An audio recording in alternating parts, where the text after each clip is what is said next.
Benjamin's got to keep that left hand, the left bicep in the face of Mohammed. Try and flatten him out. Stuff in the head. Oh, he's going to backstep here. Potential for a leg lock. He's got 9 seconds to work it. Mohammed 2 points up now. 4 seconds left in the match. Mohammed looking to try and cement it with a single leg there as time runs out.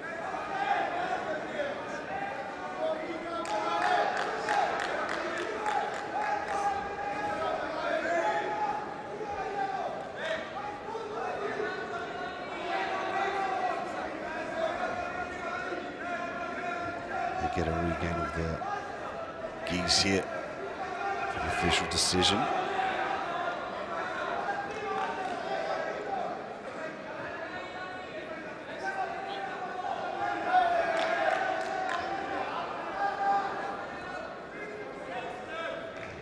Mohammed, the victor, now will push on.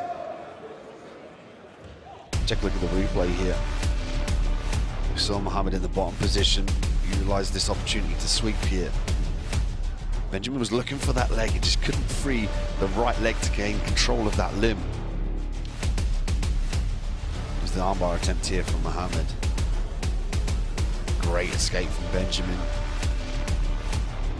It was Benjamin trying to pass the guard at the end of the match. It was great leg work from Mohammed, re-guarding, turning into his opponent, using the legs as well to maneuver himself around and regain the half guard.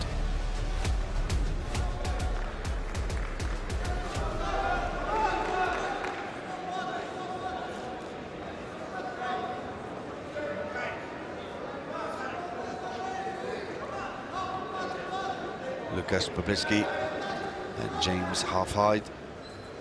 Lukasz will have the red belt. James will have the black belt. Take a quick look at our winners' podium here in the Copper Box Arena. Crowning the gold, silver and bronze respectively from previous fights in the day.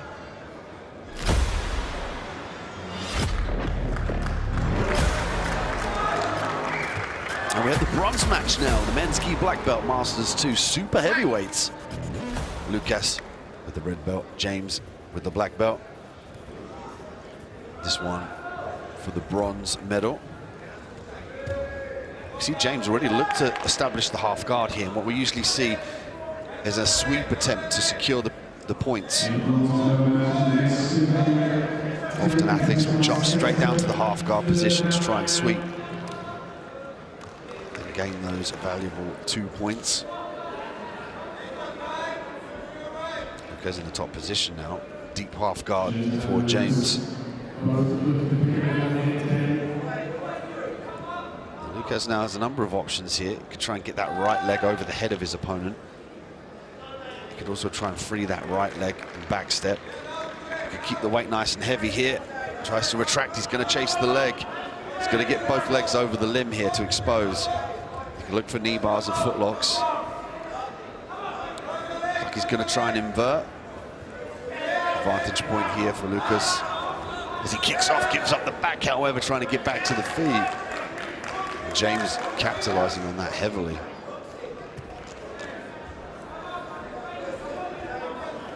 James now with 2 points to Lukasz's 1. Lukasz here's got to spring back to the feet, but he's got to address the grip around his waist here. Can dive his thumbs in the waist and force his hip forward, hip heist out of this position. Ideally, he doesn't want to go to his back. He's waiting for the ample opportunity to explode. Gonna get a reset here. Referee looking to reset them in the middle of the mat. That's smart play by the referee here as well, given that he knows that almost certainly Lukasz is going to try and explode out of this position here. And in turn, James could force a takedown. He could drive, and that would go off the mat, potentially cause an injury. It's a smart play by the referee.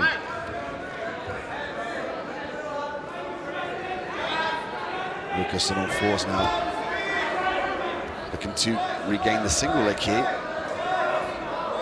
James did a good job of controlling the feet to negate that circular motion. Lukasz fights it beautifully. Here's the takedown, there's the sacrifice roll. James looking to use the elevator there to establish the top position, but Lukasz very aware of where he is in space now, back to his feet. This is a game of disbalance and underhooks here. Each athlete looks to get a grip here, but they ultimately want to look for the underhooks or disbalance in circular back and forward motion. Change levels, they could shoot single legs, double legs. 2 minutes and 43 seconds left on the clock. This could come down now to who gets the takedown and gets the top position.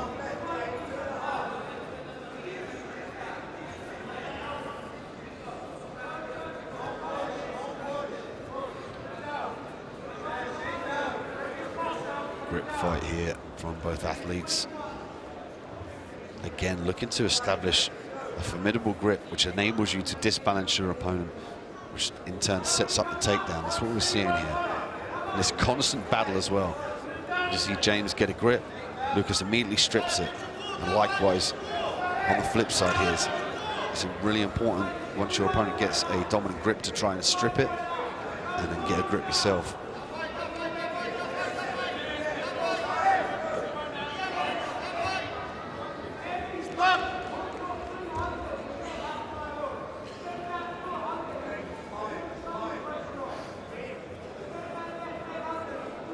Referee's going to give a penalty here for stalling, which brings it to 3-2.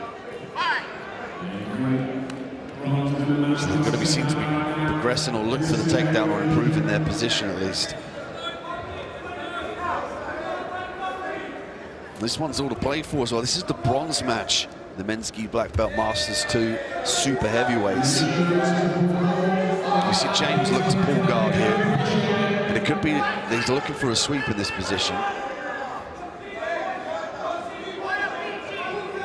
Lucas looking to stand up.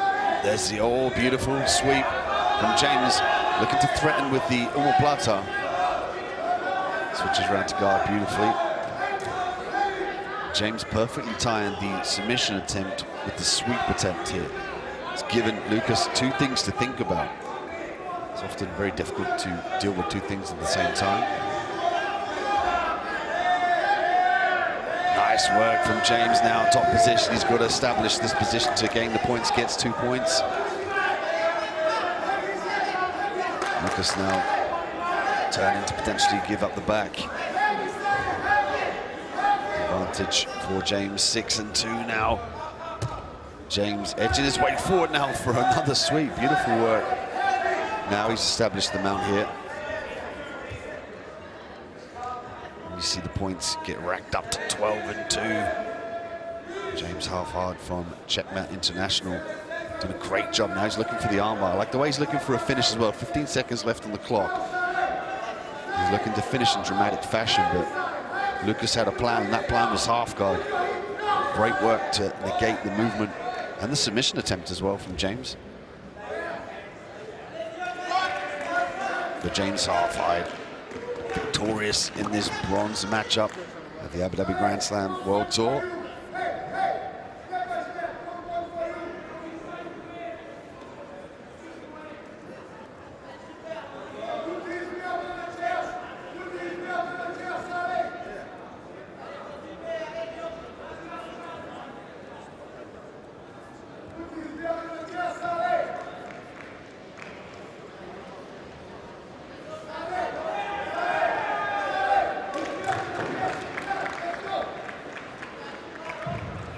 James Half-Hard, the winner by points. Show respect here at the end of the match.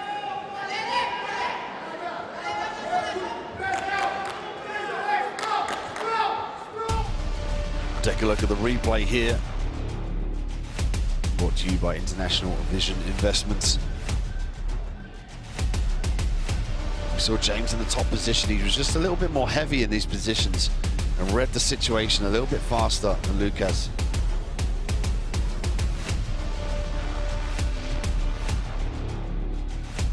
There's a great sweep here, pendulum sweep.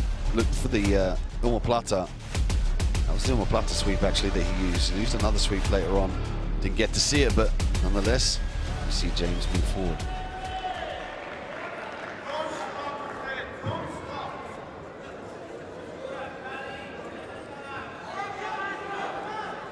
And that's Santic. Xander, as we welcome the bronze match of the men's gi black belt Masters 1 super heavyweight. Santic with the red belt, Xander with the black belt.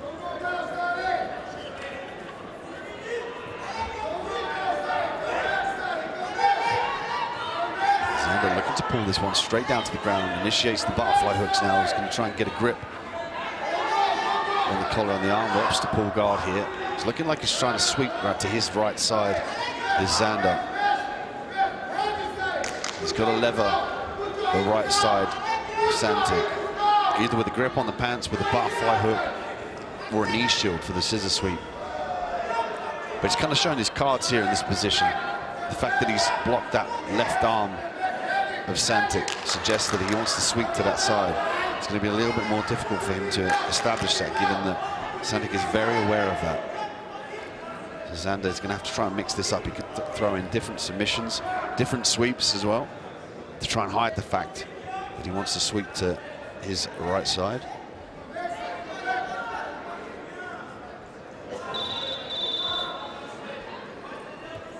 Santic now looking for the scissor sweep briefly.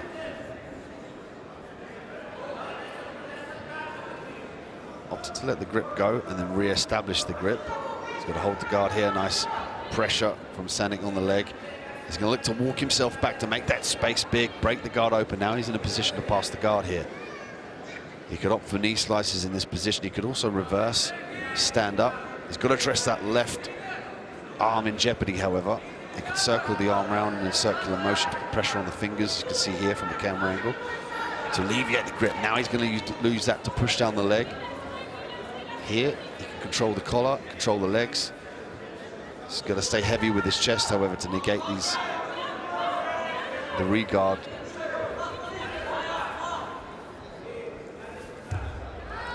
Did a great job of entwining the arm straight through the legs to negate that right leg being put into play from Xander. Santic now 3 points up in this bronze matchup for the men's Masters black belts at heavyweights. This one's under 120 kilos. It's a lot of pressure as well as the gift. Oh, he's going to use the lapel as well, which he can initiate the shoulder of doom. A lot more pressure in a position now to flatten his opponent out, which allows him potentially to look for the mount. He can also look for back exposure as well. As you can see here, knee on belly. And from there, he can go to the mount, or if his opponent turns away, he can look for the back. Beautiful work. You see here, Santic now 5-0. 2 minutes left on the clock here. He's got to stay active to keep the ref happy. But he's in a dominant position. He's done a great job of racking up 5 points. From here, he can look to get the hooks in, so his heels on the inside of his opponent's hips. He's got a grip on the collar here. Could be looking for a choke from the back. He's going to look to pull round the gi of his opponent's neck and then pull down on the opposite lapel. Beautiful work. Immense pressure from that position. Got a really, really deep grip, did Santic, and the force-handed attack. With 1 minute and 27 seconds left as well. What a way to cement in this bronze matchup. And Santic getting it done early with a collar choke from the back.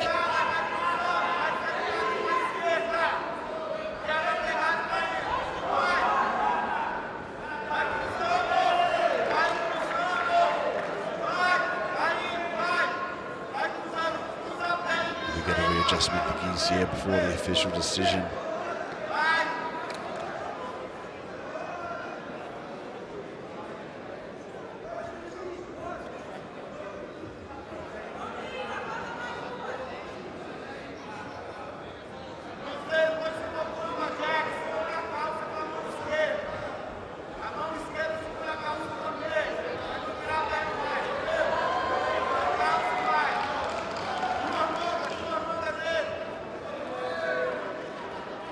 Readjustment of the belt here with the gi. Great emphasis on respect. Remember to check out ajptour.com and select mat 3. I'll tell you the matchups coming here, this relevant match. We have the finals coming up here, more bronze matchups on their way.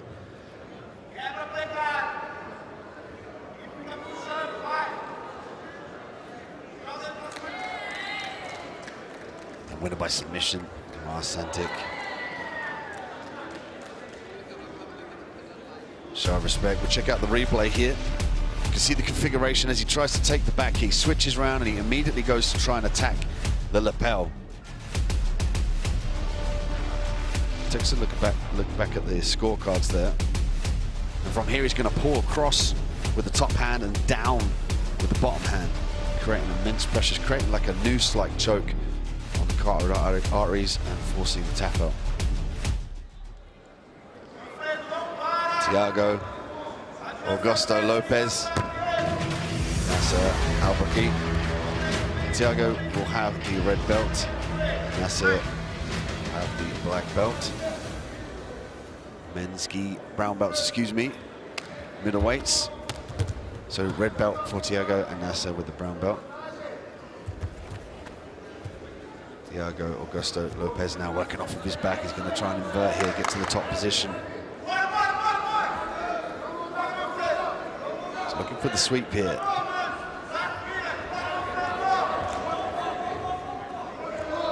Nasser saying nice and heavy. He's got to be careful about that grip. You can see the belt manipulation here. Difficult to see from this camera angle, but it looks like Thiago has the belt wrapped around the right leg of Nasser, and that's a lever point for him to sweep. That's why you're seeing him trying to roll over to his left side here. He wants to dig himself underneath, almost like if you stuck glue to a boulder. He wants to stick his opponent to that boulder and then roll for the sweep. You can see here from the camera angle, looks like it's in the lapel of Nasser, entwined around the leg. Might use it now to get to the top position. Beautiful work of the lapel. Again, we're seeing the emergence of the lapel guards, the squid guards, reverse de la squid. There's lots of things coming into play now, in particular with the utilization of the gi to create that sort of extra anchor point and extra leverage that you wouldn't usually get. Lopez now 2 points up in the top position.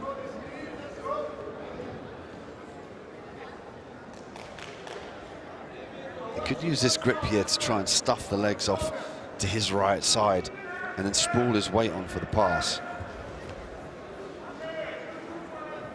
He's got to stay heavy with his hips in this position as well to negate the sweep.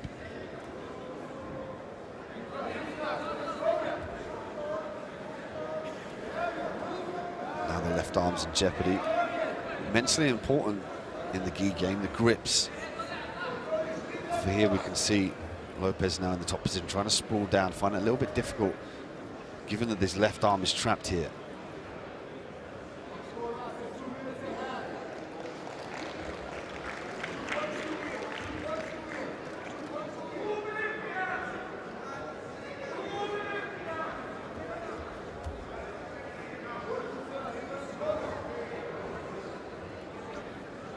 Looking to work a half spider guard off his back here. He's got a great grip on the sleeves.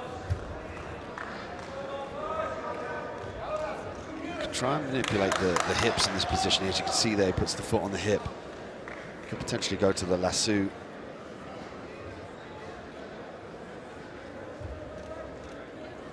going to maybe try and sweep off to that left side.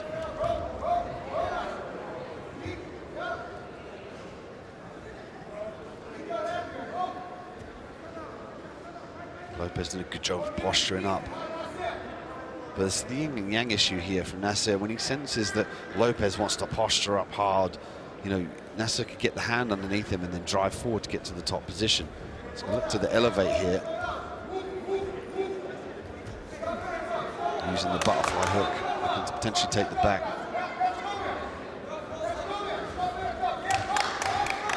He'll use the leg here to stand. He can kick the leg as well to finish the takedown. Lopez did a great job skipping out of that position, defending the single leg. Now looking to use the lapel to his advantage off of his back. Minute and 10 seconds left. And Lopez is 2 points up. This match, 2 of 6 in the men gi brown belt master 1 middleweights. So they're under 85 kilograms. Lots of nice shoulder pressure from Nasser. He's addressed the underhook as well. From here, he's going to try and knee slice that leg through. There we go, beautiful work. Half guard now. Lopez doing a good job of utilizing the lapel in this position. Deep half guard. He can sweep here. Nasser's got to stay heavy. He's got to try and retract the legs backwards. There we go. Now he gets the top position. He's got more pressure.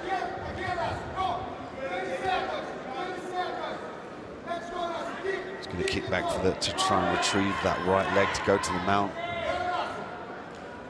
Lopez doing a great job of holding on to the quarter half guard here. And that's tactical on his part as well, to hold Nasser in the top position, given that he's 2 points up. Again, tactical awareness of the game, advantage being awarded to Nasser.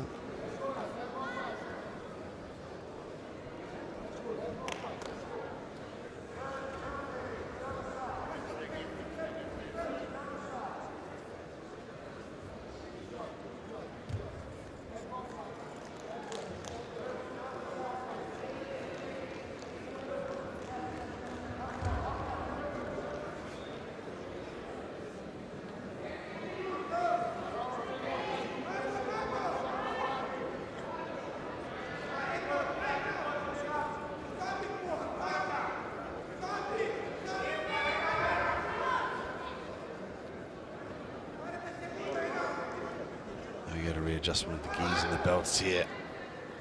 The Abu Dhabi Grand Slam World Tour. The installment here is London.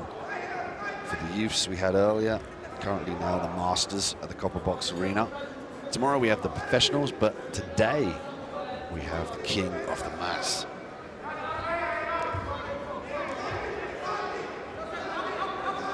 You can check out the schedule on ajptour.com. Select mat 3, the TV mat. Click view mat, and that will give you all the matchups here.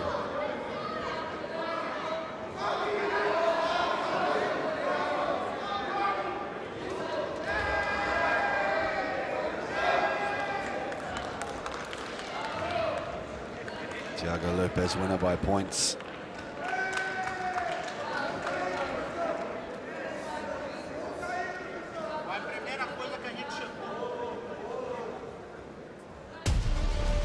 We check out the replay here. Lopez off of his back. He did a great job of utilizing the gi here in this position. That was the key for him here. Grip round the leg of his opponent, which enabled him to sweep in this position, which gained him that 2 points to make him victorious.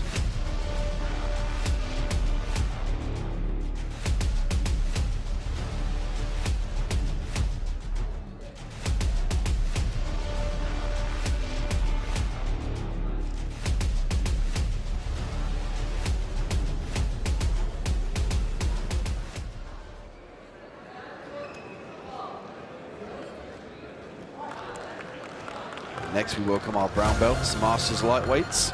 Benjamin Naylor with the red belt.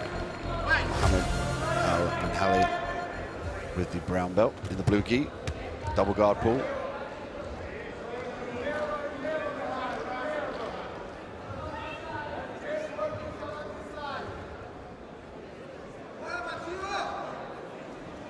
Benjamin working off his back now, looking to establish potentially a lasso. He's got a great grip with the spiders on with the right leg.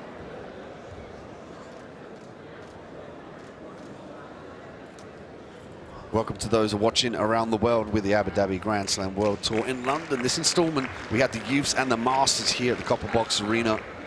Thank you for joining us.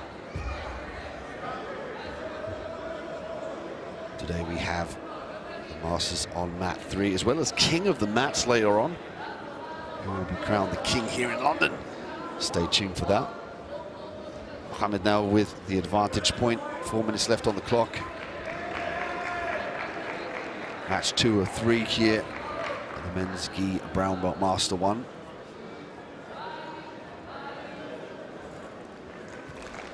Benjamin looking to circle that round for the lasso grip here. If he can try and entwine that left leg through the right arm of his opponent, he can gain some leverage on the right side of his opponent. He can dive underneath the leg for the sweep. He can also set up various submissions, the triangle being one of them. Opts to go to full guard. So look to manipulate the lapel here now. Could look to wrap it around the arm. He's potentially maybe trying to trap that right arm of Muhammad. What he's looking to do ultimately is to trap the basal point of his opponent. Right now, both arms, you can see there, perfect example, the right arm going down to regain the base from Muhammad. Benjamin wants to negate that. He wants to take it away. It's almost like if you have a table and you chop the legs off and push it, and it falls over to the side where the legs have been chopped off. It's the same principle.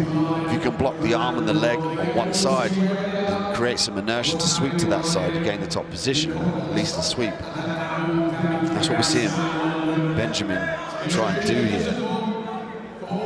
He's ultimately got to try and secure a grip on the arm or the leg. He's going to try and circle around, potentially an arm bar. Muhammad sensing that, retracts the left arm of jeopardy. Make sure you post on social media, use the hashtag ADGS London and Abu Dhabi Grand Slam. Again, lapel guards being initiated from Benjamin. He's got to be careful about the footlock here.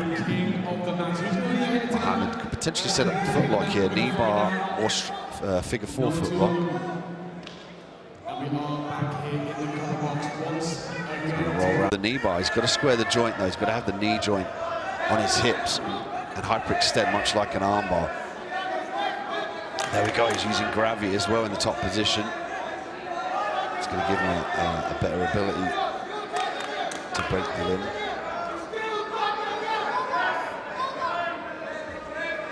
Muhammad now has his own right leg in jeopardy. He's going to try and retract the foot out of this position here. Half butterfly for Muhammad. Benjamin up 2 points to Muhammad's 1.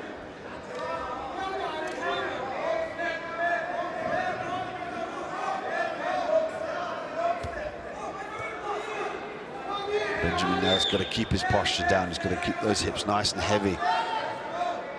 He's going to funnel that right arm through there to try and flatten the legs a little bit. His opponent could chase the single here if Muhammad tries to get to his feet. Muhammad straight away looking for the sweep now.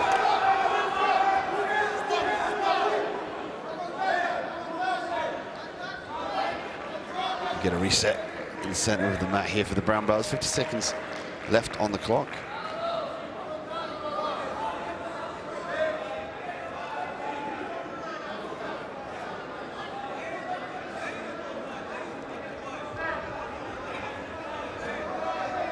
Deep in thought is Muhammad now, thinking about the next move.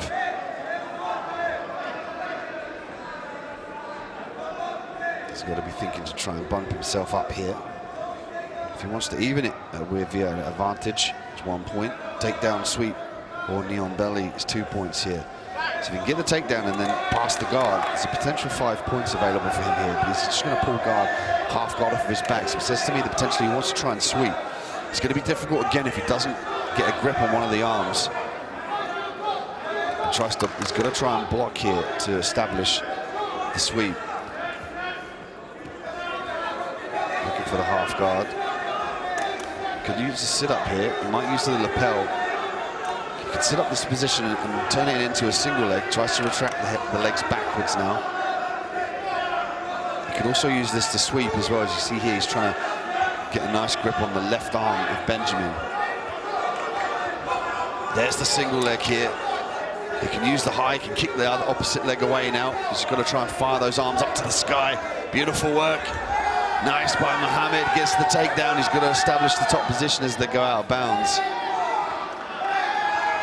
And you can see the crowd responding to the takedowns. Great work. He used the sweep and the single leg threat. He hit the single leg there with the sweep. He got to the top position, and the double leg and the run the pipe wasn't there, so he lifted the leg nice and high to the sky.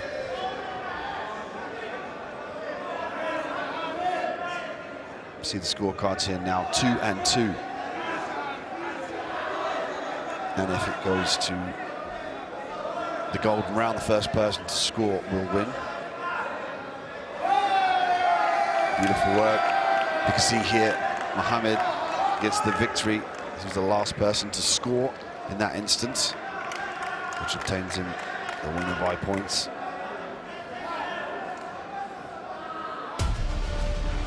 Take a look at the replay here. Mohammed in the top position. Did a good job of threatening the footlock there. Used the head as a basal point. It was when he tried to threaten the knee bar, but he couldn't expose the braking pressure on that knee, which is a little bit too bent for him. And there was the single leg attempt. He opted to go back off his back here and look for the sweep. Benjamin did a good job of negating that, getting back to his feet. But here was the single leg. He used this opportunity to stand up, hiked up the leg nice and high. And the base leg here was kicked away, and he drove to the top position. We welcome now our final, the men's gi black belt master 2 super heavyweights. Bruno Matthias with the red belt, James Half-Hide with the black belt.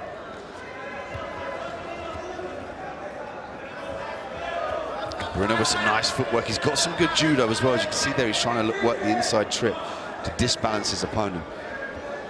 James works best when he gets a nice inside grip, and if he can manipulate the motion as well of his opponents. It's rare that you'll see James pull half guard, but he might opt to do that given that Bruno has got a great takedown pedigree.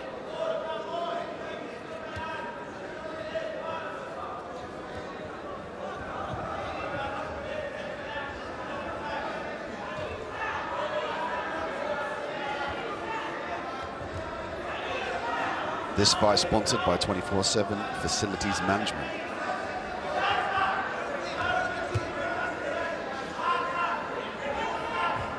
Again, we see the battle here, already a minute down on the clock, a battle of the inside position, a battle of grips. It's the little nuances that they're looking for. They're going to get a warning for the stalling, and that results in a penalty point for each. So you'd get a point for the advantage, or if your opponent gets a penalty, that point will go to you. The new scoring system brought in 2020, and it's got great reviews online. A lot of people have been returning positive feedback from the new scoring system.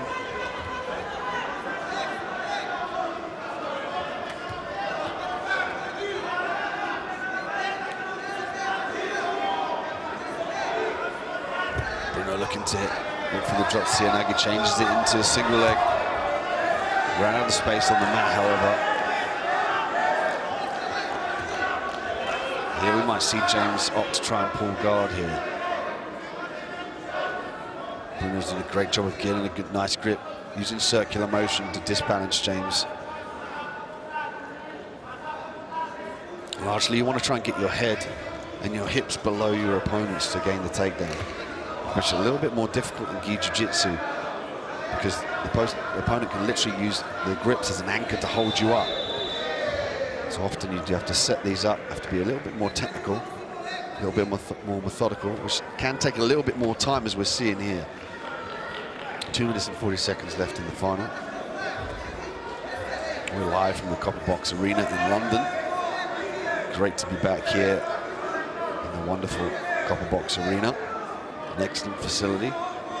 Kimura trap here for James. James opted to go to his back here. 2 minutes and 20 seconds. He's got to try and regain the arm away from that left side. So he can use it to sweep, he can use it to submit as well for the Kimura. There's a Kimura sweep here. What James can do for the Kimura sweep is lock up the Kimura and start to roll to his left side. If Bruno keeps his left arm underneath his body, it kind of gives James that sweep. And on the flip side of that, if James can expose the arm out, he can crank it and use that Kimura to sweep or to submit. Bruno's got to stay very heavy with his shoulder here. As you can see, he's driving his shoulder in the armpit of James to try and negate that movement of James. James needs free movement from his arms to try and crank that back of the hand to the back of the head of Bruno.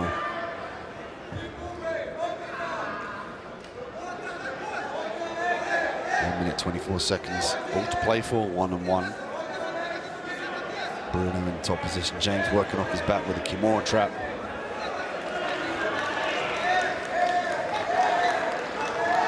Bruno trying to retract the arm out of jeopardy here.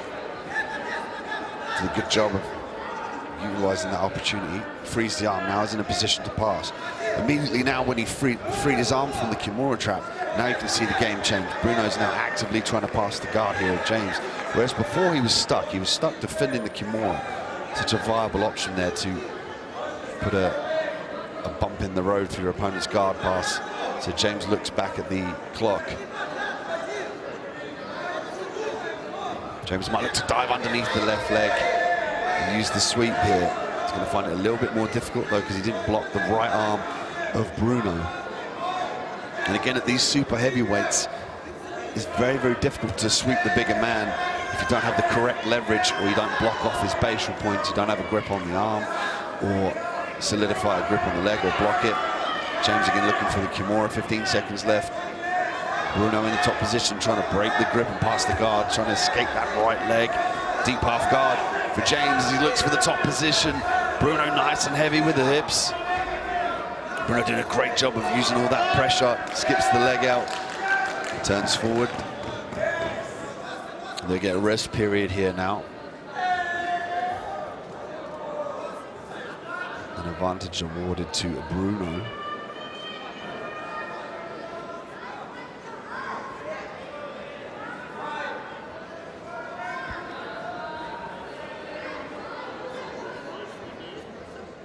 Take a look at the replay here. Bruno again looking for the drop CO, but he changed that into a single. Beautiful work. But James did a good job firing the leg back, forcing the hips backwards. They ran out of space there, but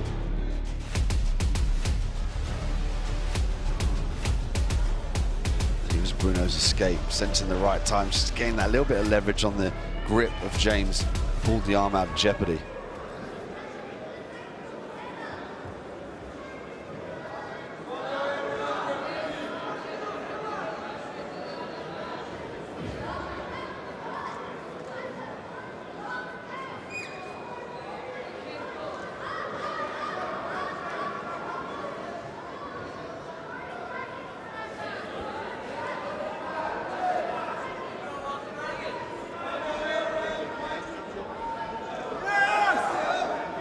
Bruno Matthias gets it done with the last minute advantage point in his favor here at the super heavyweight final, the men's gi black belt master 2 division, the Abu Dhabi Grand Slam World Tour London.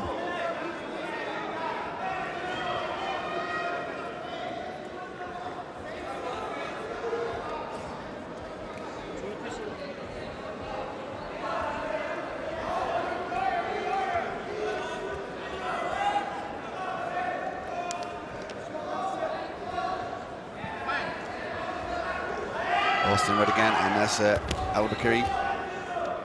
Straight away we see Austin look to establish half guard here. This is match 6 of 6 in the men's gi brown belt master 1 middleweights.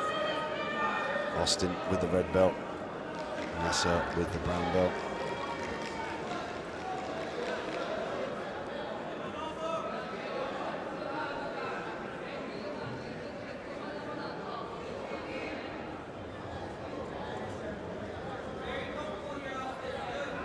A little bit of a stalemate here due to the grips and the entwinement of the legs. Middleweights under 85 kilograms.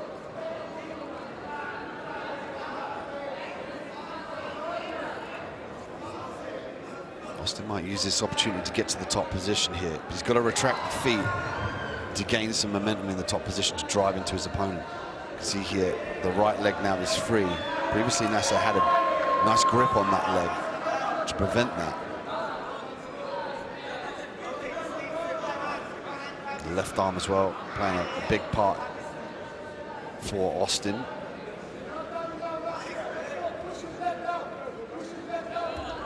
Nasser looking to clear the leg. Beautiful work from Nasser now in the top position. Could use this opportunity to knee slice. He's got to keep heavy with that knee, however. As you can see here, the grips from Austin making it difficult for the maneuverability here of Nasser in the top position.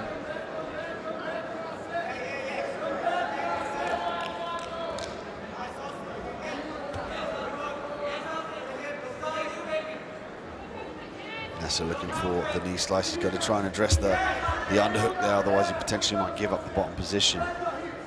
Key here now is he's got to try and free that right arm and try and cup the head of his opponent, or use the underhook there underneath the left arm of Austin. And for Austin, he's got to try and utilize the underhooks that Nasser should be trying to negate. You know, as you can see there with the left arm, he's trying to maneuver it around to the belt. You can see there, it immediately prompts Nasser to try and pummel the underhook. It's the key here to prevent a sweep, or more importantly, the back take. Single leg entry, the sit-up guard from Austin. He's going to try and manipulate the gi here. Again, we see the F1. the evolution of Jiu-Jitsu with the lapel guards, the lasso guards, the squid guards. It's interesting to see these new emergent techniques, and then they're being tried and tested on the world stage here at the Abu Dhabi Grand Slam. The best of the best competing on the mats here at the Copper Box Arena in London.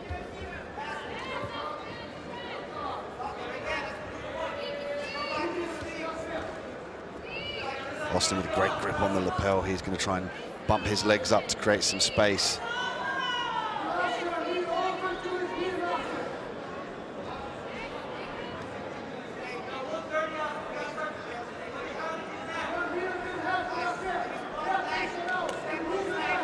Austin looking for some more leverage there with that left leg. Nice skip out there from Nasser. As soon as he gets the right leg in play, negates the lapel grip from Austin, immediately enables him to retract out of that position.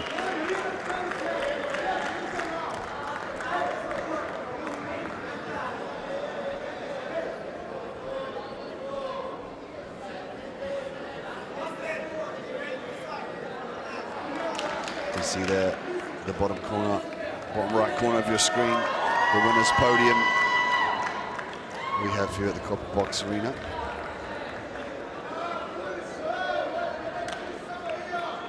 Referee did a good job of spotting the, I like the accreditation tag there. Potentially could have been still around the neck of Austin. We're going to restart in the same position here.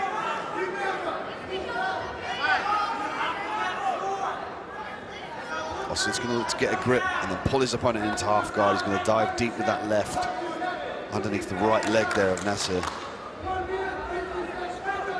Nasser 1 point up.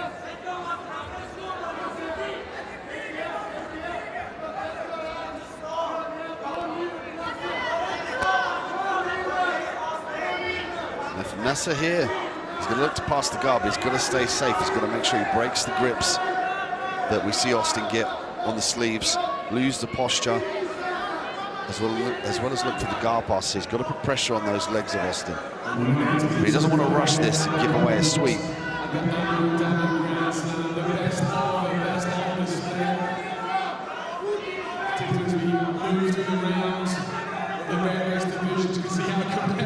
is what Austin needs here. He needs to try and establish a sweep for 2 points. Beautiful work there from Austin. He's going to try and elevate here now. Straight back to the guard.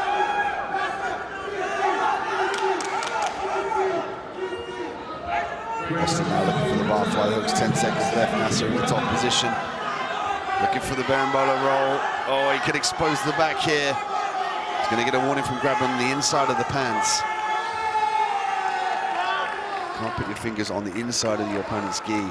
There's 3 points awarded to Nasser.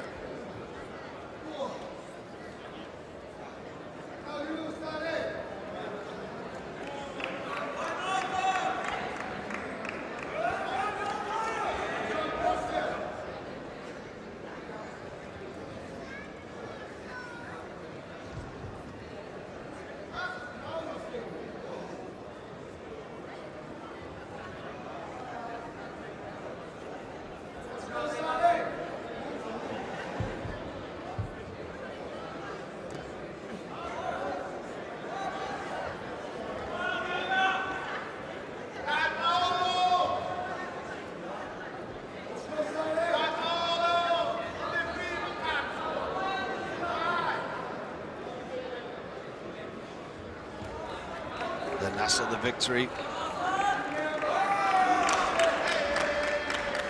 great job of utilising the top position, staying away from the sweeps of Austin. Got a replay coming here now. You see here Nasser in the top position, very heavy with the right leg, making sure that he tries to flatten his opponent back down to the mat. Did a good job of maintaining his base here in this position. You see here, the second he starts to feel the sweep, he's looking to base out with that left arm. It was the roll that was promoted by Austin, but ultimately gave Nasser the points here to edge him to a victory.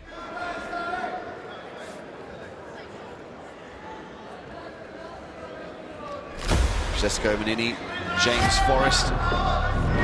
Francesco with the brown belt. And the red belt on top of it. James with the brown belt and the white gi.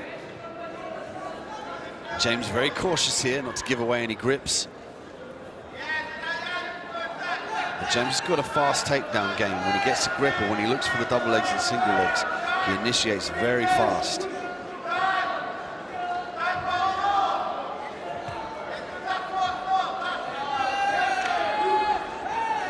Looking to attack the legs.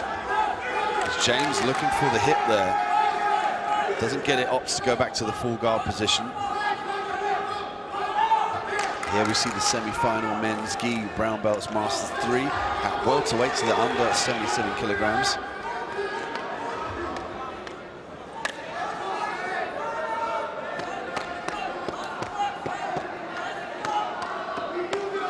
Lasso guard here for James. To go back to the hips, he could elevate from this position here. He could get back to the feet as well.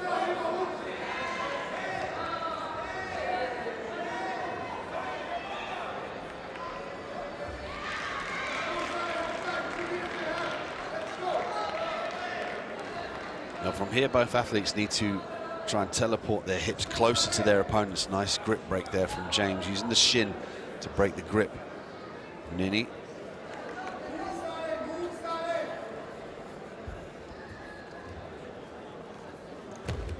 Oh, drops the Anagi there from James, and we said about his explosive takedowns, and he pulled the trigger beautifully there. Gives up the single, however. Right at the edge of the mat. Be interesting to see now if the referee gives the leg to restart that position. It's going to award an advantage point here for James.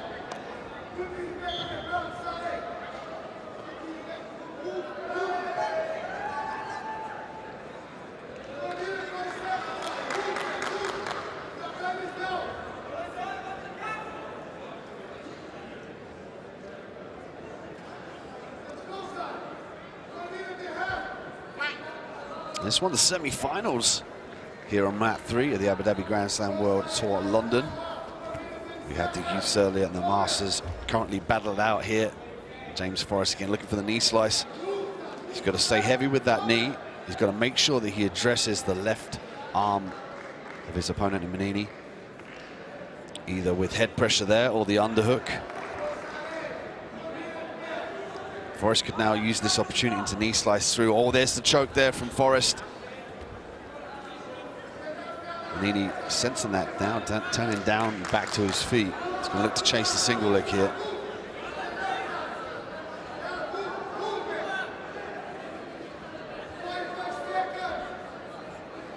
Manini looking to expose the guard here.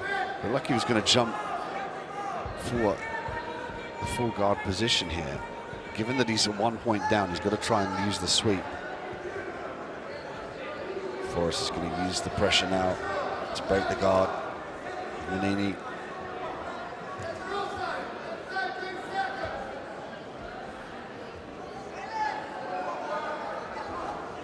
Great work from Forrest. Just retract those hips back to make that space. Such a wide space there in the legs of Manini. He's unable to retain that full guard position. Forrest now is going to try and utilize the knees here on the bottom of the heels of Manini to try and force them off the hips. At this point in time here, he's exposing his posture. He's finding it difficult to get around these legs. He's got to try and sprawl on these legs here. Clear one of the legs. He's in risk of potentially getting swept overhead here, an overhead sweep. Lasso now, Manini. He's got 1 minute and 20 seconds left to work here. He could sweep off to his left side if he dives his right arm underneath the left leg of Forrest. And Forrest here's got to try and skip round to his right side and clear that lasso. He's in danger here of being swept off to his right side with the shin on the inside of the bicep.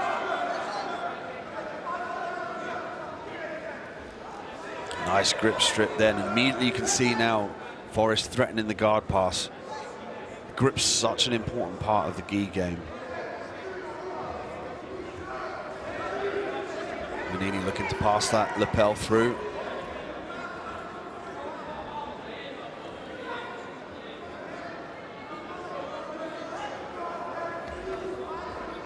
Oh, beautiful work from James. Manini let go of that grip now, has given up the back. James is a nice tight game, looking to avoid the roll. Explosive entry there from Manini. 12 seconds left. Can Manini get that last ditch attempt? You can see there a little bit of frustration on his face. He's got to pull the trigger here. He's got to dig deep. Look for the takedown at least from the standing position here. This really his only viable option. You know, if he pulls guard, it's going to take a bit of time to sweep Forrest. Forrest is a very difficult guy to sweep. Manini's best bet here is to shoot and look for the takedown.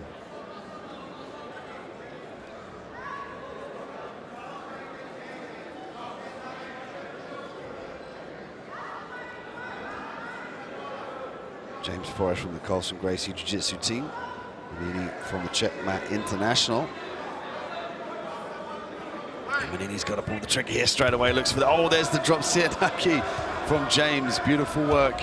Understanding that Manini needs this forward pressure. Sacrifice throw here for James. Beautiful work. Manini getting after the single leg, but he runs out of time. What a great fight from two very, very strong and fast individuals at welterweight. We saw a great takedown game and dominant top pressure from Forrest. And this won the semi-final, so now Forrest secures his position in the final.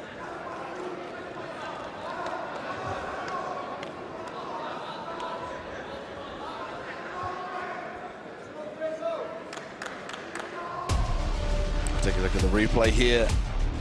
Manini was chasing the top position. Forrest did a great job of pulling guard here. There was the drop CO. Beautiful work for Forrest.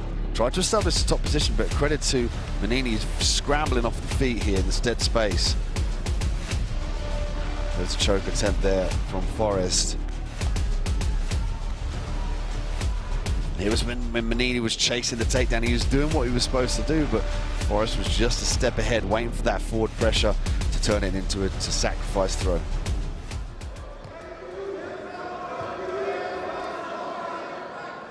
Paul Donovan and Fasil Ibrahim are now making their way onto the mat here at the semi-finals of the men's gi brown belt Masters 3 at a welterweight.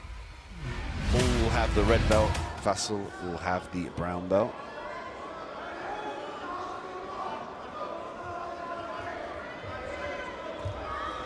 Donovan looking to get that over, the grip over the top of the arm here. He can head snap in this position and then look to chase the single leg with that right arm.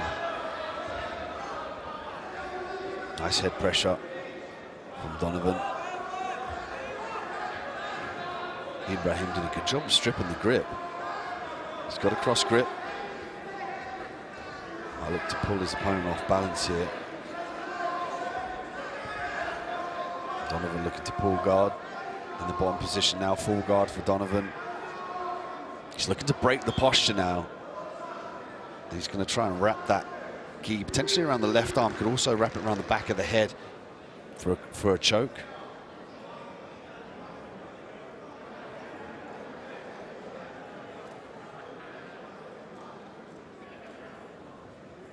Ibrahim sensing that and defending that lapel.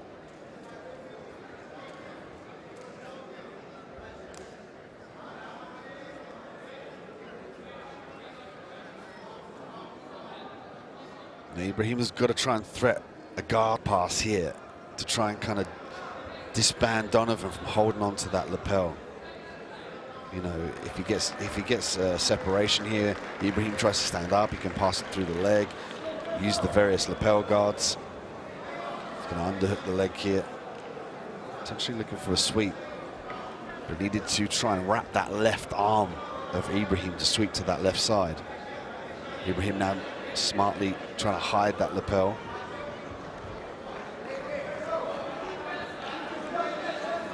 Did a good job of forcing the arm away as well. Could go palm up in this position. He's got to address the underhook, however, does Ibrahim.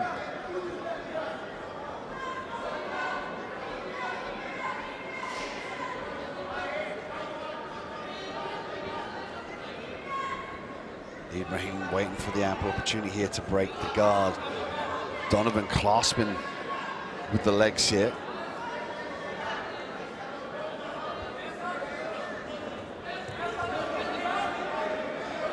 And a lot to play for here in the semi-final fight at the Abu Dhabi Grand Slam World Tour in London. We're live from the Copper Box Arena in London. Donovan looking to funnel that arm up, potentially look for the scissor sweep here. He's got to try and drop that left leg down around the right leg of his opponent to achieve that. So you can see Ibrahim responds to that with the knee up to try and negate. Now you can see that potentially there was a scissor sweep available. Might go for the collar choke here. Donovan looking back at the scorecards. Stalling for both athletes. Gonna have to keep active. Donovan did a great job of utilizing the squid guard here.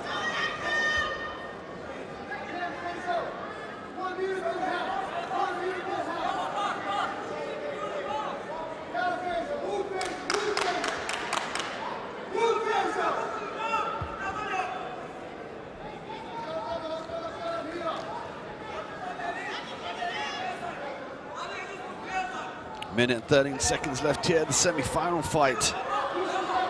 Ibrahim in the top position. Donovan off of his back, trying to break the posture. Donovan now is looking to pass the lapel over the head. He could punch his right arm through and look for a choke here. Largely he's controlled very well off of his back due to that lapel and the strong legs. He's going to walk his guard up nice and high now. He can potentially look for an armbar. Look for him to swing that right leg across the head of his opponent here. And if neither of these athletes score, they'll go to a golden round where the first person to score will instantly win.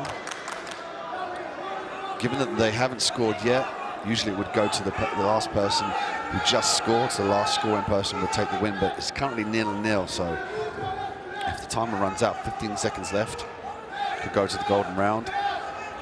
See Donovan try to invert.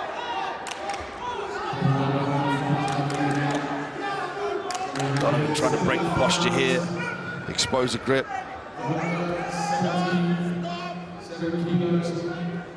They're going to get a rest period now before they restart.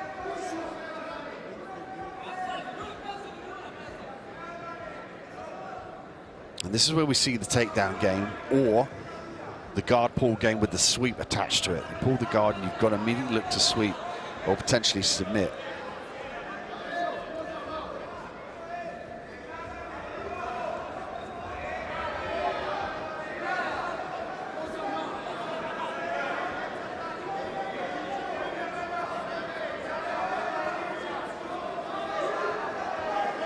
Adjustment of the gears here. And we get a minute here for the golden round. First person to score will win.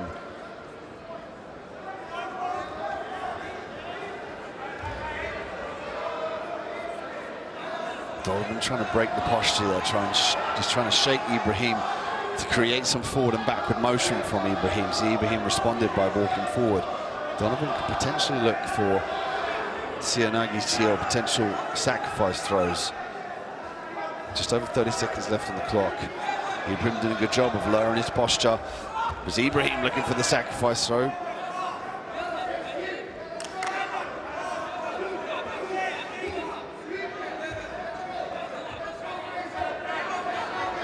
trying to slice the knee through.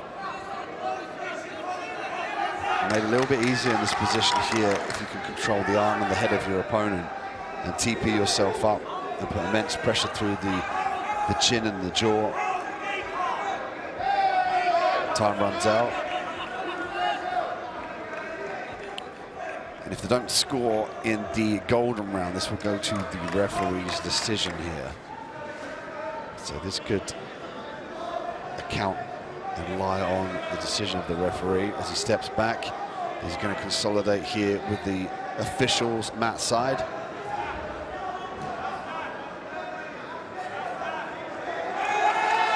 And it's going to go in favor of Faisal Ibrahim via a referee's decision.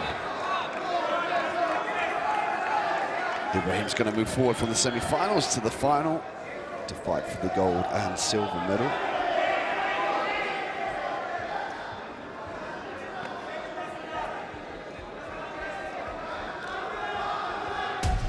Take a look at the replay here.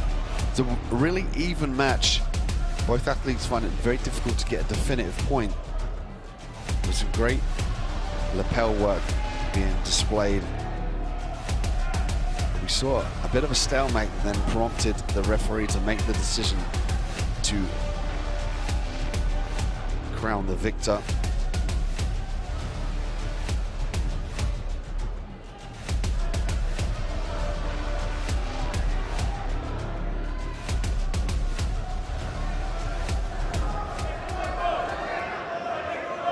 Thiago Augusto Lopez and Austin Otagan.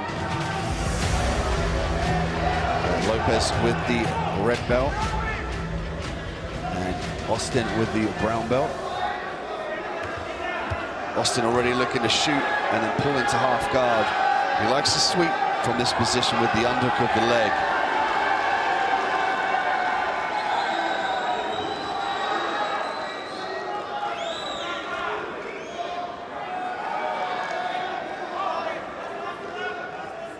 Lopez with some nice pressure on top. He's got a good base here, as we've seen before in his previous fights here today. Does a good job of making sure he stays heavy in the top position. And he does a great job of squaring up as well. When he senses his opponent gets an angle, they do a good job of regaining that position. Lopez now trying to charge that right leg through. He needs his posture here. He can try and skip this leg out and get the top position. And circle around potentially for side control. Wasn't able to feel that his leg was free in that point in time.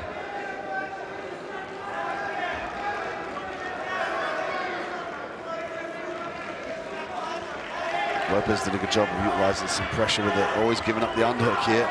Great separation from Lopez. Austin capitalizing on that position though, using the underhook to get back to the feet.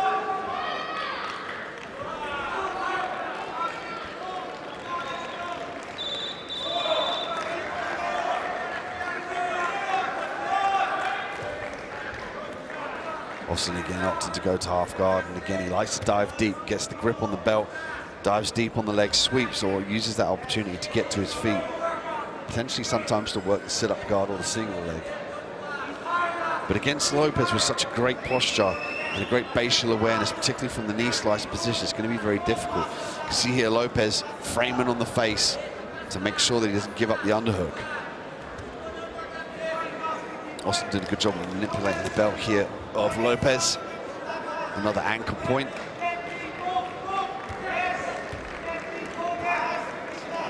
It makes it very difficult for Lopez to maneuver his hip to the left and to the right. To adduct and abduct his leg to the inside and the outside to allow him to utilize a knee slice. Austin now opting to utilize the underhook here. Oh, he gets a good sweep. Beautiful work from Austin.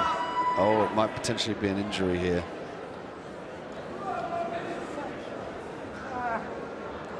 Could that potentially be a rib injury? Or maybe a knee? It'd be good to see the replay to see whether the knee got trapped in that transition.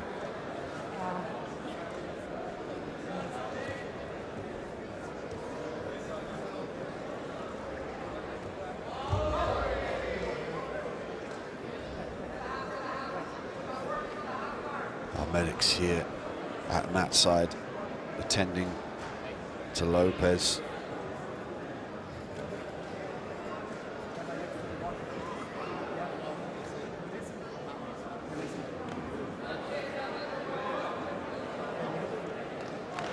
There's some of the crowd here at the Copper Rocks Arena in London, making their way down to support their favourite athletes and cheer on the ones that are competing here today.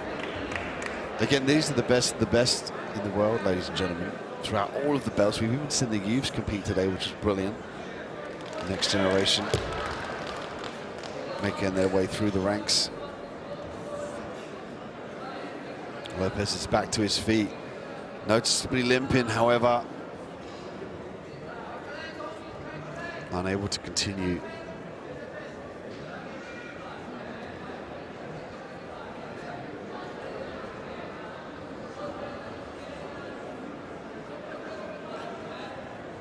He's going to get this time limit here for the medical intervention. It's going to be difficult to continue with a compromised knee.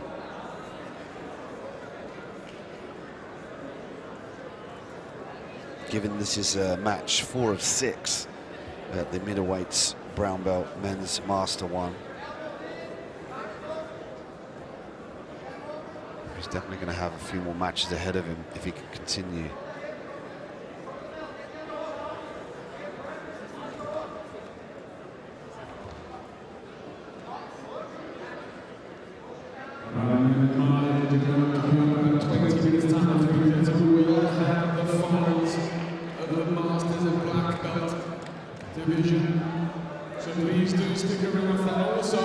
Oh, credit to Lopez.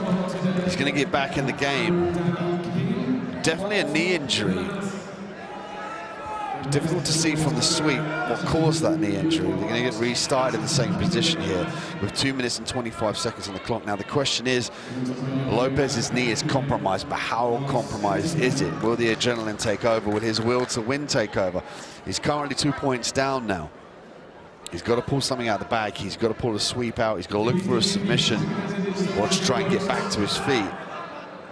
But again, with that compromised knee, is he going to be able to get the leverage? Is he going to have the same explosive power to enable him to get to the top position? He's going to use the lapel here. Might look to dive underneath the left leg. Opts to leave it there. Austin regaining his posture, looking to reverse out of this position, use the head underneath the chin of his opponent here to elongate Lopez out, to enable the guard pass. Now it would behoove Austin here to put some pressure on the legs in this half guard, given that that knee could be compromised.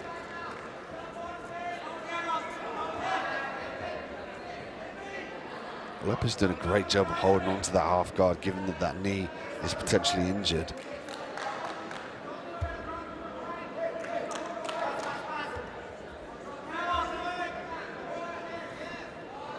Lopez looking to pass the gear around here, looking for the sweep.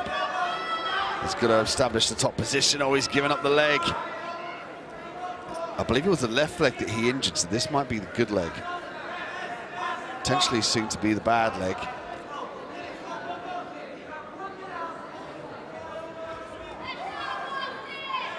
Austin now looking to establish the X guard here, lets it go straight to the guard.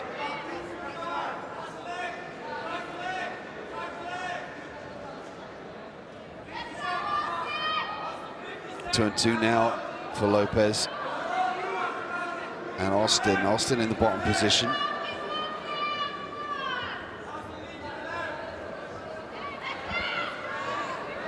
Austin looked to lever around to his left side. He's got to try and block the arm and the leg on that side, however.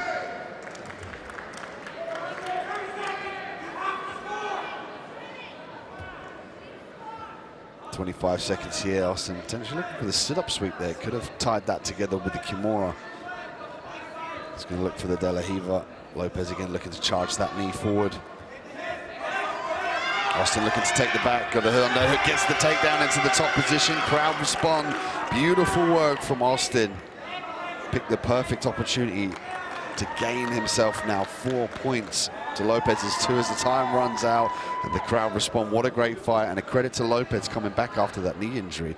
Love to see the replay on that one, just to see where that leverage went through the knee and caused that injury. Looked like it was on the right leg, potentially.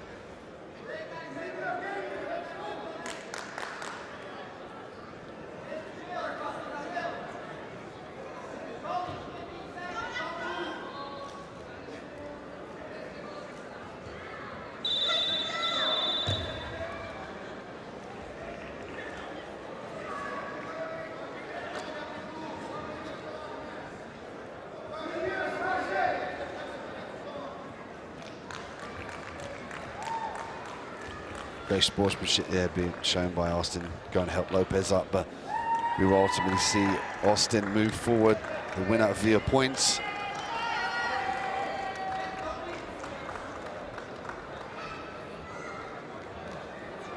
And here's the replay to see if it was the sweep. There was the right knee coming through from the knee slice. He grabbed the belt. He's going to circle around to his left side as Austin. It was the attack when he tried to look for the leg lock. This potentially was the sweep here. No, this is where he stood up, got the takedown towards the end of the match.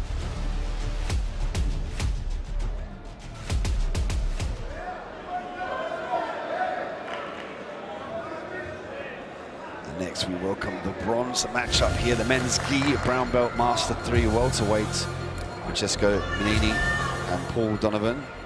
Manini with the red belt, Donovan with the brown belt.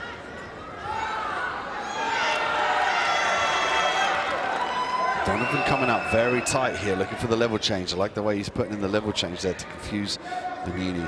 Manini, when he walked onto the mat, actually had a slight limp. It looked like on the right leg, so he could be carrying an injury coming into this one. Oh, beautiful level change. Oh, nice trip from Manini into the top position.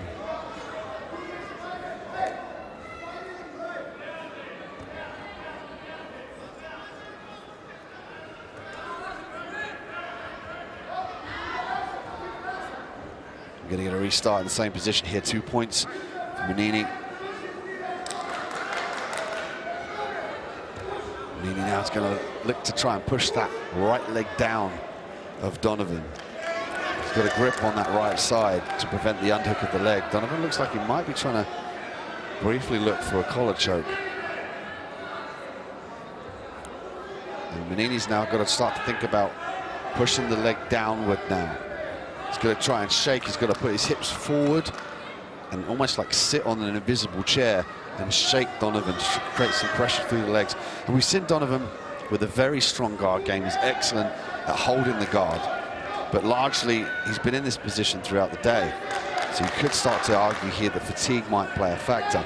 Manini should have sat down on that invisible chair and started to shake to put a little bit more pressure on Donovan's legs.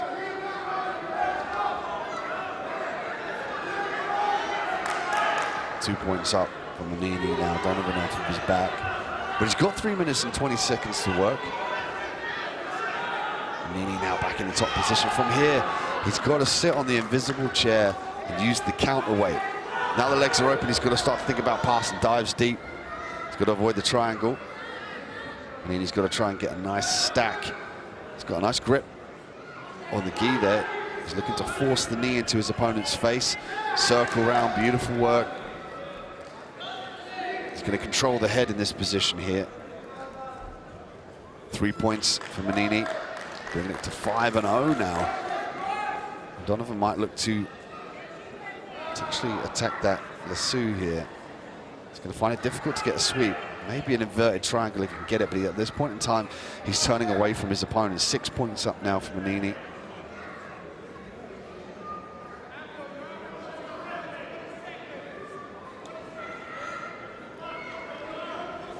For Donovan now, if he wants to turn away from his opponent, the running man escapes available. He's going to sit through into the half guard. Largely what he wants to try and do, though, is turn into his opponent to try and regain the half guard, get back to the full guard. Knee on belly here for Manini.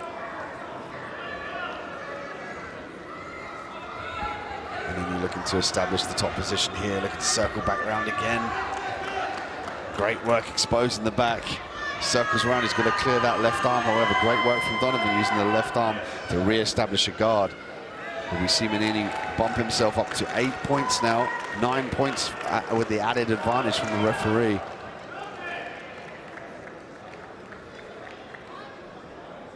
Manini's got to keep his posture here. He's got to get some pressure through that left arm. He might try and break the grip here of the left arm of Donovan and look for the knee slice. You can see there he's trying to pull up. He could also use his chest as well to block the legs of Donovan. Donovan again re-establishing the full guard. Minute and 15 seconds for Donovan to work. And you could argue here the case that he's definitely going to look for a submission finish. He's going to start to try and break the posture here of Manini, walk the legs up, get a nice high guard, try and expose the arm bars and triangles. Could potentially look for a lumberjack sweep here if he were to block both the back of the heels of Manini. Donovan looking for the triangle now. Oh, beautiful work from Manini. Again, picture perfect guard pass, avoidance, knee on belly to re-establish more points.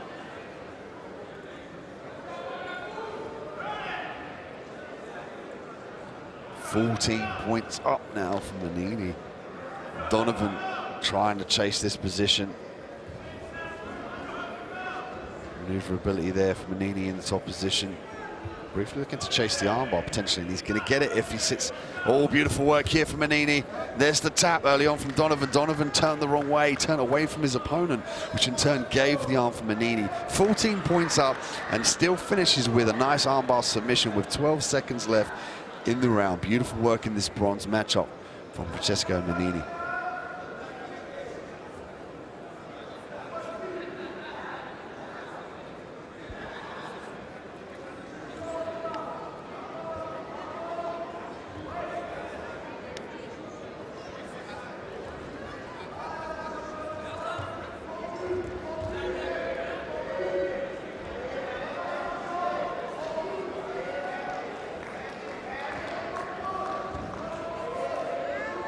Francesco Manini there, great work to finish with this via submission. Going to take a look at the replay of that.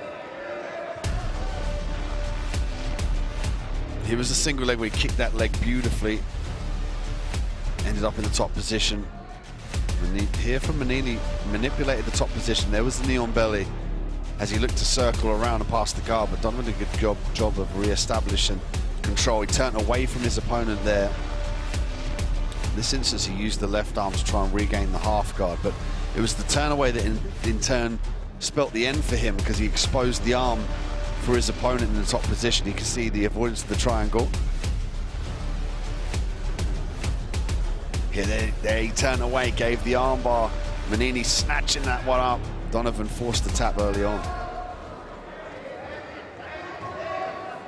James Forrest and Faisal Ibrahim now making their way to the mat. And the men's brown belt Master 3 welterweight final. This will determine the silver and the gold medalists here at the Abu Dhabi Grand Slam World Tour in London. And we know Forrest has got a great takedown game. He works best when he's receiving forward pressure from his opponents, but Ibrahim with a great half guard. I think this is going to be a battle for the top position here. Ibrahim with a nice low stance, might look to establish a grip and pull half guard. Ibrahim nice and low. He could start to threaten that low single. Nice grip break there from Forrest. There was the half guard pull from Ibrahim.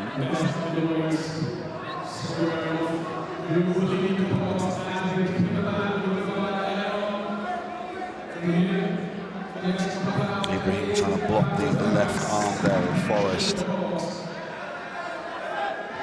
Nice grip break there, looking to dive deep. From here, Ibrahim could bump the hips up and force the knees forward. Oh, he gets the guard pass. Just waited a little bit too long, did Ibrahim. Forrest now with great pressure, looking to flatten his opponent out. He's got to try and steamroll Ibrahim off to his back here. Potentially might use the knee on belly. Great work from Ibrahim to try and re-establish the half guard. Forrest looking to escape the leg. He's got to make sure he addresses that left underhook of Ibrahim. Vantage point for Forrest.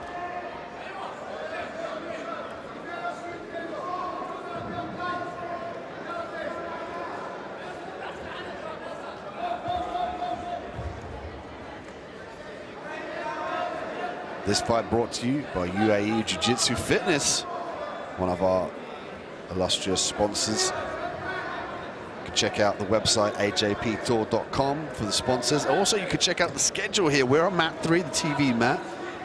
We've got some finals coming up for you on this mat. Also, who is going to be the king of the mat later on today.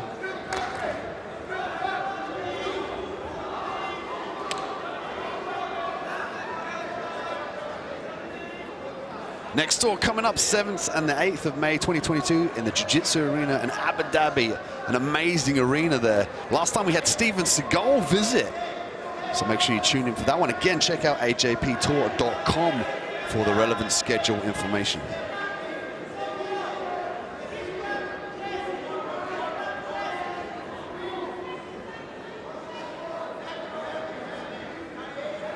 And James Forrest, the winner by submission.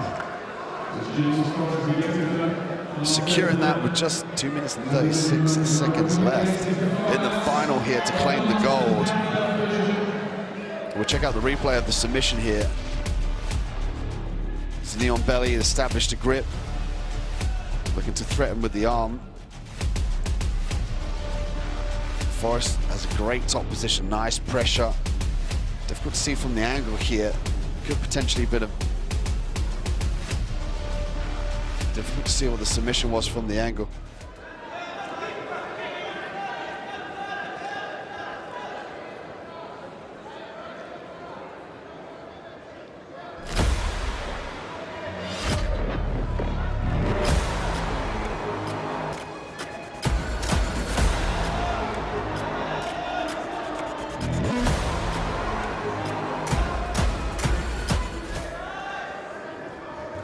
And we go to our podium here, the AJP Tour.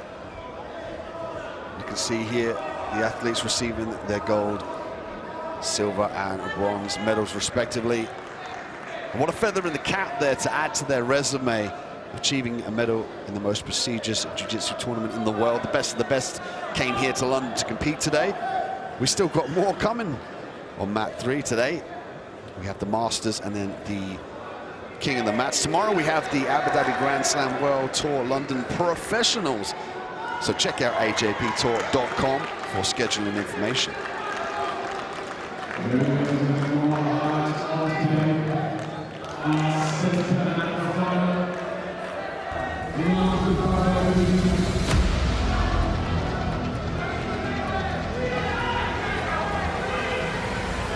Emerson, Montero da Silva and Justin Ordinario.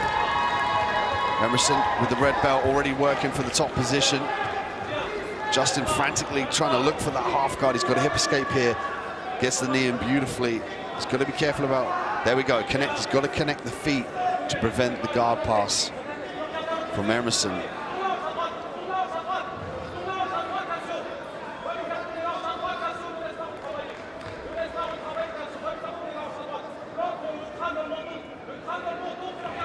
And Emerson did a great job of utilizing pressure to the top half of the body. It's going to enable him to manipulate the feet now and pass the guard more cleanly. Beautiful work. Emerson with 4 points now. It's largely due to the fact that he controlled the top half of the body. Usually we see the head and the arm control with the shoulder, of doing the shoulder in the face, but he had the double underhooks, but controlled the top half of his opponent's body, which allowed him to manipulate the bottom half, to negate the hip escapes, to negate the upas from his opponent. Much better control from the flat-backed opponent. Skip to the mount here from Emerson. Looks like he's got his left leg trapped, however. Justin did a good job of chasing the half guard, now looking for the butterfly hooks, trying to work his way back to the full guard.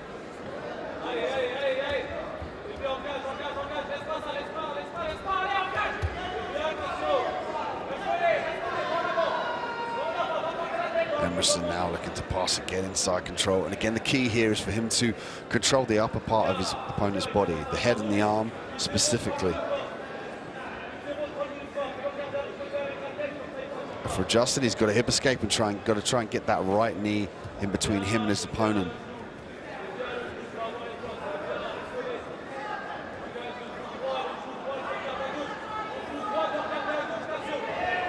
Emerson here has got to be heavy with those hips and stack the legs, walk his way up and methodically step over the ankle, step over the knee to look for the mount.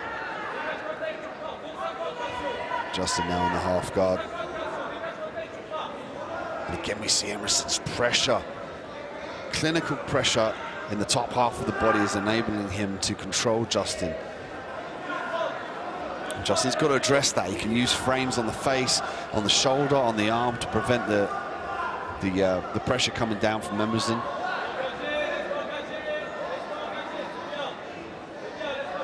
Justin looking to get the full guard position. He's got that right leg stuck. Emerson looking to posture up here to potentially shake Justin off. And there we go, beautiful work from Emerson to sit on the invisible chair. What he's doing here is trying to put all the pressure through the legs of Justin.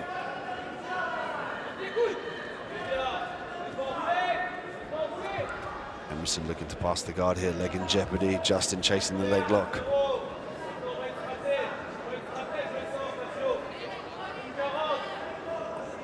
Justin could flex the ankle here for the submission. He's using his own leg as a lever point here. He connects the hands, figure four. He's going to drive that foot now down towards the body of Emerson. Emerson 8 points up. Justin looking for the submission, switching to the knee bar, the hyperextension of the knee. Justin chasing the finish here in the final. Emerson's got to try and clear that knee line. He's fighting the grip at this point in time, but he's got to clear the knee line. Difficult to see here from our vantage point if there's any breaking pressure through the knee. It doesn't look like it. Here we go. Emerson again looking to defend the figure four.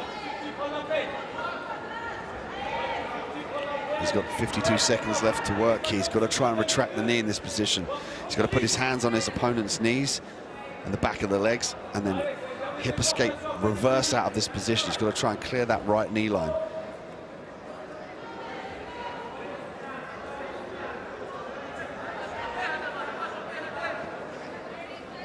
50-50 position here. And it's called 50-50 because both athletes can be in the same sort of attacking pressure. So it would behoove Emerson to try and potentially look for a footlock of his own here. Justin now again looking to expose the leg. 10 seconds left in the final. Emerson 8 points up. Justin has 2 here, frantically trying to get to the top position as he looks at the scorecards. Beautiful work from Emerson though.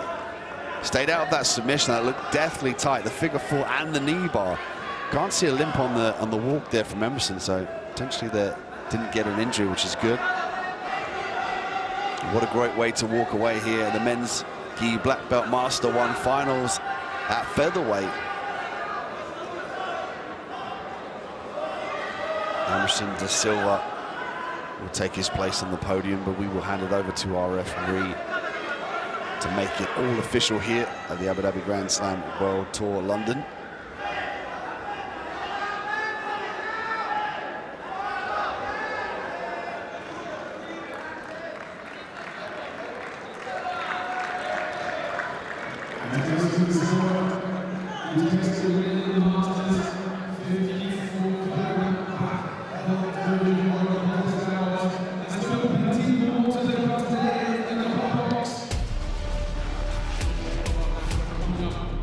And we look at the replay of the action here at the final.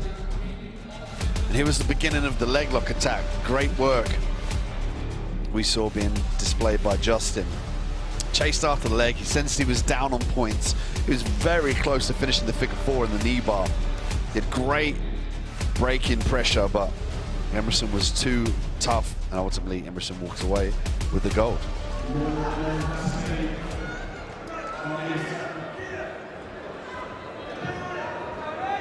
Marine Chirelli, Rafaela Rosa. Marine will have the red belt. Rafaela will have the black belt. This one, the women's gi finals. Brown and black, Master 1. light featherweight, so that's under 55 kilograms.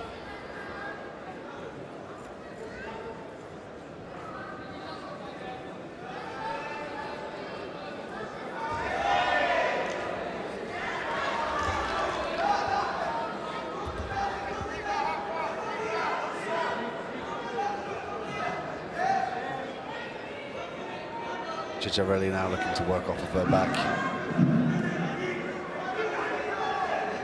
Rosa looking to pummel those legs on the inside, give the opportunity to threaten leg locks as well as get her feet on the ground and get to the top position.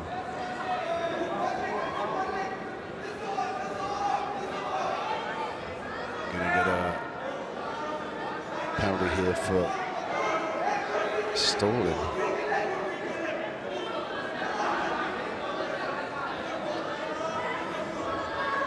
Interesting, but that puts them one-on-one.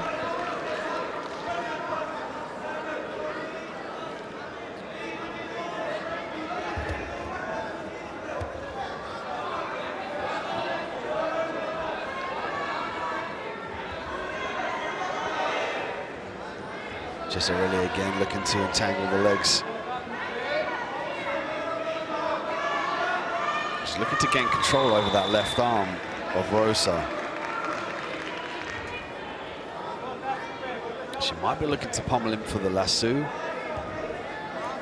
I think largely she's just trying to break the posture and obtain the inside position, whether that's on the inside of the legs or the inside of the arm. Referee stands him back up.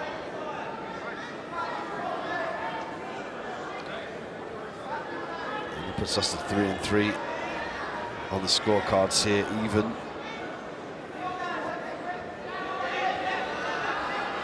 Giorelli before here has grabbed the gi and she's pulled half guard. She's got a really low stance. And Rosa trying to match that. It's double guard pull.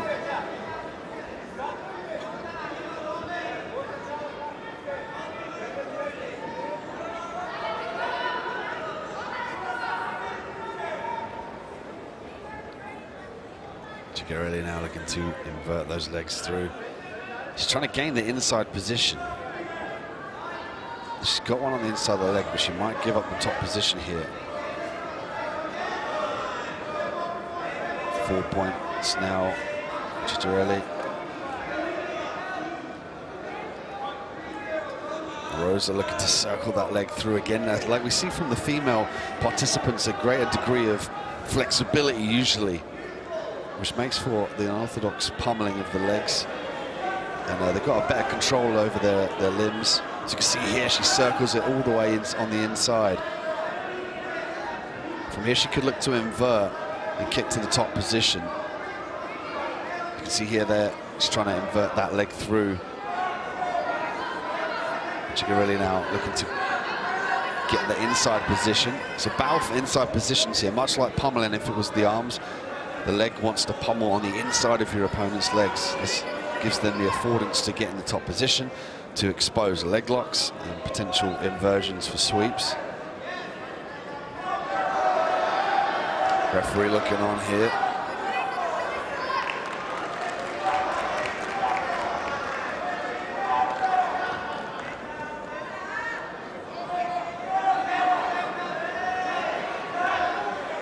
And again an entanglement of both the athletes.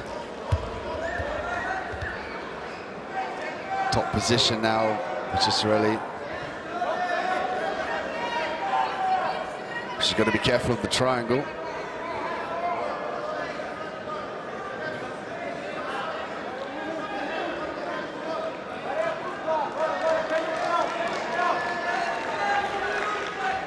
Giorelli now looking to pass the guard.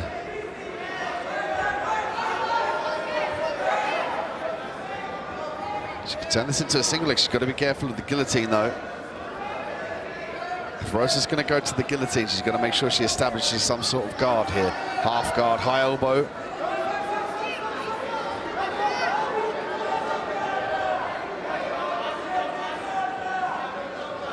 Four and four on the scorecards, 30 seconds left.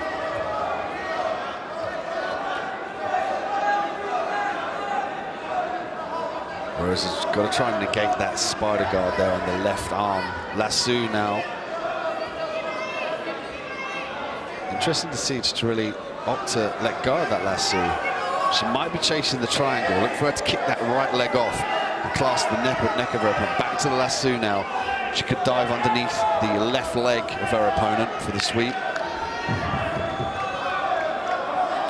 4-4 here in the final of the women's gi brown and black belt master ones at light featherweights. And this one will go to Fiela Rosa.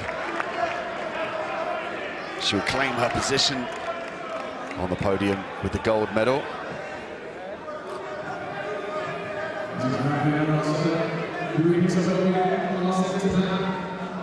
Going to take a look at the replay here. And there's an interesting entanglement of the legs, and it was a battle for the inside position, pummeling with the legs that we saw from these two female athletes.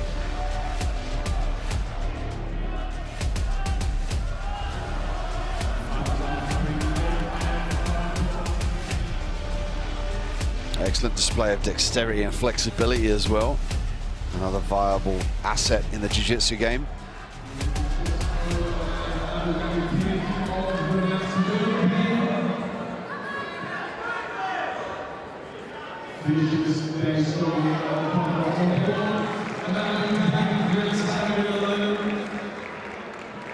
We welcome our next finalists on in the men's gi black belt master 1 featherweights. Nicholas Ponce and Diego Carlo Senna.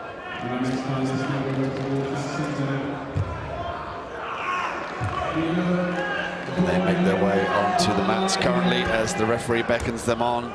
Nicholas with the red belt, Diego with the black belt.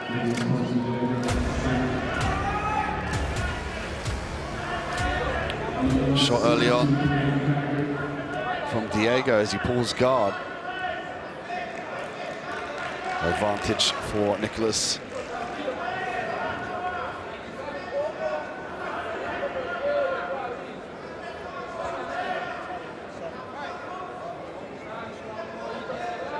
And Nicholas here needs to start thinking about stripping the grips in order for him to break the guard and pass the guard here. He's got to regain his posture as well. He's going to try and reverse his hands back to the hips, push himself to a postural position, and then look to pass the guard here.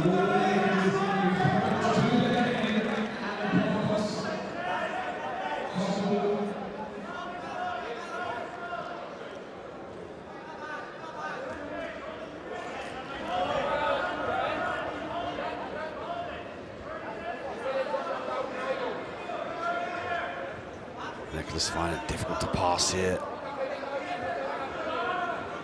Loses the posture, overhook for Diego. Diego here can work sweeps in this position if he can get a butterfly hook in. He can set up the triangle as well off of his back.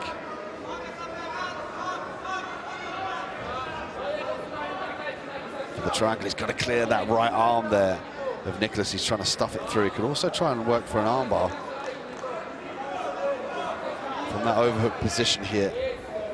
Beautiful work from Nicholas. Recognizing that arm was in jeopardy, retracted it out.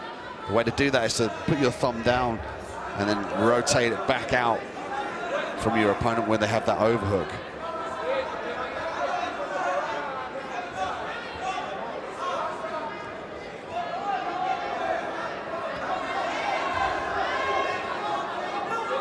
Minutes and 10 seconds left of the final here.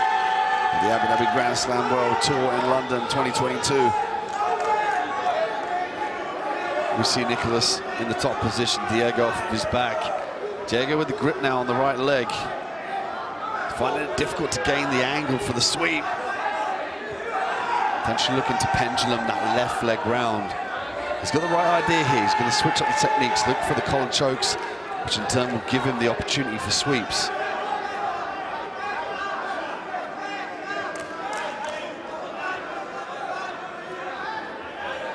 Nicholas now has got to take advantage of this posture. There we go. Now he's starting to dig the hands, the palms in the hip area of his opponent to keep his posture, to stop his opponent from sitting up and pulling him down and breaking the posture. Now he's got to regain the grip here. He's got to strip the grip. He's got to make sure he squares up to his opponent's hips as well. If he enables Diego to have an angle, there's potential submissions and back takes from that position. Nicholas now looking to pass the guard. Just over 2 minutes left on the clock.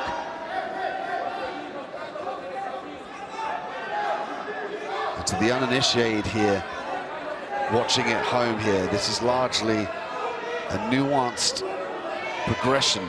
First, you need to get the posture. You've got to strip the grips. You've got to regain some sort of control on their hips. Then look to pass the guard. And you see here the methodical shutdown from Diego. He grabs a grip. He breaks the posture with the overhook. He grabs the lapel. Makes it very difficult for Nicholas to regain any sort of methodical avenue to pass the guard.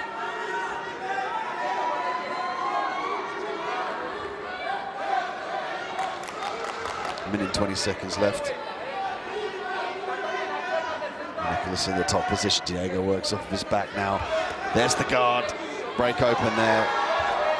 Beautiful work from Nicholas. Now he's got to take this opportunity to avoid the guard, avoid the elevator sweep here. Single leg chase. Nice retraction there from Nicholas.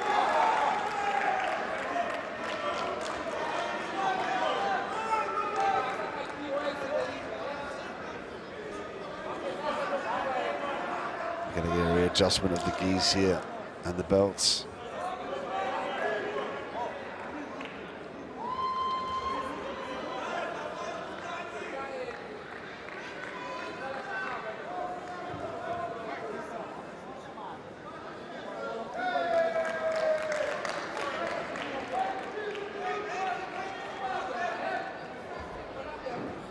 There was a shot again from Diego, and he gave up a point previously in that position, but he's chasing the leg a lot better now. He's got to be careful about giving up the bottom position here. Nicholas did a great job of sprawling now, initiating the half guard. He's going to use the lapel now and funnel it through the right leg.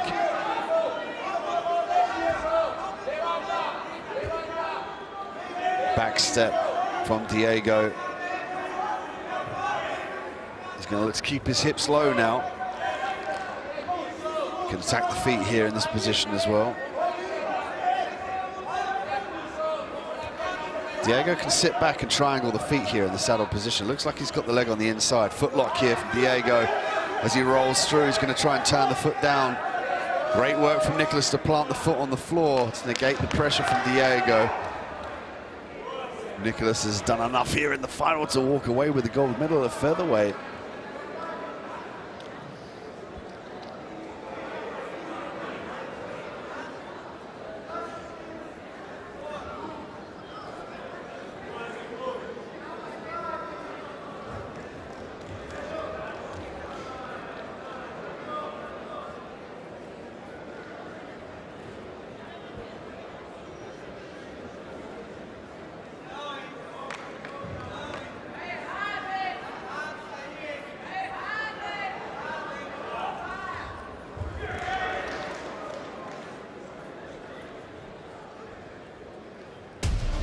We'll take a look at the replay here.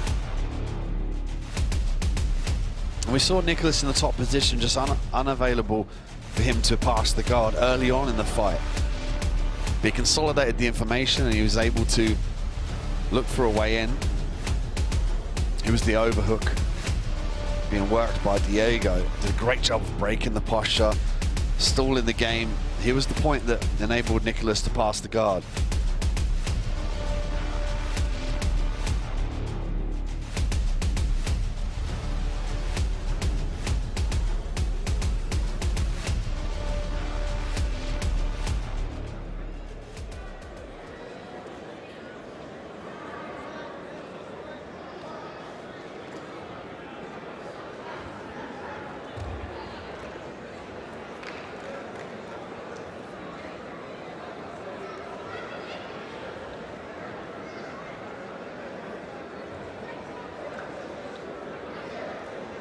Welcome to the Copper Box Arena in London for the Abu Dhabi Grand Slam World Tour 2022.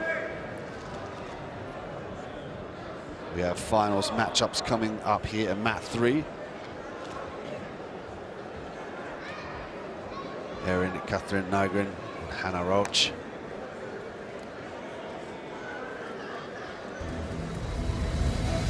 Nygren will have the red belt. Roach will have the black belt. This one, the women's gi, brown and black Master 1, lightweights under 62 kilograms.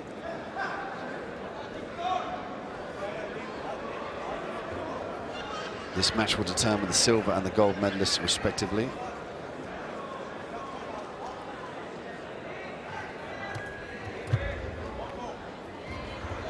Quick work here in the top position from Nygren, looking to expose the back. She's going to get an advantage here for her efforts. One hook in, she's got to try and get that right hook in. I like the way she's using that foot to disbalance Hannah. Hannah right now needs her base underneath her to be able to start to think about escapes, to buck her opponent off, to reach around and pull the head, to try and have any sort of balance to negate that. Nice, beautiful work. Double hooks now for Nygren. Nygren could use this opportunity to work the collar choke here. She's going to pull across the neck with the top arm and pull down with the opposite lapel. Difficult to see from this vantage point given the choke is underneath, but now she's got the hips in. She could use that for maximum leverage. You can see here now from the camera angle. With the top arm, it's coming around the throat. She might use this opportunity to get to the top position. Possible head and arm triangle available. She's got to try and retract that left leg out. There we go, gets the top position. She's going to base out now. Nygren earning herself 5 points. From here, Hannah trying to address the grip on the gi. Lots of pressure from this choke now. She's going to funnel it behind the head.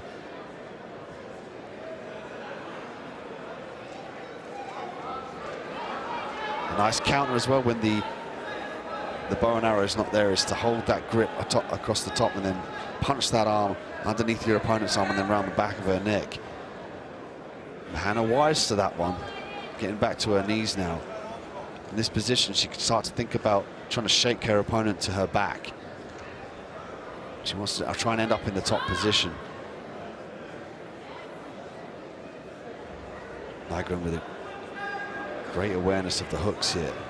She's anchoring herself on with that right leg. And she's got the left hook in. But she could get shaken off here to the right side. What Hannah wants to do is try and bump here to try and shake her opponent off. She could also reach up and pull down on the head to pull her off of her back. Nygren doing a great job of the configuration there with the feet. She's anchoring herself there to the left leg of Hannah.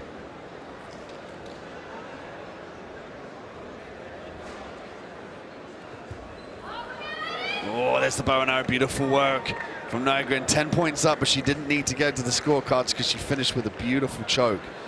There might be a potential injury here from Hannah.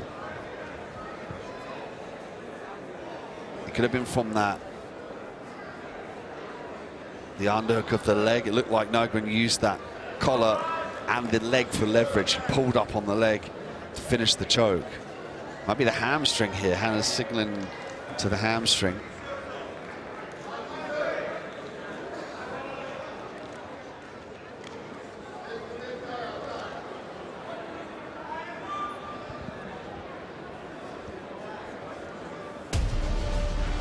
Take a look at the replay here. There's the guard ball. Nygren in the top position. She exposed the back beautifully. She varied her attacks with the hooks. Here was the grip. And she was looking for the choke. She's going to dive her right arm underneath the leg for leverage here. It was where she was on the back. She came, there was the leg. Yeah, the hyperextension of the leg. It looked like it just pulled the hamstring of Hannah. You can see instantly there she a bit of grimace and some pain. The leg was fully hyperextended. Our medical team here at Matt's side attending to Hannah.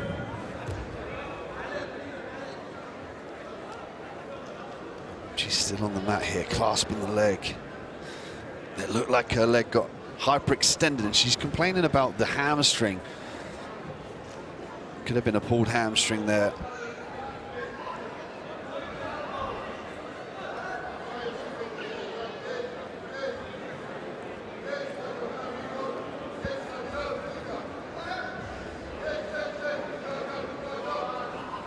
see here the crowd at the Copper Box Arena.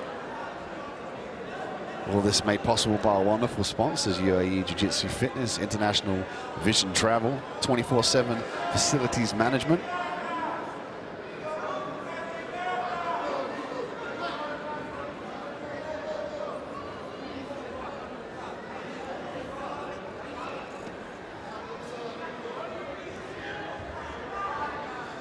Stay tuned for more finals coming your way. We have the men's gi black belt master 1 lightweights coming.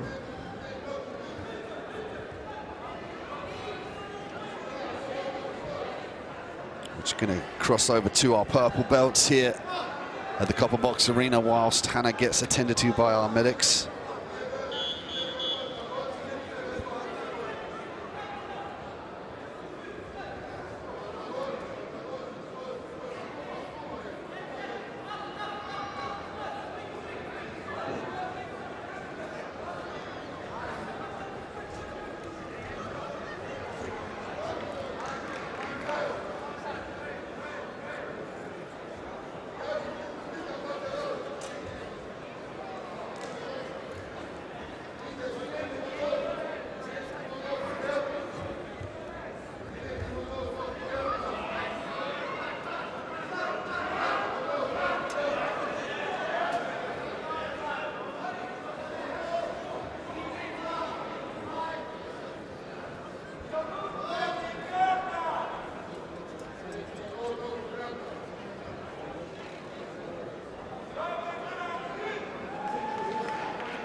Thank you for tuning in to the Abu Dhabi Grand Slam World Tour London. Please check out ajptour.com for the scheduling information. We also have King of the Mats coming up today. We'll determine who the King of the Mat here is in London. Also, if you're on social media, give us a follow at AJP Tour.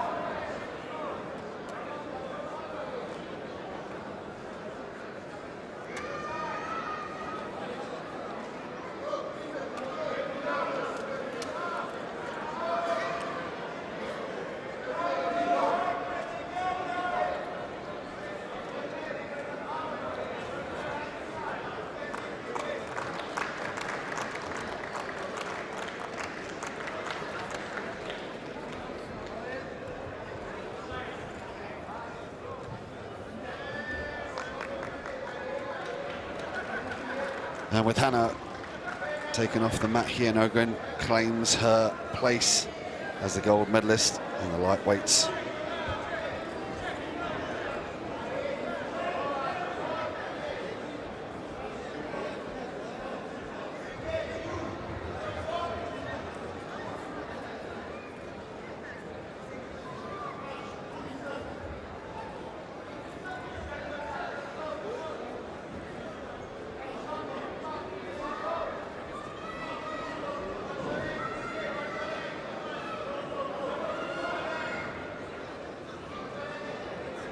Stay tuned at mat 3 here for more finals coming your way at the Abu Dhabi Grand Slam World Tour in London.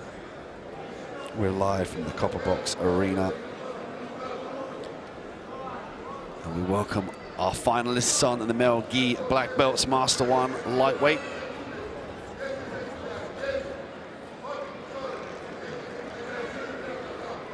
Jose Barros and Osvaldo Mozinho. This was one of the matchups of the day. There was a lot of talk in the locker room. There's been some discussions here at Matt's side about these two. Barros, one of the top competitors of his generation, black belt since 2010. Guard passer by nature, which is unusual given his weight division. Barros will have the red belt. Mozinho will have the black belt. Osvaldo, black belt since 2011. Made his name in the sport competing in the USA, achieving world and Pan-American titles. Started out judo, interestingly enough, but quickly saw the benefits of Brazilian Jiu-Jitsu. If you see Osvaldo take the back, he hunts for the choke immediately. At this point in time, 1 point for Osvaldo.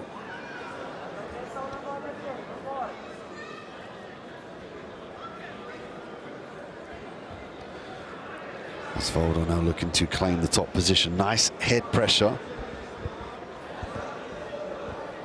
He's looking to pass the guard here. He's got to control the legs in this position if he wants to secure that. See, he's reaching through, grabbing the right leg of Barros. What he might look to do is pass around to that right side.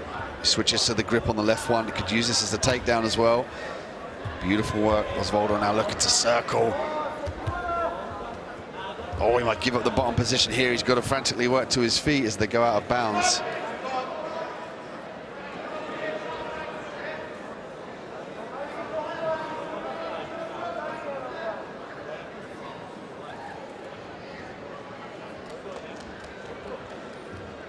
Get a readjustment of the position and the gis as well.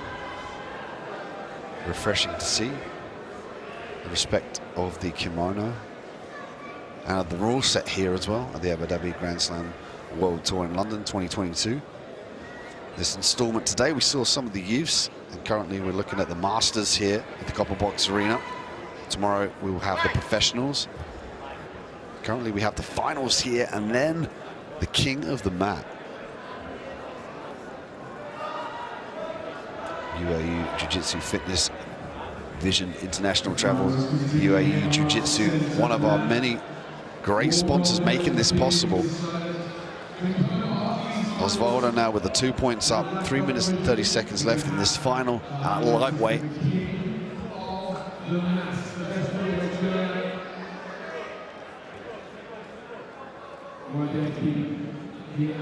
Barros now looking to pass the guard here, the knee slice. He's got to try and clear that top leg, the right leg there of Osvaldo. He's going to staple that left leg down. It might free up his left arm now to try and attack that top leg.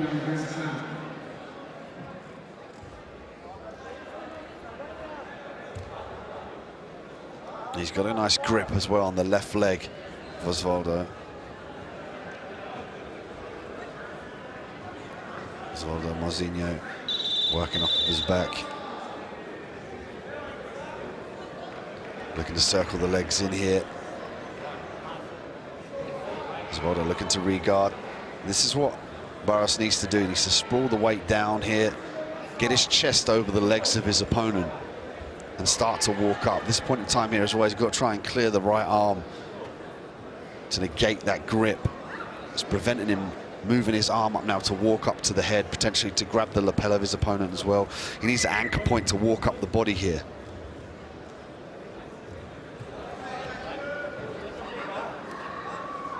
Barros been training since 2003. And for 3 years in the beginning, he worked full-time, studied, and could only make the 11 p.m. class that would finish at 12:30 a.m. It just shows the level of dedication and drive that we see in his performances.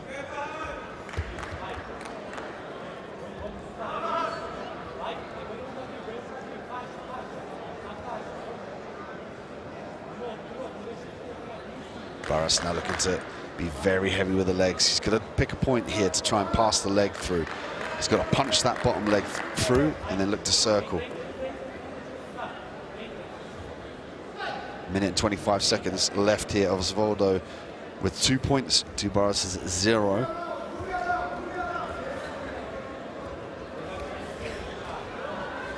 Barros could use his head snaps here and then potentially take the back, they go out of bounds. They're going to get a reset.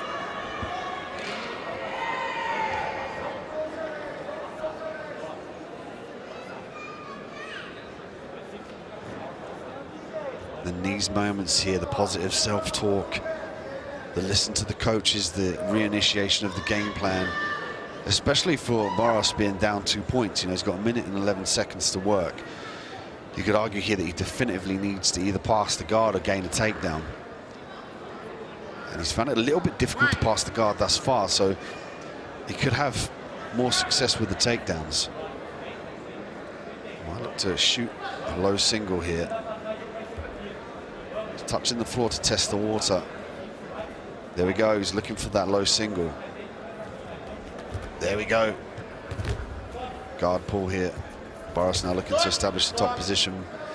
Back out of bounds. Barros found it very difficult to get round the elusive guard of Osvaldo.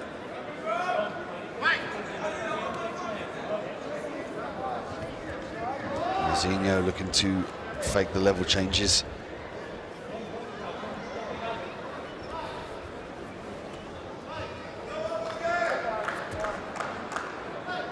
Osvaldo again looking to pass the guard. He's got to try and get rid of that right grip. His right leg is, his right arm is in jeopardy there from the lasso.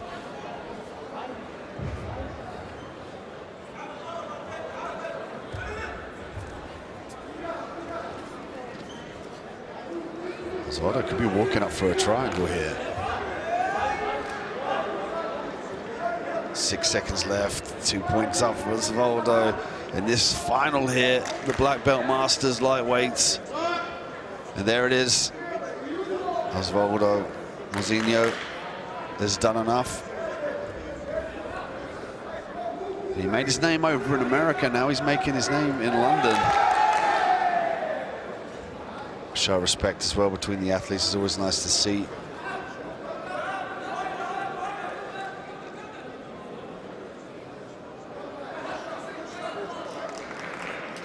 A lot of hard work and dedication to get to this point. We see the winner, Osvaldo Mazinho, claiming his gold medal.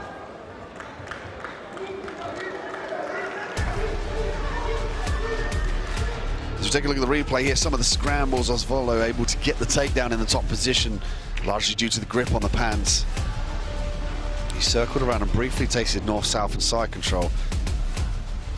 And we looked at Boris frantically trying to pass the guard. He was unable to re-establish a definitive position.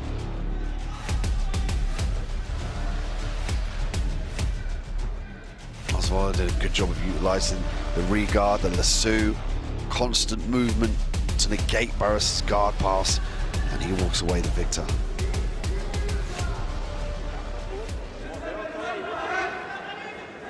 Next up, women's gi, a brown and black belt master 1 middleweight final. Gabriela Rippi, Lara Vieira.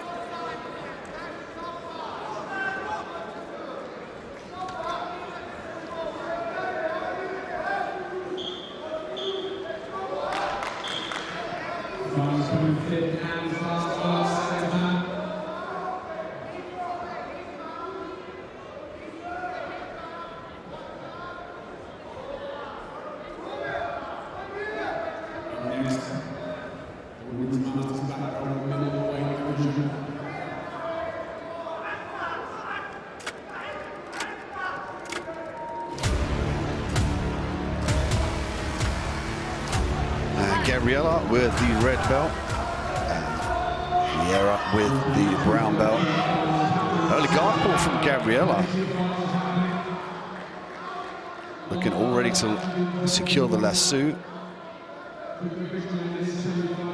She might be looking to sweep round there to her left side, but she's got to open up the left leg and drive the shin in. Let's go of that in favor of the lapel. She's going to wrap it round here to gain an anchor point.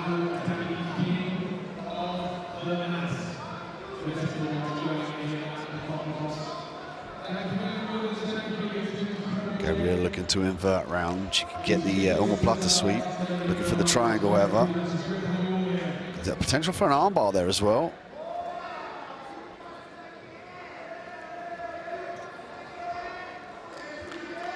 Vieira now in the top position. She's got to try and retract these arms here and try and break the lasso grip. She can do that by skipping round to her right side there. Just as Gabriela lets it go in favor of half spider guard here. He's going to walk up for the triangle. Vieira trying to punch that arm through, but she's going to give the armbar away here. It looks like the elbow was out.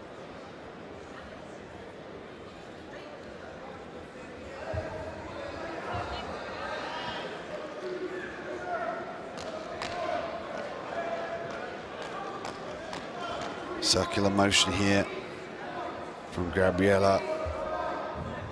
She's looking to invert again around. Manipulation of the lapel again. Single leg attempt Vieira. Gabriella's got to try and kick that leg out. Beautiful work from Gabriella.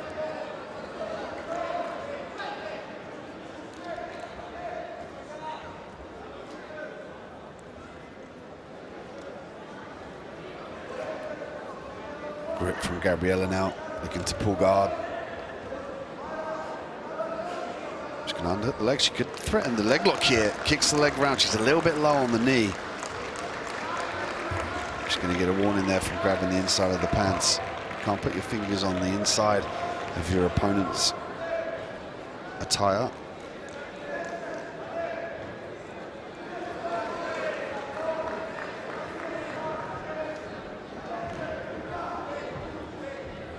Again, we see the utilization of the lapel guards.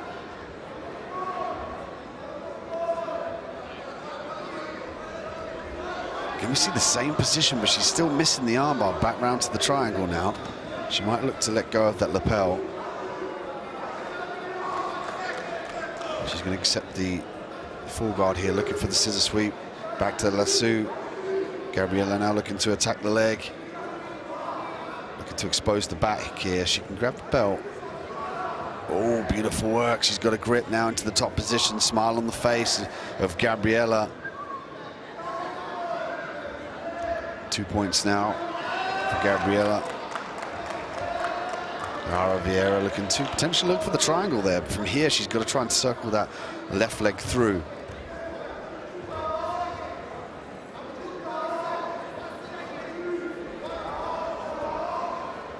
Nice pass for Gabriella. Look at the smile on her face as well, having fun in there. Minute and 15 seconds left on the clock.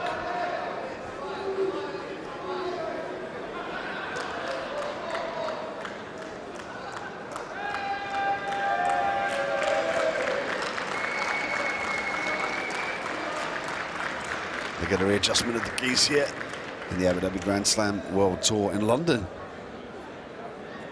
Stay tuned here on mat 3. We have more men's black belt finals, women's brown and black belt finals, and of course the king of the mat.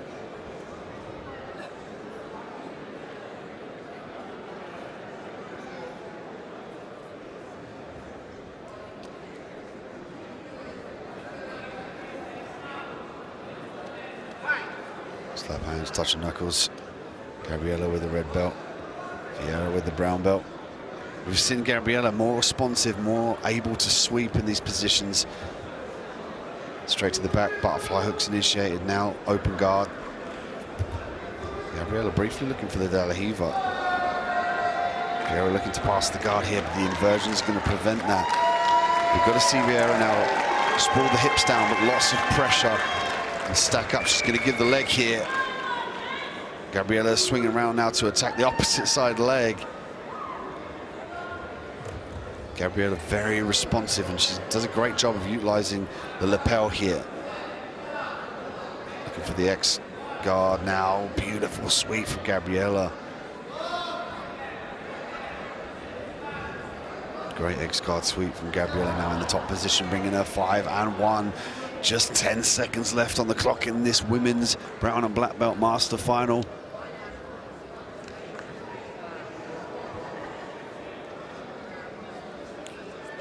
And Gabriella's done it. She's done enough. The smile on her face, the hard work has paid off. An immediate embrace there of her opponent.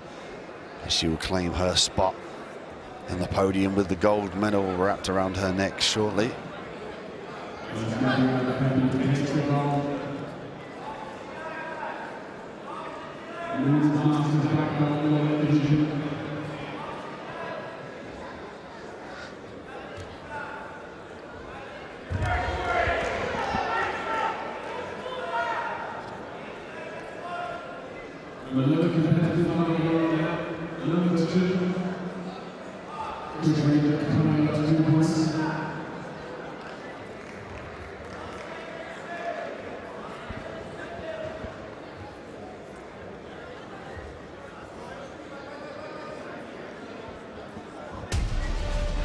We'll take a look at the replay here, and there was a triangle attempt that we saw, the inversion here, and she just missed the armbar.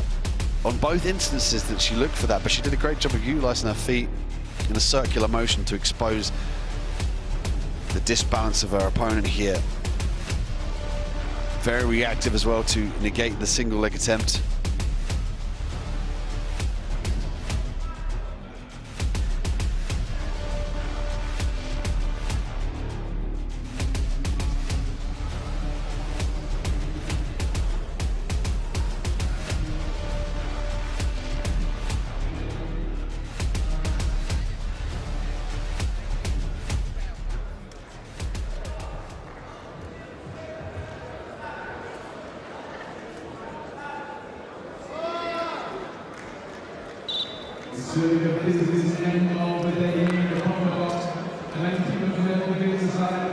Well, next we get set for the men's final in the Gi Black Belt Master 1 welterweight division, under 77 kilograms. Shortly we will welcome the competitors onto the mat. Gareth Neal and Pedro Faras. Gareth from the Gracie Barra, and Pedro from Checkmat International. And they're battling out here for the gold and the silver medal as we welcome them onto the mat here at the Abu Dhabi Grand Slam World Tour 2022 in London. We're at the Copper Box Arena. The fans are ready here for the final of the welterweights. Gareth will have the red belt, Pedro will have the black belt.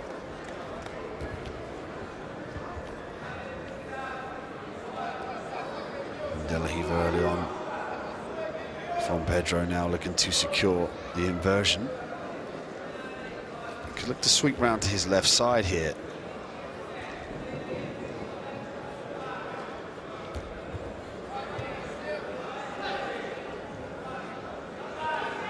And from here, Pedro's trying to anchor himself to the right leg of Gareth.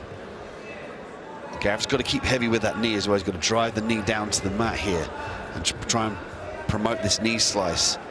You can see there from the camera angle there, the grip with the left arm of Pedro's, making it a little bit more difficult for Gareth to definitively pass the guard, given the legs trapped. Also, there's a sweep affordance as well, as we're seeing here.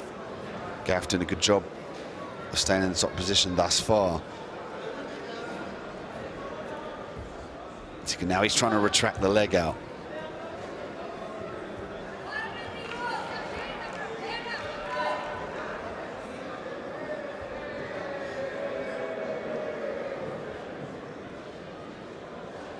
Pedro with a great clasp on the leg now. Looking like he's got the omoplata secure on the right arm here. Gareth did a good job holding his own gi here to try and prevent any sort of submission on that right arm. Difficult to see if it's bent downward or upward. It looks like it's up. Oh no, it's down to the hip here. Oh, nice sweep from Pedro, threatening the omoplata there to sweep to the top position. And that's going to earn himself 2 points.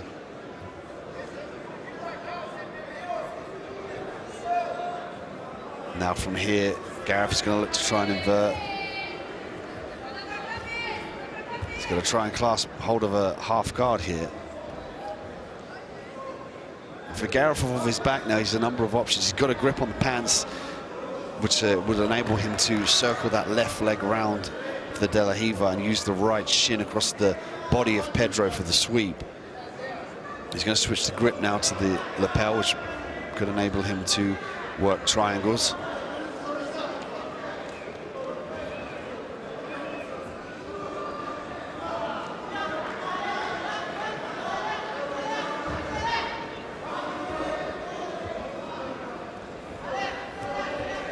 Looking through the inversion here. Pedro responding with a spin as they go out of bounds.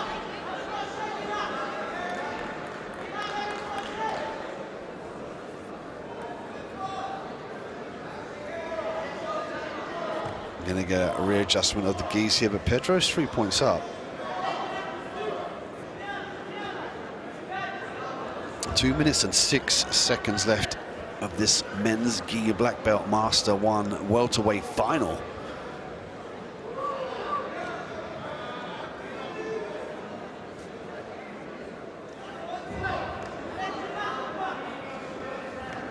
we've got 3 more finals coming up here on mat 3, and then we'll move on to the king of the mat. We've got the middleweights after these welterweights, then the light heavyweights, and then the super heavyweights. So stay tuned for that one. Of course, check out ajptour.com for the scheduling information.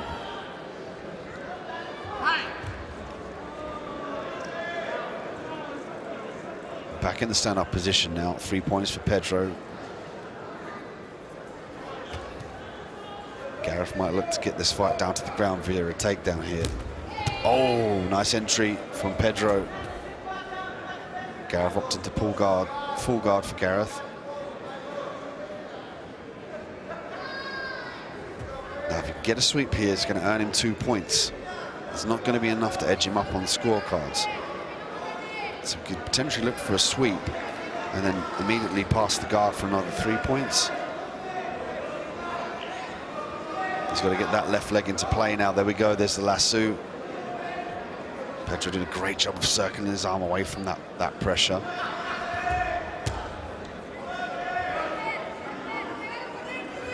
Gareth looking to take the back here, but he's going to get a warning. He's not allowed to grab on the inside. The footlock attempt here from Pedro. He's got the belly down as well. He's got a little bit of pressure. He's off to the side ever so slightly.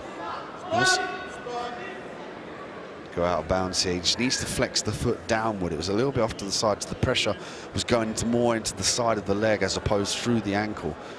2 points here for Pedro, making it 6-0.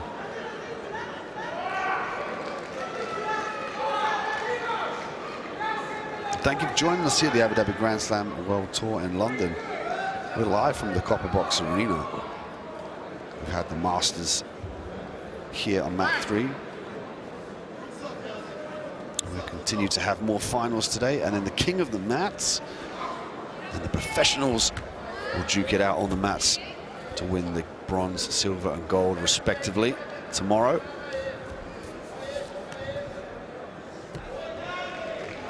Gareth now frantically looking for the guard pass. He's got to slice that right knee through. It's going to be a little bit easier if he can control the arm and the head of his opponent. So if he wants to punch, he might be going for the submission attempt here. He's got to try and kick that left leg over the head of Pedro. It's going to be a little bit more difficult with Pedro turn onto his side. But if he wants to pass the guard here, he's got to control the head and the arms. He's got to look to control the left arm and then put his left bicep in the face of Pedro. 5 seconds left here. Pedro's just got to hold on. The tactics of the game going to Pedro there with 6 points to nothing as he walks away with the gold medal. Gareth claiming the silver.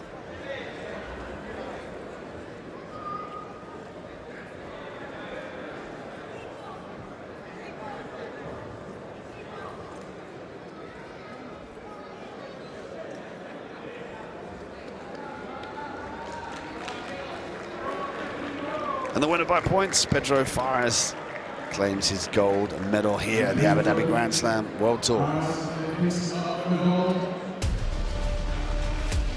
we check out the replay here. Pedro in the bottom position. Here was the omoplata sweep that got him the top position. He did a good job of squaring the hips down as well. The inversion from Gareth made it a little bit more difficult for him to re-establish that north-south position. Gareth looking for the inversion here. And that prompted Pedro to roll out of bounds. Again, awareness of the mat, awareness of the surroundings from Pedro. Pedro faking the leg and the hip to expose the single leg. That was the grab of the pants there that got a warning for Gareth. And that is the fast-paced, long contested Abu Dhabi King of the Mats. Let's move right here. Right here in the top box. Who's going to be king of the mats? We will find out later on today.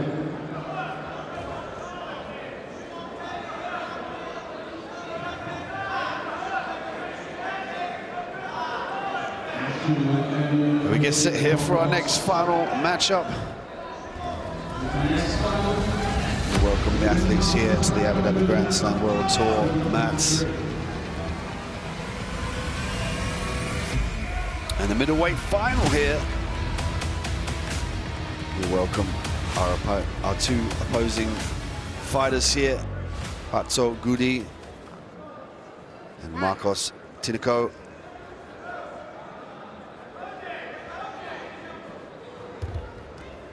Gudi with the red belt, Tinoco with the black belt. Tinoco looking to get to the top position here. Looking to fire those legs across.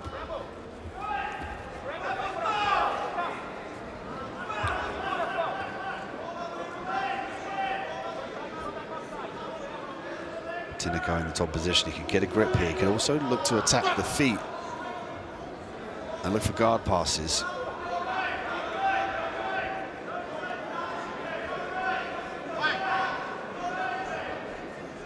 One point being awarded to Marcos.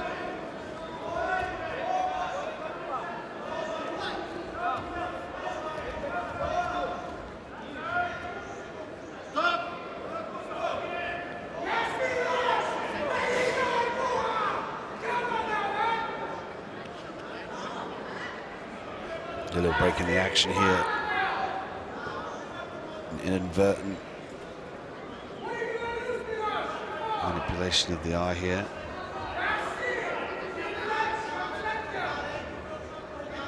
A show of sportsmanship as they get back to the original position.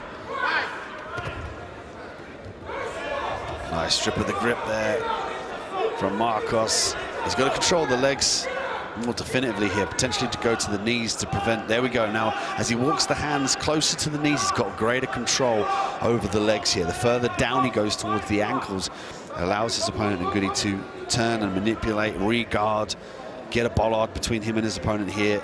As you can see immediately, the second that Tinoco lets go of those grips, Ngudi was able to manipulate that circular motion.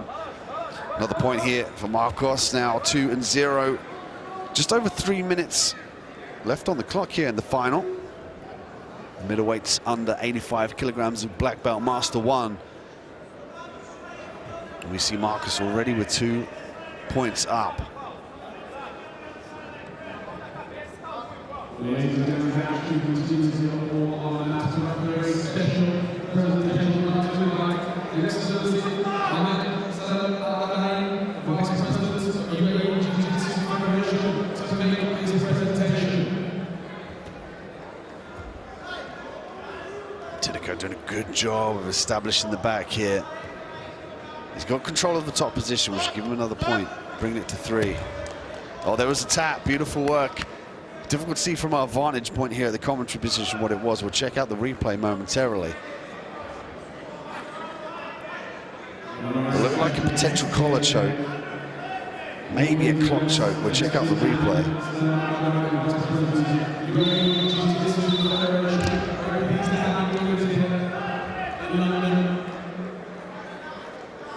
But what a way to cement his gold medal via submission. He did a great job of passing the guard. He actually exposed the back briefly.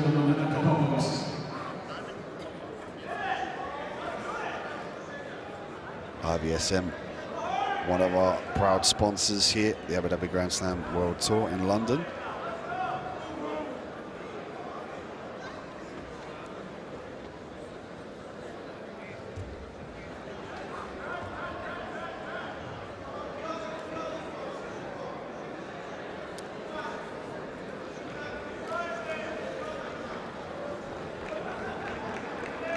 We got 2 more finals coming your way, the light heavyweights and the super heavyweights.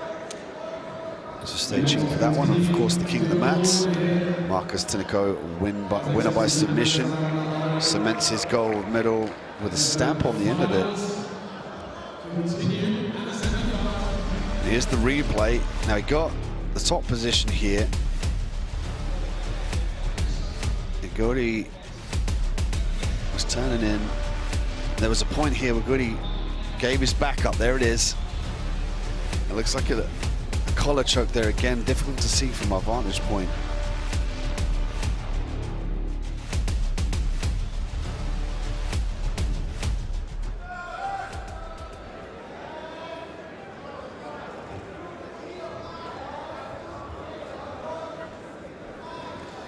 This brings us to our two final matchups here. The light heavyweights now making their way to the mat. Men's gi black belt master 1 light heavyweights under 94 kilogram final.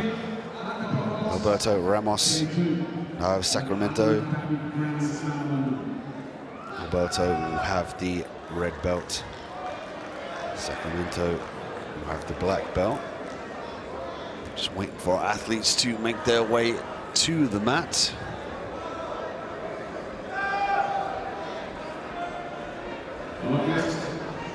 On mat 3, getting another Masters record fight to the light heavyweights. And all Brazilian event.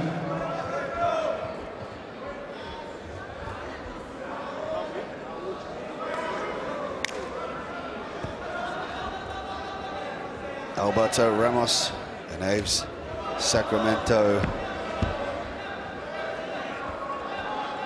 make their way onto the mat. And our light heavyweight final, the men's black belts masters.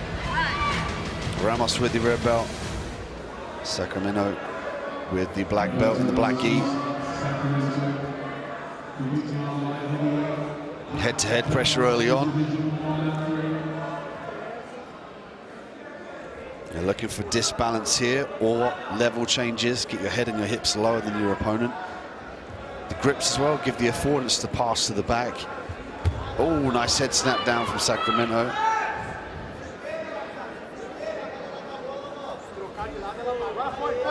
Ramos now opting to pull guard. He's got to be careful about giving away this open guard position here. Sacramento might look to pull the legs away. He's got to address this lasso grip though, as he circles round. From here now, he's got to try and get that left leg on the inside of his body here. Oh, nice sweep. Oh, he didn't get the top position to reaffirm the position though. Ramos needed to come up on top there just to secure the points.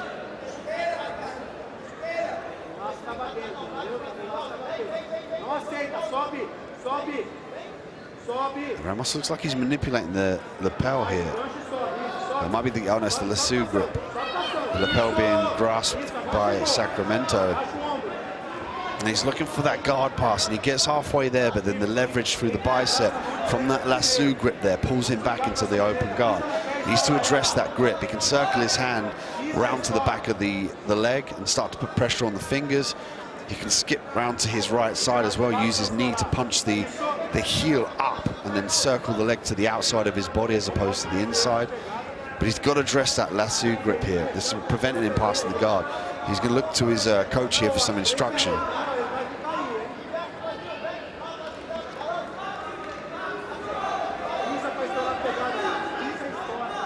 3 minutes left on the clock here at the light heavyweight final.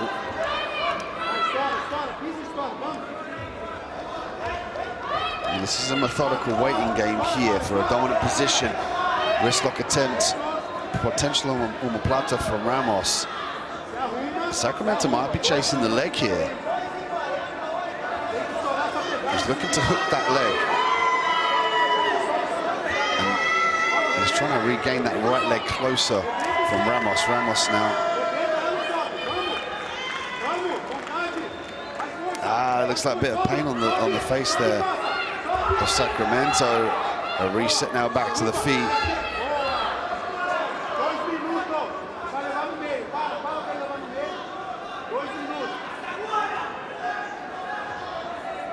Ramos now looking to consolidate the lapel. He's going to look to grab the grip there on the left arm and then stand to his feet. Now what he'll look to do there is let go of the lapel and push down with his left arm on the right leg of his opponent, in Sacramento. Now he's got the grip here. He's going to look to stand up. There's the underhook. Potential star sweep attempt from Sacramento. There it is. There's the push. He opens the guard. He's got to make sure he clears the legs here. He could potentially sprawl backwards here and drag his opponent back to the side as he does. He could also slice that right leg through. He's got to be careful about the armbar here. Now again from here, he's got to get the leg on the outside of his body. Full guard initiation from Sacramento. A minute left on the clock now here in the final. Light heavyweights going at it for the silver and the gold respectively in the light heavyweight division. These ones under 94 kilograms in the men's black belt masters.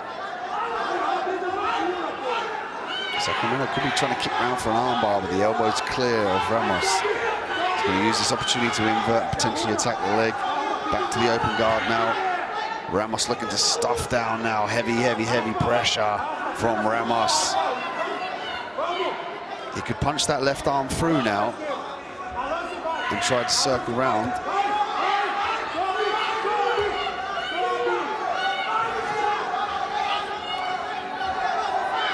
Sacramento looking for the leg position for the rear guard. Ramos can get his hips heavy and his chest heavy on those legs. There we go, now he's got a position. Oh, nice inversion from Sacramento. Such dexterity and flexibility from the light heavyweights. As the time runs out, they get a rest period here, and we go to a golden round where the first person to score will win. Failing that, it will go to the referee's decision to determine the winner. So this often makes it very exciting here for the golden round, because two of the athletes, all they have to do is score 1 point. Doesn't matter what it is. Could be a sweep, could be a takedown, could be a back take, mount, whatever it is. But they're initiated. They have to go. They have to pull the trigger. They've got a minute to work before it goes to the referee's decision. So often you see like them pull the trigger, they initiate quick. Often can be very exciting here in the golden round. A minute on the clock here. Ramos with the red belt, Sacramento with the black belt.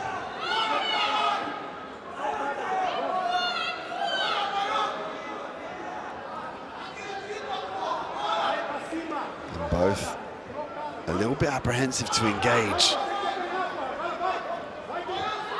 And the margin for error is small here. Nice double leg. Oh, and there was the margin of error we were speaking about. The double leg attempt from Ramos, which was the perfect timing, but the underhooks from Sacramento to get the top position. And that's what we were speaking about with regards to the little nuances. The margin for error is small. Do you shoot a double leg, or do you give up the top position and give away the advantage? And in this instance, I mean, credit to Ramos. He pulled the trigger. He went for the takedown. But Sacramento was quick with the defense and did a great job of staying in the top position. Check out the replay here. There was the beautiful double leg. It was just a little bit far out. Didn't get the hips as close as he could have done.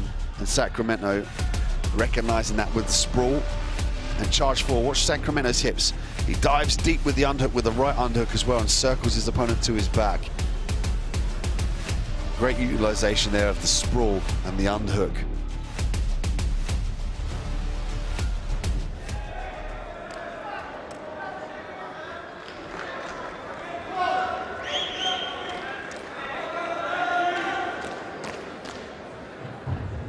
And we're back here for the last final here on mat 3. Thank you so much for joining us. All right, my name is Dean Midhat. We're here at the Abu Dhabi Grand Slam World Tour in London. This installment, we had the youths and then now the masters here at the Copper Box Arena. And we welcome the super heavyweights, the big boys, under 120 kilograms. The final here, the men's black belts. Antonio Jr. will don the red belt.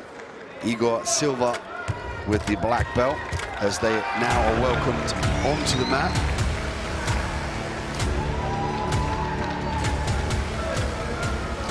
Super heavyweight final here at the Abu Dhabi Grand Slam World Tour. Initiation of the grips here. One lapel, one sleeve. Oh, flying armbar attempt here. Beautiful work. Oh, he's nearly got it. Excellent work from Igor Silva to initiate that flying armbar. And a smile on his face. An exciting fire in itself to go for that early on in the round. Now he's got 4 minutes and 30 seconds in the bottom position. Didn't give up any points, didn't give up any advantages, excuse me. But now he finds himself with a large man on top of him. And here we see the much larger men they often find it a little bit more difficult to sweep, given the extra power, the musculature, the weight.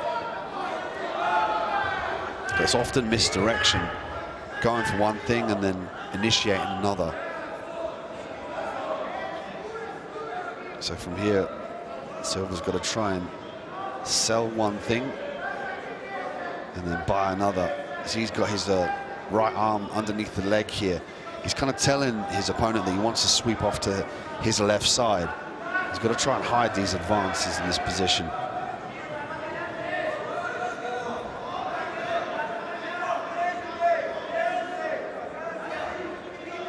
Junior looking back to see the configuration of the legs. He might look to stand up here and push the top leg. And there you see the switch from Silva. He's trying to keep a tighter grip. Unhooking the leg here, but the configuration of the feet as well. Currently now the right leg is more easily viable to push down, given that it's on the bottom side. Silva looking for the star sweep.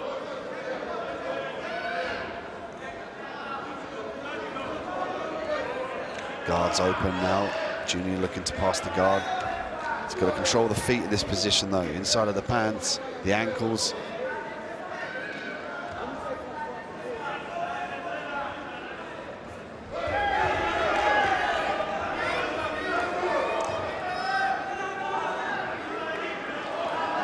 Junior looking to break the guard here. Switch from Silva.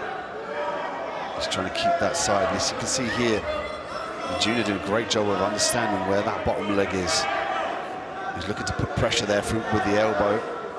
That's why you're seeing the switch of the guard there in the camera angle. Currently the right leg now is the easiest leg to push. You can push the top leg, but the right leg there for Silva is the one that's easier push down. That's why you see him switch his guard position. Keep the strong leg on top. As soon as his opponent in Junior looks to break the guard, he'll switch. You see there he switches it to the top position. Which makes it a little bit more difficult for his opponent to break the guard.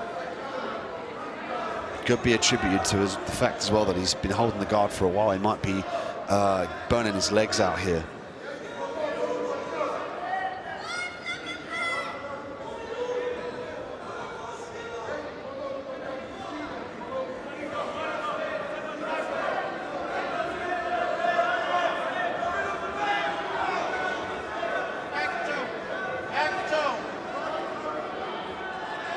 Minute and 23 seconds left here.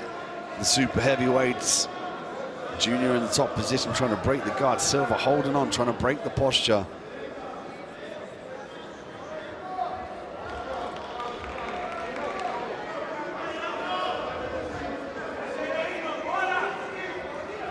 Two opposable forces here coming to a head.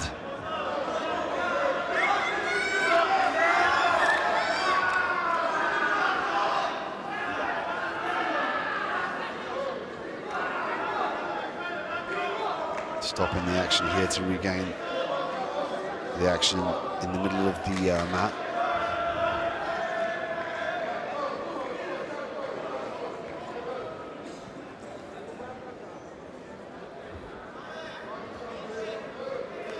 Going to get a reset in the same position. Full guard here for Silva. And if this one runs its course, it goes to the golden rule, where the first person to score in the round instantly wins. Failing that will go to a referee's decision. And the margin of error here is very small for these two heavy guys. The second that Junior's able to expose an open guard, force the leg down, he's in a position where he can pass the guard, potentially get an advantage, or pass the guard and gain the points. So that's why you're seeing here Silva hold on. He's switching the grips, he's switching the legs. He's looking for the sweep here. Beautiful work from Silva. Excellent positioning from Silva now to the top position with just 14 seconds left as he moves 2 points up. He's going to step away here. Smart play. And you can see there on the face of Junior, he understands that potentially he's given this one away. And we see Igor Silva from the commando group walk away with the gold medal. Crowd respond. The Silva goes 6 points to Junior's 0. And that sweep was beautiful. We spoke about misdirection.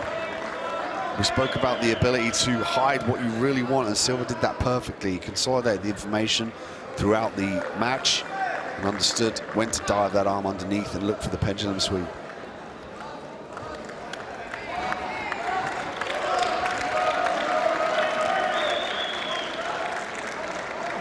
Here's the replay here. We're going to see the beginning of the match here. There was the flying armbar attempt from Igor Silva. Didn't manage to get the clasp over the joint and the left leg over the head. But there was the sweep. Beautiful work with the leg. The right leg uses a pendulum to gain the top position. You can see there, ecstatic that he would take the top position at the medals podium here in the Abu Dhabi Grand Slam World Tour in London. Stay tuned here at AJP Tour for our King of the Mats. It's billed to start at 5 p.m. local time, 5 p.m. GMT. So potentially now 15 minutes until the King of the Mats get underway. So stay tuned here at the AJPtour.com.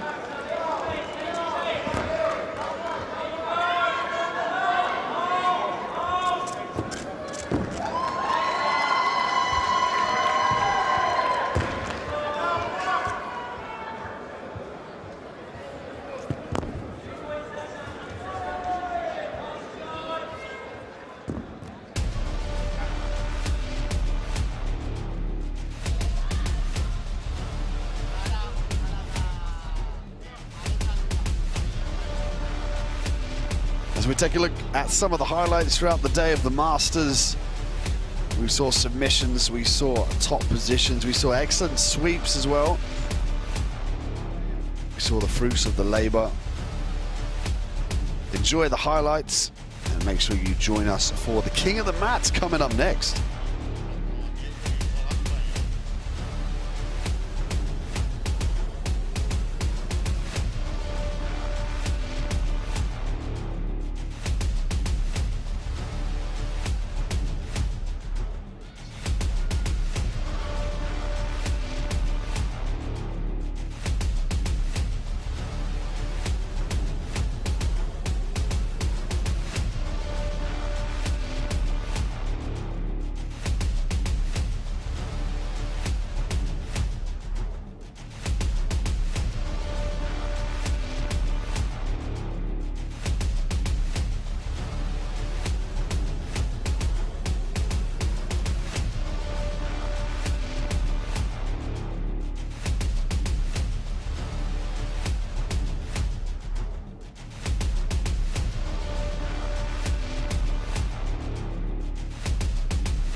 Ladies and gentlemen, this is what we're waiting for.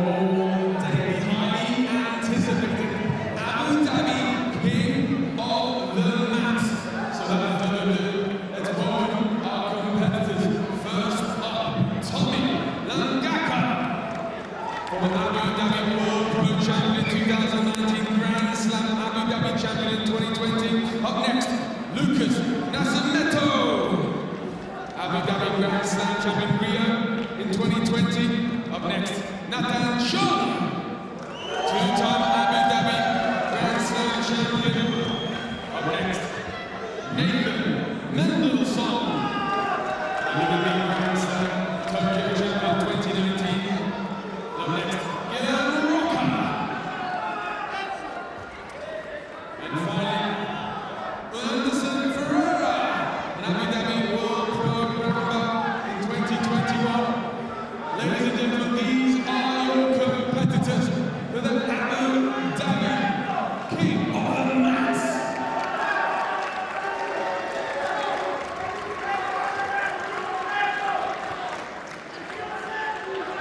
So there we have our athletes for the King of the Mats here at the Abu Dhabi Grand Slam World Tour London 2022. They will battle it out for the top position. We have USA and Brazil in the mix.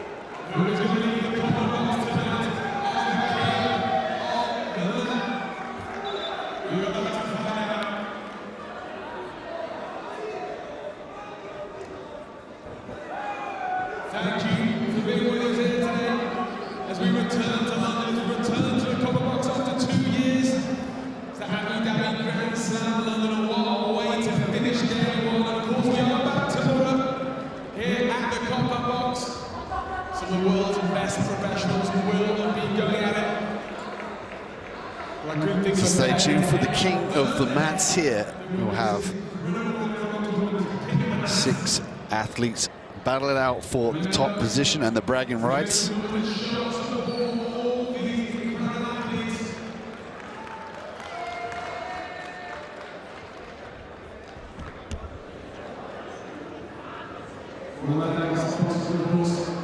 UAE JJ International Vision Travel, 24/7 facilities management, and international vision investments. Thank you for making this incredible event possible here in London at the Copper Box.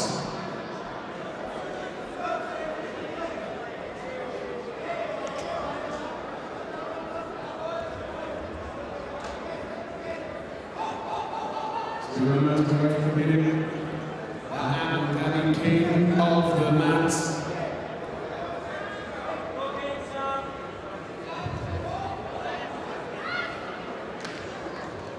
The action continues, as you can see, on our 4 other mats.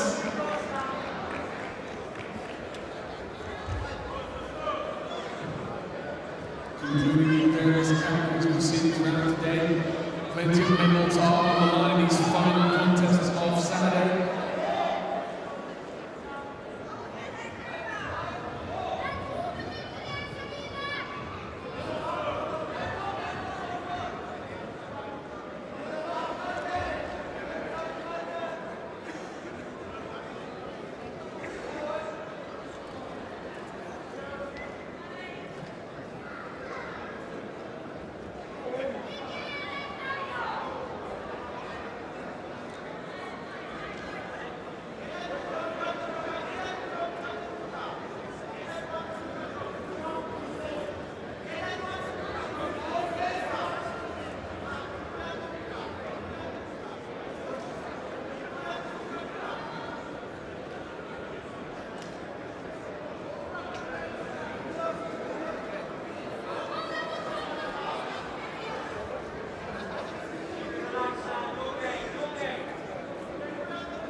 Saudis for Abu Dhabi King of the Mat are getting prepared.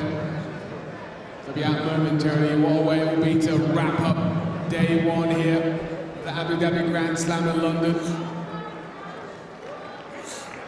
Thank you all for joining us here in London. We're going to finish on a high, that's for sure, so stick with us here at the Copper Box.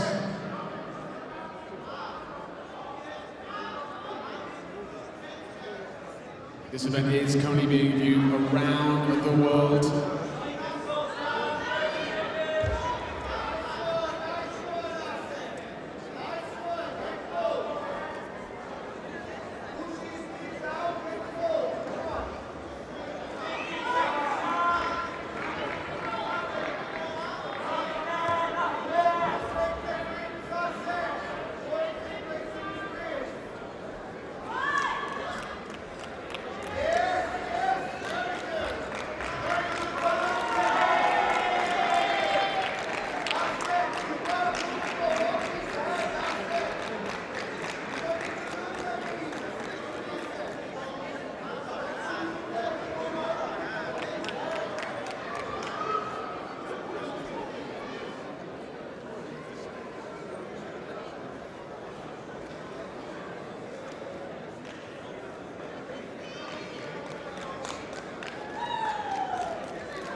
and the Abu Dhabi King of the Mat tournament. We're about to step onto the mat.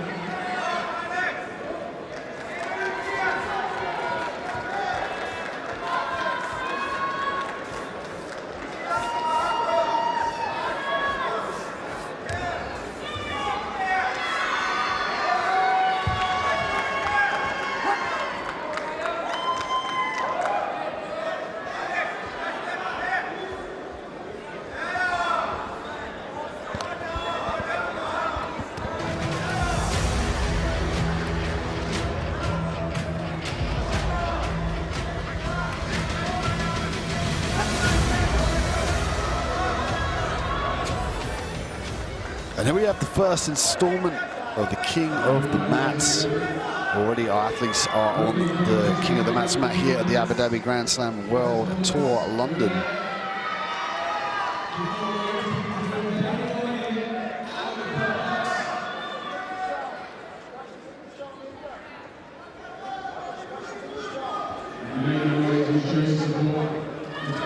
Nathan now in the top position, looking to knee slice through.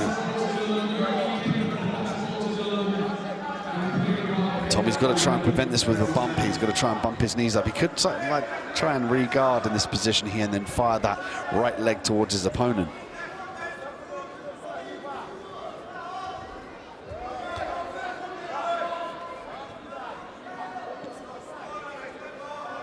Nathan with a nice grip strip.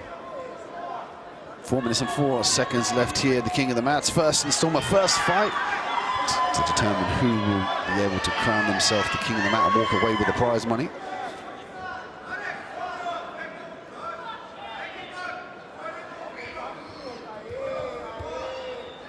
Nathan Mendelsohn now looking to knee slice through again, but he's got to clear that left leg. Stuck in the half guard again.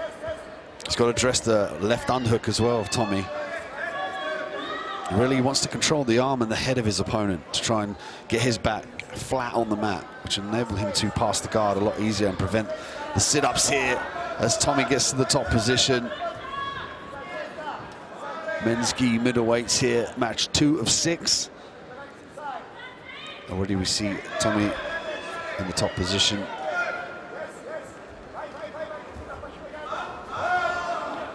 Now looking for the back here. He's going to try and secure both the hooks. An extra 2 points here. He's got both hooks in. He's looking to potentially secure the collar choke here. He's going to try and pull the top arm around the neck and then pull the bottom lapel grip downwards. If he can get more square on the back, he might have some more leverage here. He can go belly down as well, and he'll get some leverage from the hips. And he's got it. There's the tap. Beautiful work. He does it and gets himself through to the next round with a very impressive collar choke. Tommy Langaga from Brazil moves forward.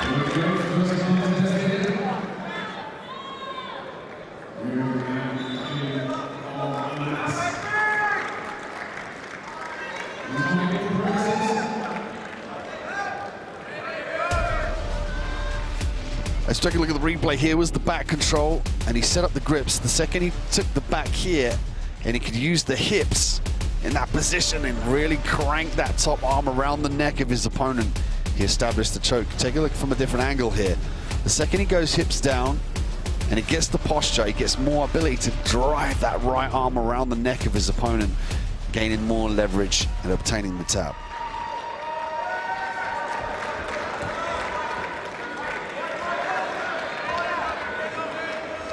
Anderson Vieira and Lucas Nascimento are next up at the King of the Mats. And Nascimento, an established jiu-jitsu player. Excellent single leg, likes to ankle pick often. Great guard passes as well. Vieira will have the red belt. Nascimento, the black belt and the black gi. Match 1 of 6 in the men's gi King of the Mats at middleweight. There was the takedown game. There was the single leg we spoke about from Nascimento. He might go to the knees here and watch for him to go low on the ankle or switch to the double. Back to the feet. Out of bounds. Hugh Anderson is going to make sure he looks for unhooks in those positions or stuffs the head. Can't afford to let Nascimento get low on the body and secure one of those legs. And again, there's a single leg from Nascimento. A nice grip on the pants as well from Nascimento. He's going to switch to the double. If he can get back to his feet here, he can go head outside single. He can scoop the hips up as well and drive. He's going to try and pull the left leg towards. He's going to switch to the back. Oh, there's the counter. Hugh Anderson looking for the counter here. As they go out of bounds, they fall off the mat.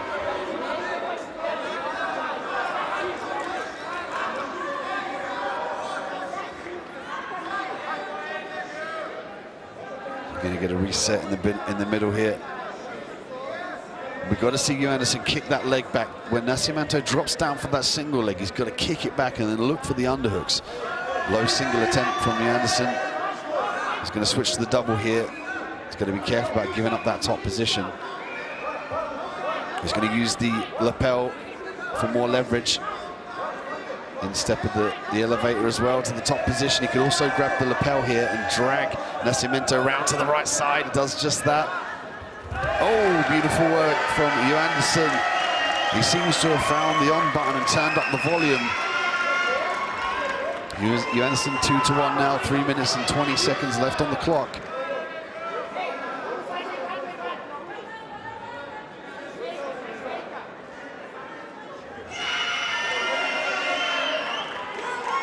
Pace has slowed down here a little bit now. Anderson in the top position, looking back at the scorecards, and this is going to dictate now his course of action.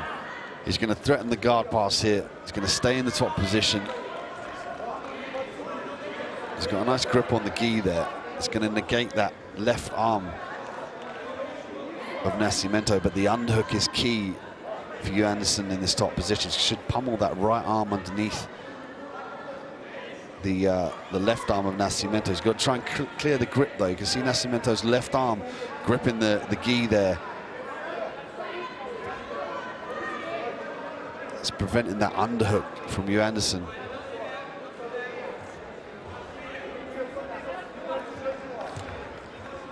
Anderson's going to stay heavy with that right side, try and pin the arm down, try and negate the movement of Nascimento. Nascimento, on the flip side of that, he's got to try and think about getting this underhook.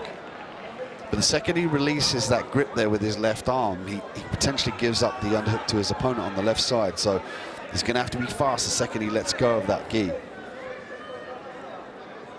Just under 2 minutes left for Nascimento to work. Anderson doing a great job of staying heavy in the top position here. Again, understanding the tactics of the game. With 2 points up to 1.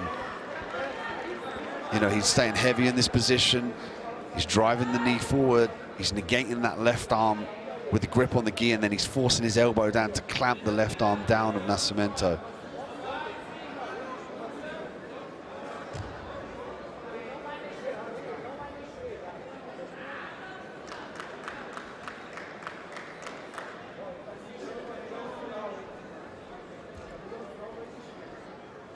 Time's ticking away here for Nascimento. If he can retract the leg out, he can get it underneath him, but he's got to break the grip. There we go. Now he's going to try and break the grip there on the left with the left arm of Anderson, because he needs that bottom leg, the right leg, to go underneath him. So he's got forward pressure. He's going to try and retract it a little bit here. He's got a potential to sweep if he can funnel that right hook in. Nascimento back to his feet. Crowd respond. He's got 45 seconds to work though. Nascimento, one of the favourites to move through the king of the mats, and so far Anderson's putting a spanner in the works here. King of the mats here at the Abu Dhabi Grand Slam World Tour in London. Nascimento dropping down for the single. Great hips from Anderson.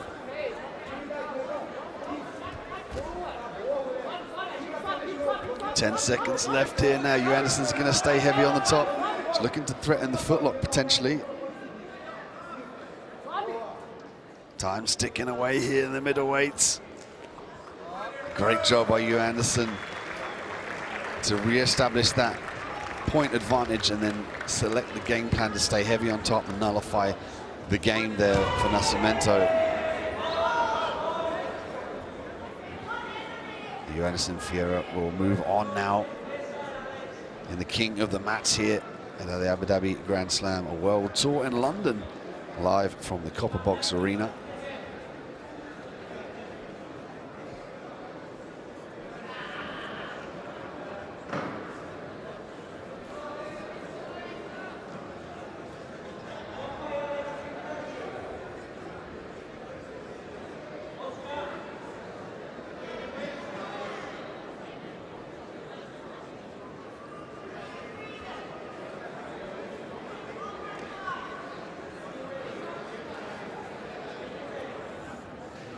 Show of sportsmanship here from Anderson. So we will go to our referee for the official decision.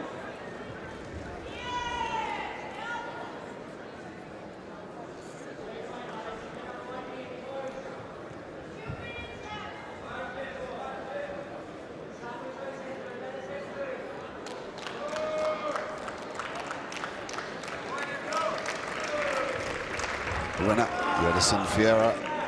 We'll take a look at the replay here of Anderson's labor. You can see there the switch to the back from Nascimento as he was looking for the takedown. There was the counter from Anderson. Nascimento was doing a great job of chasing the takedown, but Anderson tripped that foot beautifully. He went to the grip on the lapel as well. He could have circled round, but he switched it up and ultimately won him the match.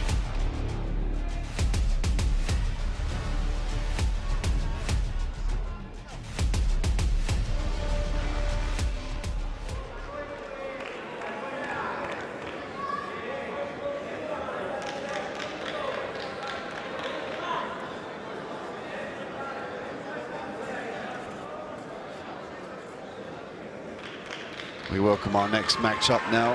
The Abu Dhabi King of the Mats at middleweight, sponsored by IVSM. Nathan Mendelsohn with the red belt. Nathan Chang with the black belt, making his way to the mat. Both these men are black belts, but the red just distinguishes the two for the referee. You can see the referee has a red band on his right arm. That signals the side to award the points to the player with the red belt.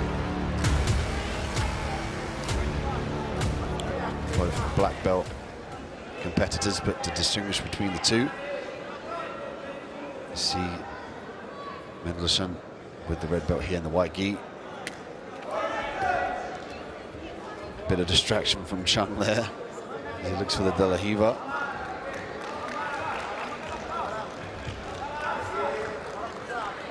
He's going to look to skip that leg through, potentially work now. The De La Riva is going to get a grip on that left side, however.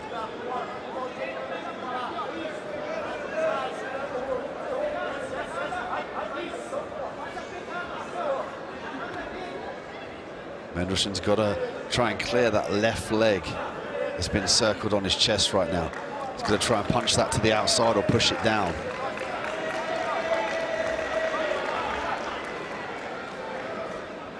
Because his job here is to clear the legs ultimately and then try to deal with the upper body. He's got to try and control the head and the arm and then try and slice that right leg through to fully establish the pass.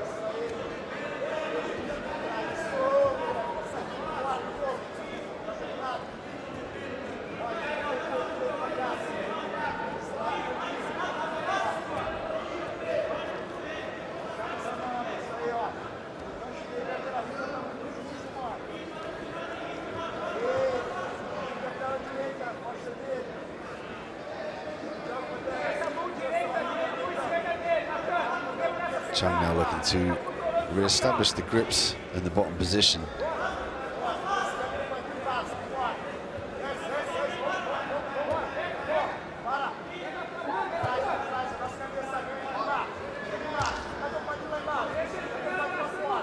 Nice balance being displayed by Mendelsohn.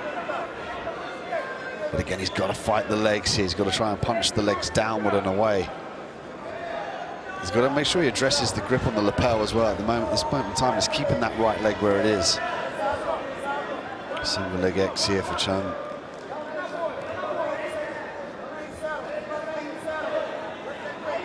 Chung could use this position to sweep here. He's going to kick the feet on the bottom and try and get the top position. He's going to drag the legs away. Smart play, dragging him back into the center of the mat to prevent the restart from out of bounds. Chung now looking to pass the legs. Definitive grips on the leg. 2 points for Chung. 2 minutes and 20 seconds left here. The king of the mats in the middleweight division. Match 3 of 6.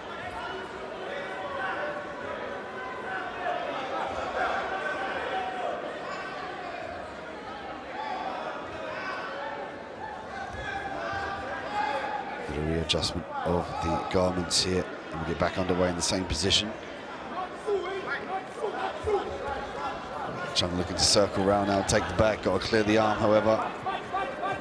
Switching to the single leg. He's going to grab the lapel, watch for him to circle around now to his right side.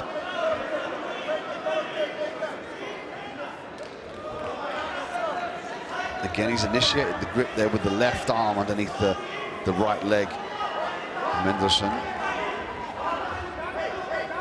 He can use that lapel as leverage now for the takedown if he was to circle around. Let's go of the grip, reset. Mendelssohn looks at the clock here. He's got a 1 minute and 50 seconds to try and do something. He's got a 2-point disadvantage here.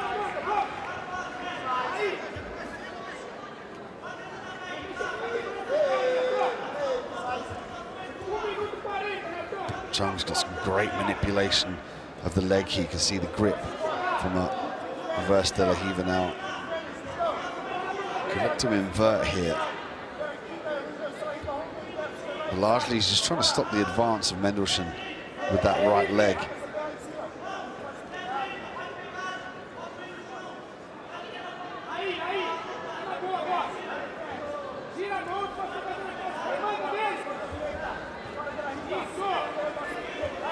Chung making it very difficult here for Mendelssohn to pass.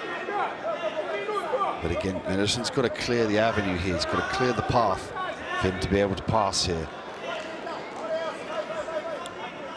Chung doing a brilliant job off of his back. 2 points up. He's still making a great case to prevent the guard pass as he inverts here to re-guard. Tremendous flexibility being displayed by Chung.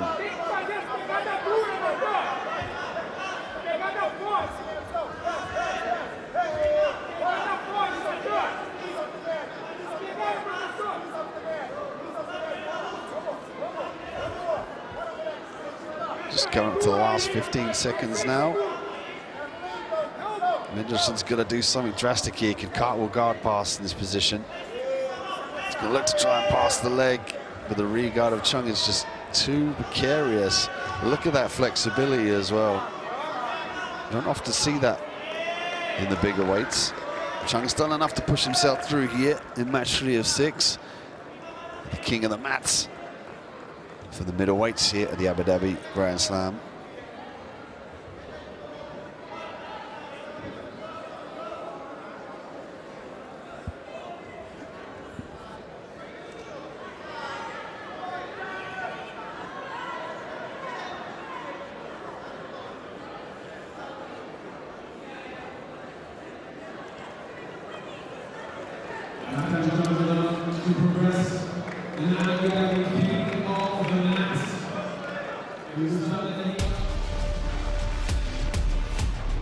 We take a look at the replay as well. Chung's ability to invert, to manufacture blockades as well, enabled him to maintain that bottom position, circle beautifully here. But he was fast, he was to the point, he used the lapel as well to his advantage. Positional and awareness as well, and the re-guard won in the match.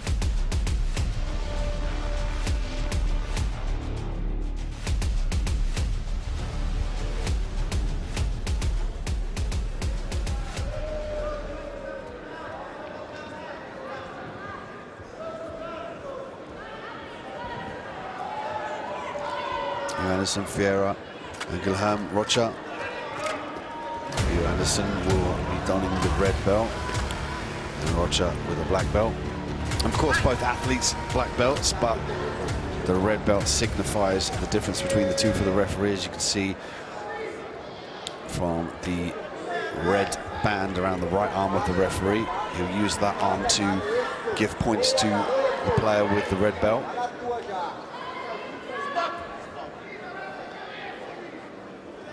We've seen Anderson's ability to utilize the single leg to his advantage as well. He chased the takedown there as he went out of bounds. Rocha's got to be aware of that here. He's got to be aware of the guard pass.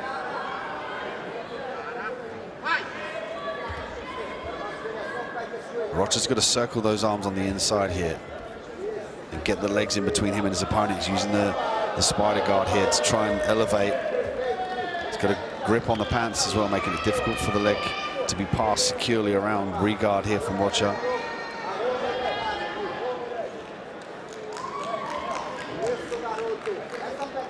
We've seen Anderson maintain this position here on the top, but not from the lasso. This might throw up a little bit of a problem for him. He's got to try and clear that left arm out of jeopardy for him to be able to securely pass. Here we go, he's trying to funnel the leg. The foot's caught just on the lapel here. If he can just try and bump that foot off there. There we go, he reached around to try and push it off, and that prompted Rocha to re-establish his legs.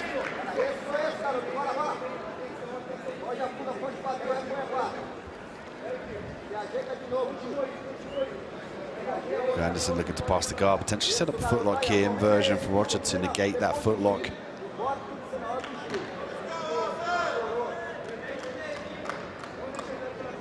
Rocha now imploring the lapel. Again, Anderson's got to clear that lasso. There we go, beautiful, uses the knee perfectly. He's just got to punch that leg now to the outside of his body and then use that right leg to knee slice through.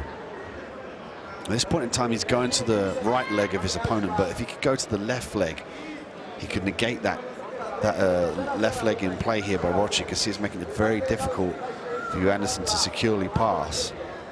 It can be quite a frustrating position as well. Rocha looking for the sweep there briefly, doesn't get it. Might look to attack the leg here now.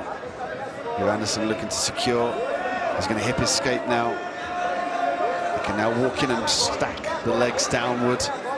He's got to use his chest weight though to stack the legs together. Inversion now from Rocha.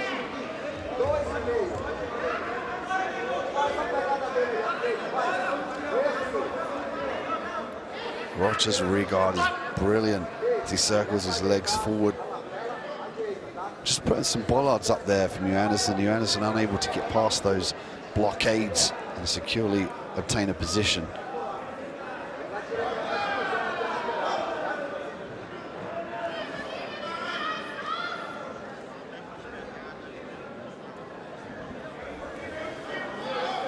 Going to get a reconfiguration of the original position now.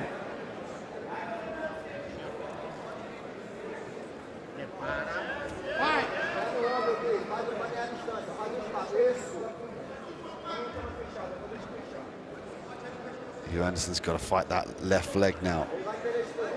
He's got to prevent it from circling. Now the right leg circled in on the lasso.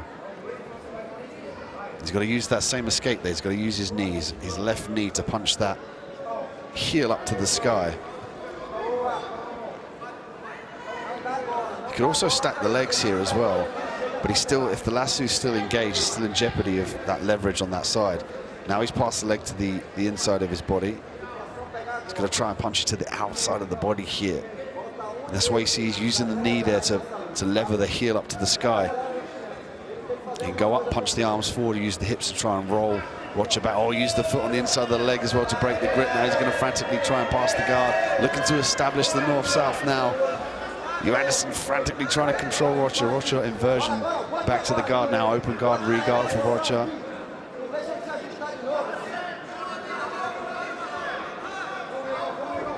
Great scrambles between these two. Rocha very responsive with the open guard, enabling himself to disengage his opponent from definitively passing. He's going to roll now potentially for the leg. 55 seconds left here. Match 3 of 6 of the men's gi king of the mats at middleweight.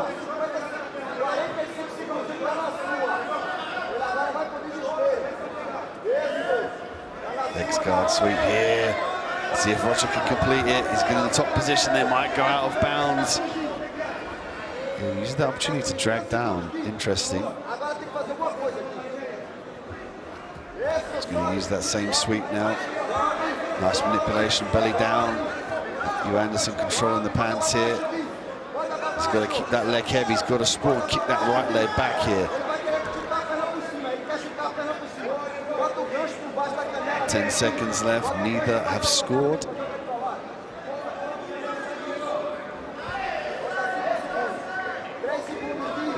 Anderson looking for the footlock. He's going to get some leverage. And the time ran out. The rest period is initiated.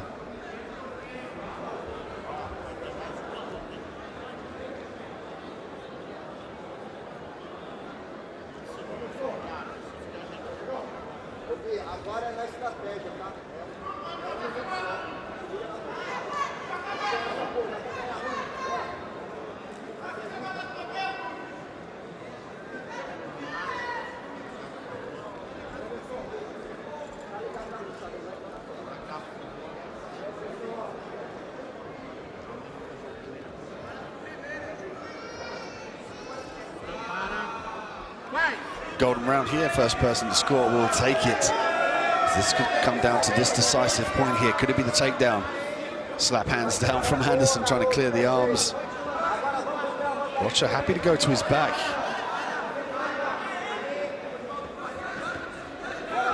Let's see if Anderson tries to set up this foot lock. Every time you see Rocha re-guard, he turns that foot in here, and you see a beautiful work from Anderson as he gets the point. And the crowd respond to him as well. The vantage point from Anderson is going to push him forward here at match 3 of 6. The king of the mats, the Abu Dhabi Grand Slam World Tour in London. We're live from the Copper Box Arena. Thank you for watching. Stay tuned for more action in the king of the mats.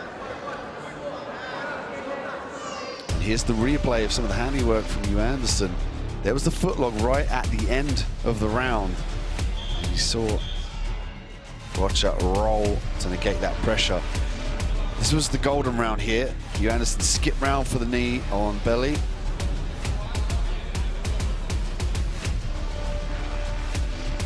See, he clears the legs beautifully with speed and precision.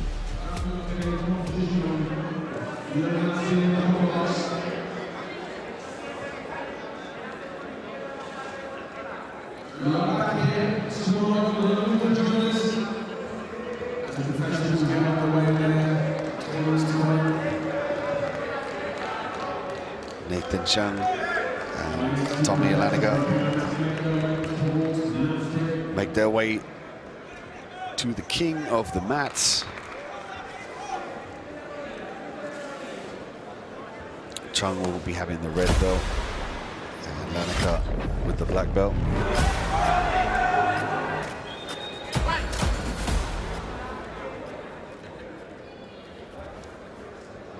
Double guard pull from both athletes. Both looking to establish that half guard to work sweeps off of this.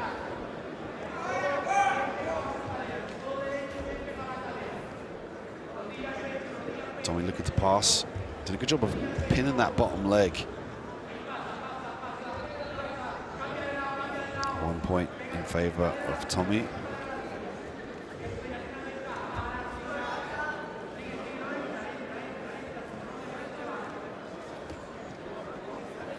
Tommy looking to skip past the ultimately. He's trying to stack these legs down to the floor, pass them to the side, and then look for the guard pass. Going to get a reset here due to being out of bounds.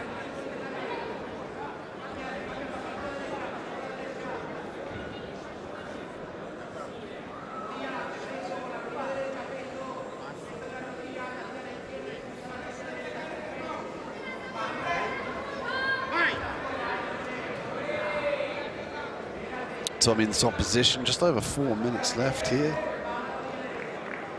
Tommy might look to try and reverse out this position now to try and pass the legs to the side. He's going to try and force the leg through and then pass around to side control. He's got to address that lasso grip on the right arm.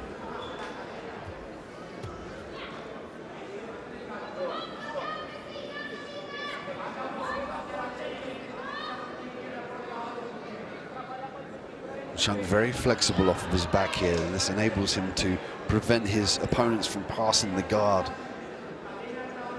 He always creates bollards and blockades between him and his opponent, largely his feet. As you can see here, one of them's a lasso, the other one with the spider guard there on the inside of the bicep. You can see there, Tommy just trying to shake it off, trying to but a little bit of pressure through the fingers there to break the grip, as we're seeing here.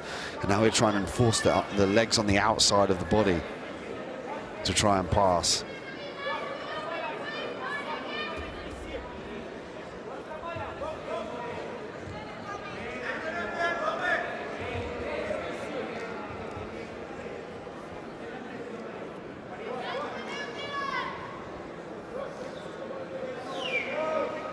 Tommy 1 point up here. So he might play the tactics game now of staying safe in this position, maintaining the top position, staying away from the sweeps.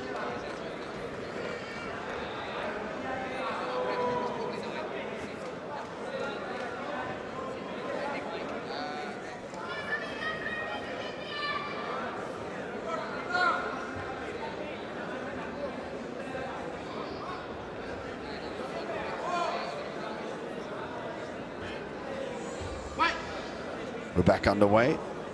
Just over 2 minutes and 30 seconds left on the clock. And already see Chung trying to tie up Tommy.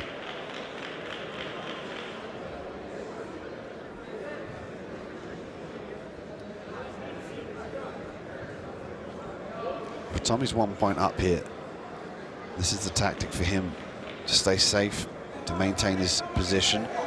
Try not to give away too much in the form of base to Chung in the bottom here. Chung's looking for that angle with the lasso.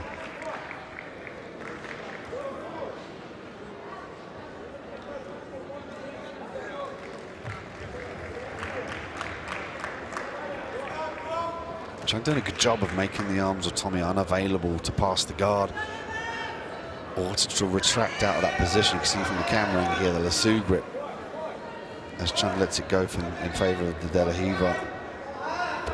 Now looking for the sweep. But Tommy's doing a great job of re-establishing his base. At this point in time, he's on the tiptoes here. He's forcing the knees forward. He's trying to keep the base underneath him, because right now his posture is somewhat compromised by Chung's grips, particularly the lasso. So Tommy will force his hips up, get nice posture to the sky, and make himself heavy. Try and use the counterbalance there, the counterweight, to keep him where he is. He's got to be careful about leaving that right leg to be trapped, however. Just over a minute left on the clock of match 6 of 6 in the men's gi middleweight king of the mats.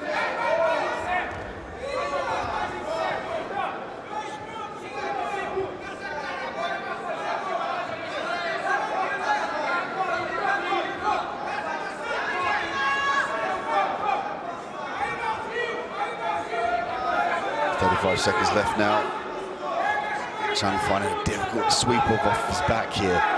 Again, one of the problems about accepting the bottom position. Leg lock attempt here from Chung. Tommy doing a good job of trying to retract the leg. Chung could use this opportunity to sweep here, though.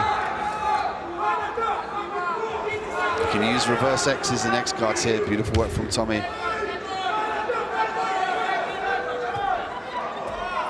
4 seconds left now. And Tommy working off of his back. Chung trying to pass, but he's going to run out of time.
We look at the replay here. Tommy in the top position.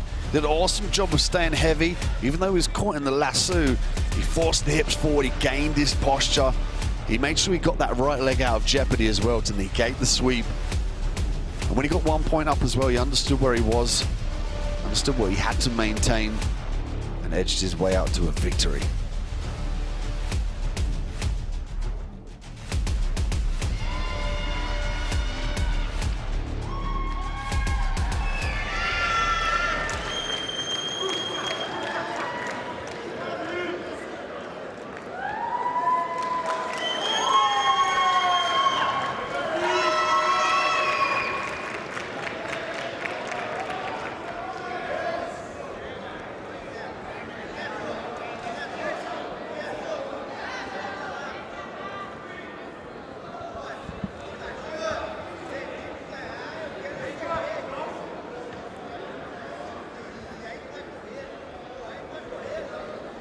So welcome back to the Abu Dhabi Grand Slam World Tour in London. King of the mats here in the Copper Box Arena. Rocha and Nascimento are making their way to the mats.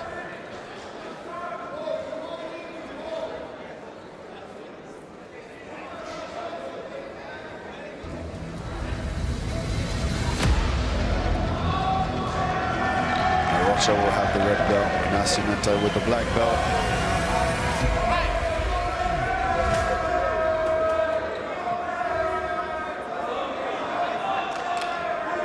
Nascimento looking for the takedown early on, sprawl from Rocha. And Rocha's great off of his back again, another player that has great dexterity and flexibility that enables him to stop his opponent's guard pass. And Nascimento likes to stuff the legs, he likes to skip round, use tornado passes, knee slices. So he's going to have to definitively control the legs here to try and pass the guard.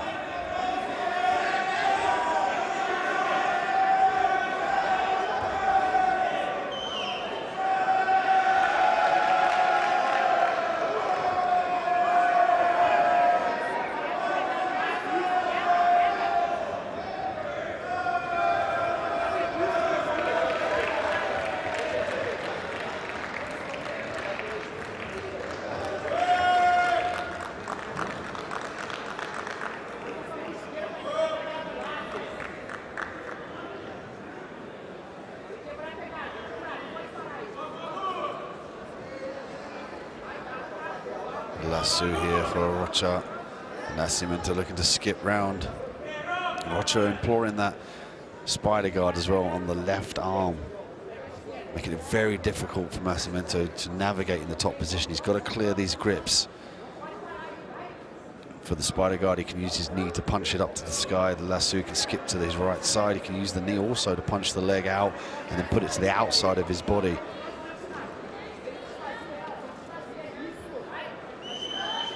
Nascimento looking to pass around there to his right side, but he's always going to be in jeopardy with that lasso on the left arm.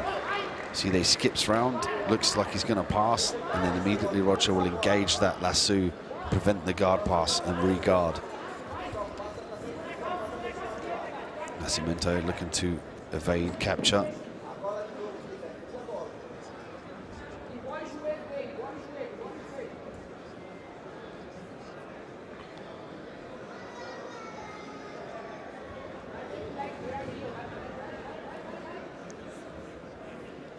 Nascimento now looking to force the legs down. He's got to sprawl in this position here. Put his weight down through the chest. But again, he likes a tornado pass. But he's got to clear this lasso grip.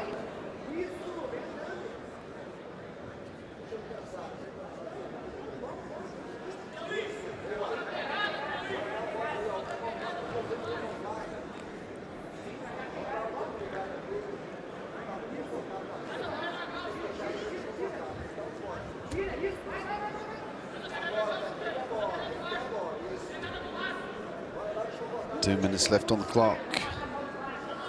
Middleweight king of the mats here in London. And Nascimento finding it very difficult to pass Rocha's open guard here, largely due to the lasso.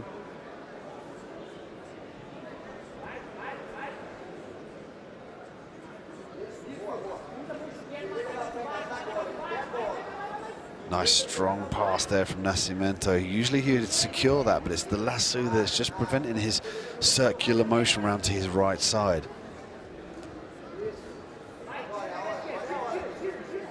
Looking to reverse out here, needs to break the grip on that left arm.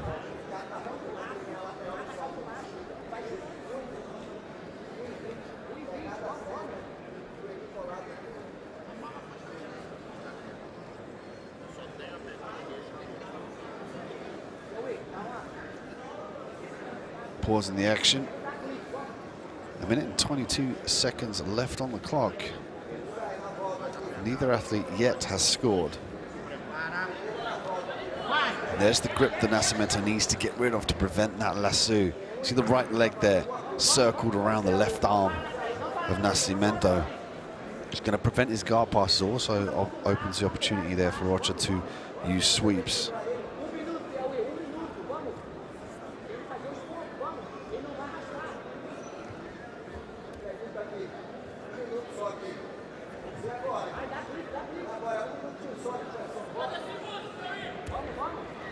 Seconds left on the clock. If this goes to a 0-0 score, we go to the golden round where the first person to score will win instantaneously. Failing that, it will go to a referee's decision. Nascimento now has some success if he can try and stuff this right leg all the way down and circle. Put some force through the ankle there.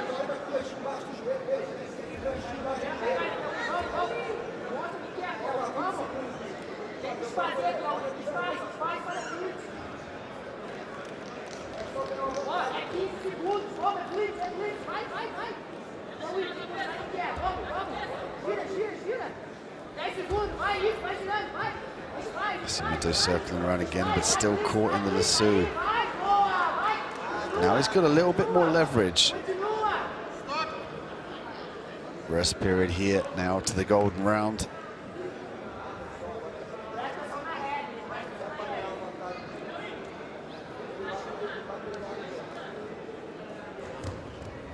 It'd be interesting to see now the game plan from Nascimento. Is he going to shoot a power single, power double, and completely try and avoid the guard game of Rocha?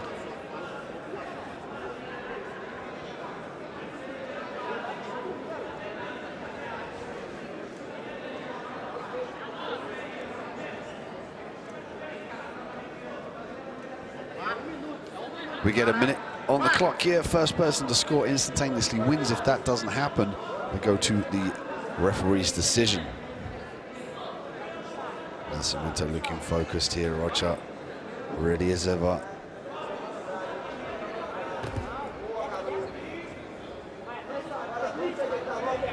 Rocha already looking to tie up the grips on the hands. Nascimento looking to pass the guard. He's got to make sure that he has. Now he can get round. He's got to make sure that he stays away from this lasso grip. He can pop the head up now and try and put the chest on the right leg. There we go. He starts to manipulate the top position now. He's got to try and stack those legs all the way down to the mat and then pass around to his right side. You can see now Nascimento having so much more success given the fact that Rocha doesn't have that lasso grip. Nascimento breaking the grip here. 3 seconds left on the clock. Time's going to run out. This one's going to go to a referee's decision.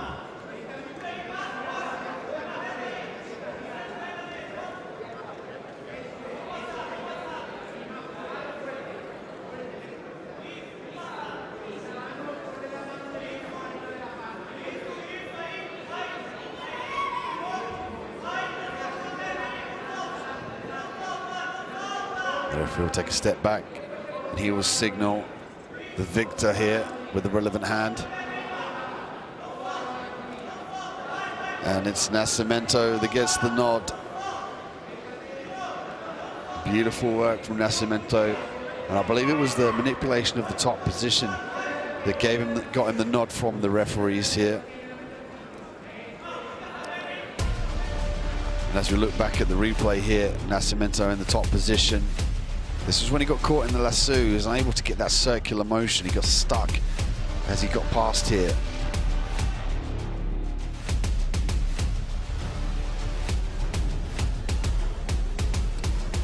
This is where he was able to evade the lasso and get round a little bit more decisively. Didn't secure the position, but got the nod from the judges here.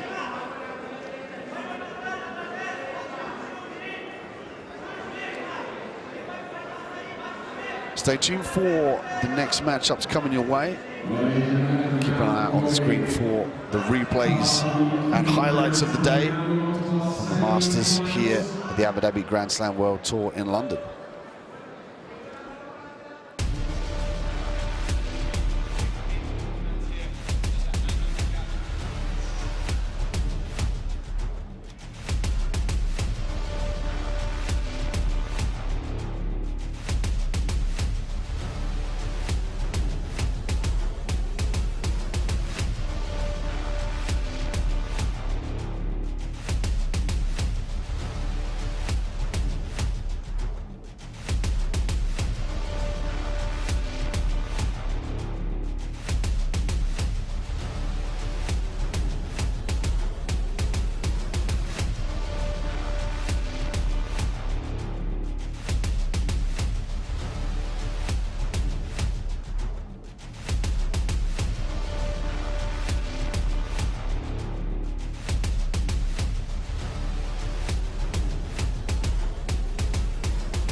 back to the king of the mats, Nascimento and Lanaka.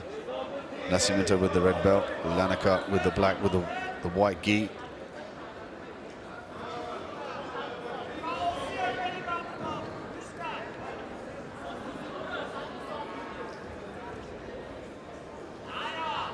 Lanaka looking to get to the top position.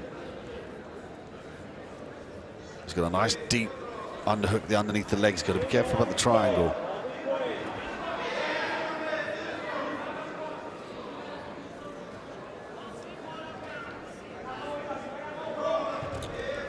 One point here for Tommy in the semi-finals of the Abu Dhabi King of the Mats. We're here at the Grand Slam now in middleweights.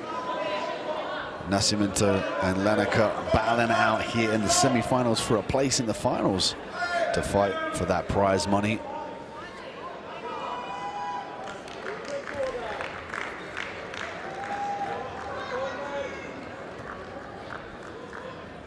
Tommy gonna have to kick those legs back here, sprawl nice and heavy, could look to circle, take the back. He's got to clear the arm, however. The left arm there of Nascimento could use the hips to sprawl down. He can push down with the leg, push down with the arm as well. He's got to stay heavy here. Using the grip on there on the right leg of Nascimento. Always going to skip round to the back here, looking for the hooks. Nascimento's got to start thinking about the defense. Can buck in this position. He can pull on the head to try and pull his opponent down on the mat. Tommy looking to walk up potentially for an armbar here.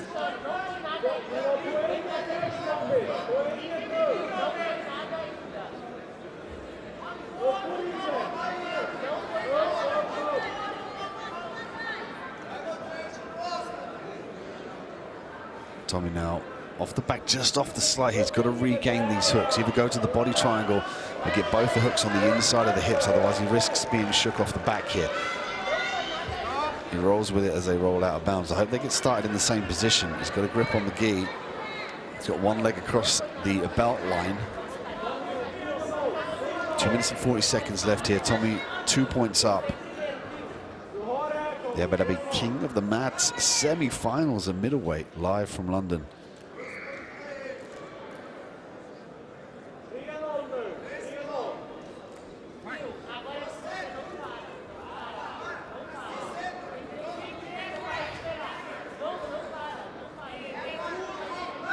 Tommy 3 points up now.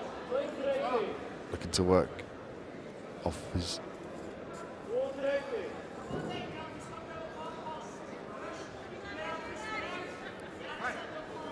Could have been a readjustment there, nonetheless we get underway. Tommy now off the mat, Nascimento again looking to pass. And Tommy wisely looking to initiate the lasso with the right leg. Given if you just watched the match previously, we saw Nascimento in.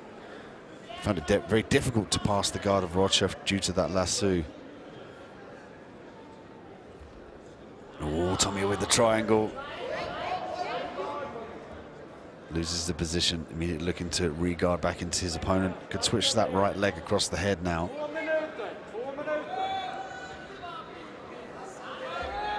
Back to full guard from Tommy.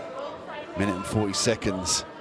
Tommy's chasing the submissions off of his back as well, and that opens him up to the guard pass from Nascimento. But Nascimento's got some great guard passes.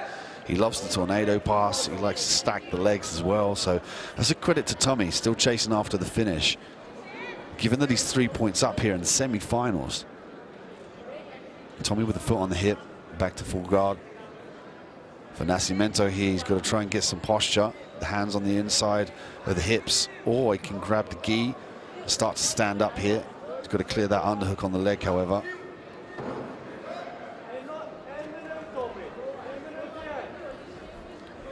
Minute left for Tommy now, with a 3-point advance over Nascimento.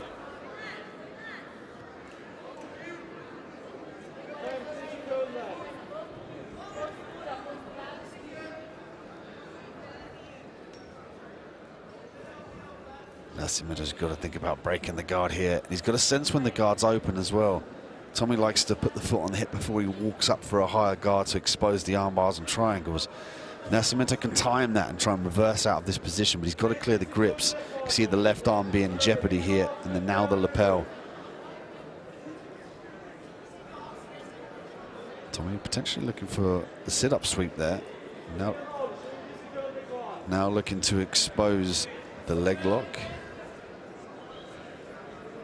You can see there, bottom right, the ambassador awarding the medalists with the gold, silver, and bronze, respectively. Time runs out. Tommy takes it here in the semi-finals. He's going to push himself onto the final here, the king of the mat, with a great win over a very tough fighter in Nascimento.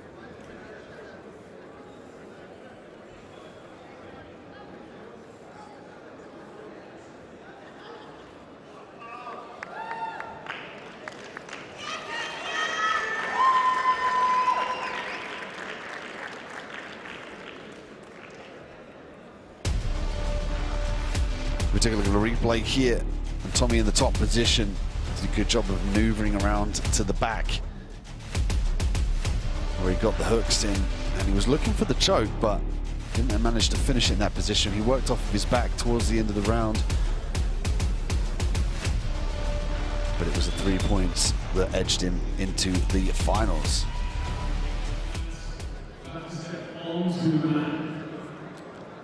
Our next semi-final here in the middleweight king of the mats, Nathan Chung, Anderson Fiera. Chung will have the red belt. Anderson with the black belt. Of course, both athletes with their respective belts, but the red belt distinguishes the different Jiu-Jitsu player to the referee that corresponds with his red band on his right arm.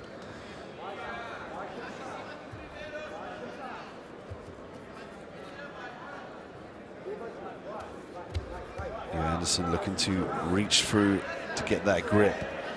We know Chung is very elusive off of his back. Excellent flexibility and dexterity. Anderson, great takedowns, nice trip from the single leg. Very, very gifted athlete at a brown belt as well.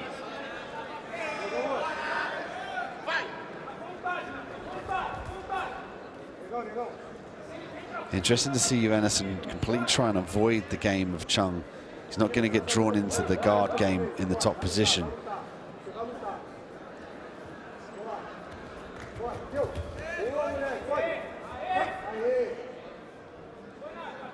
Now Anderson's got to be active here. He's got to strip the grips. He's got to negate the legs being circled in. Could threaten footlocks as well to try and deter Chung from skipping that leg through.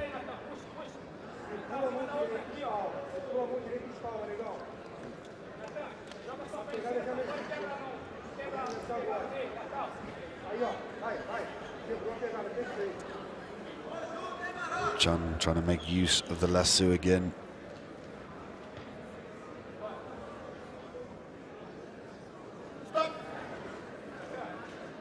Out of bounds, resetting the action, same position.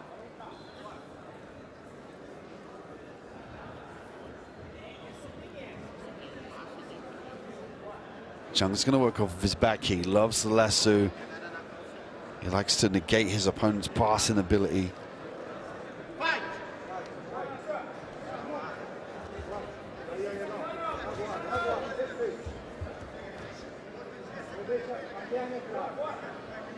Chung's very elusive off his back as well. He likes to couple the lasso with the spider guard on the inside of the bicep of his opponents, as you see in here. He's got using it as a hook at the moment. But he likes to hang off his opponent's arms, break their posture, then look to secure a leg.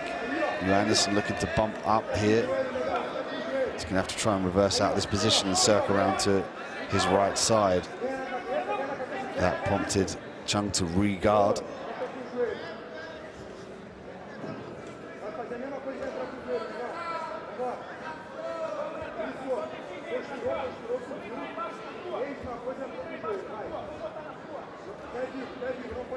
The lever here for Chung.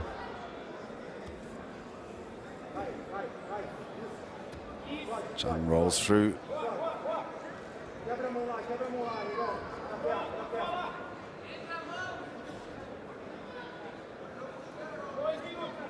Yeah, Anderson looking to slice that knee through here. But again, he's got to try and punch that leg on the outside of his body. That left leg here is going to make it difficult for him to pass the guard, particularly with the knee slides at least.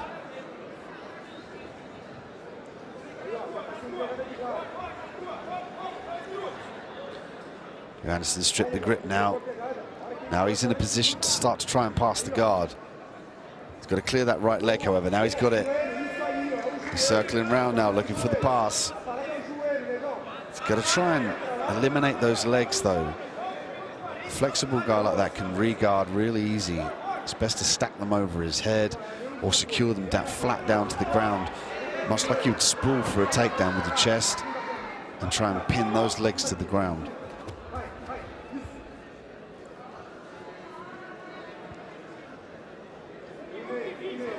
Minute 24 seconds left here in the semi-finals of the King of the Mats, the middleweights.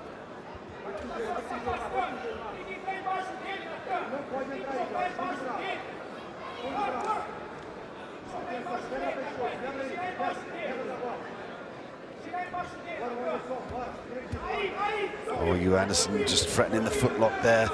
Didn't address the right grip now. Potentially might give up the takedown. It looked like Chung was trying to get to the back.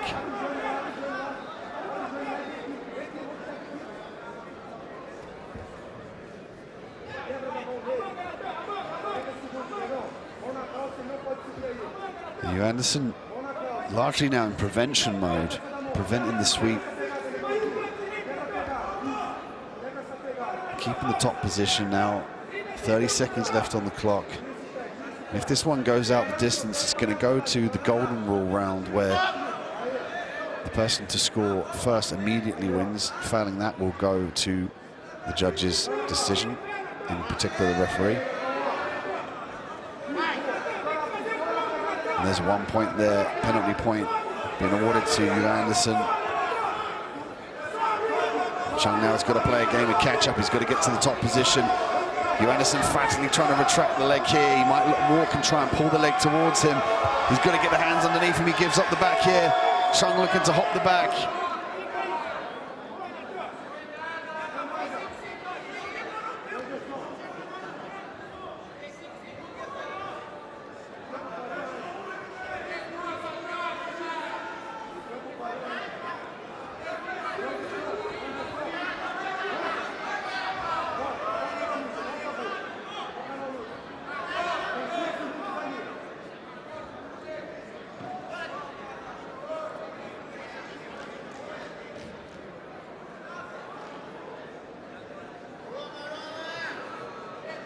An advantage here for Chung.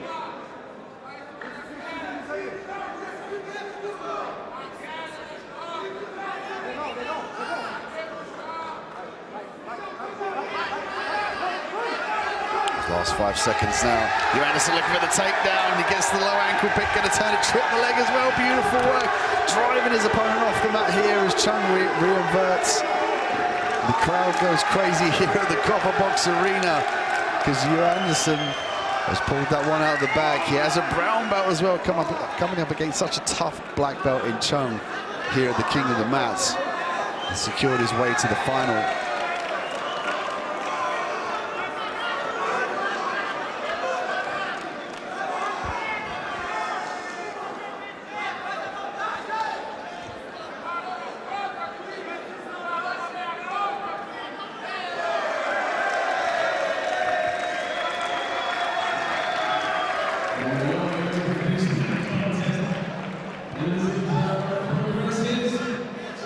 We get ready for the replay here. And there was a tenacious blast at the end here from Anderson as he traps the leg. And watch him chase him down with the trip. And he drove to make sure he secured the position. A lot on the line here, bragging rights, the prize money. Anderson moves his way forward to the final.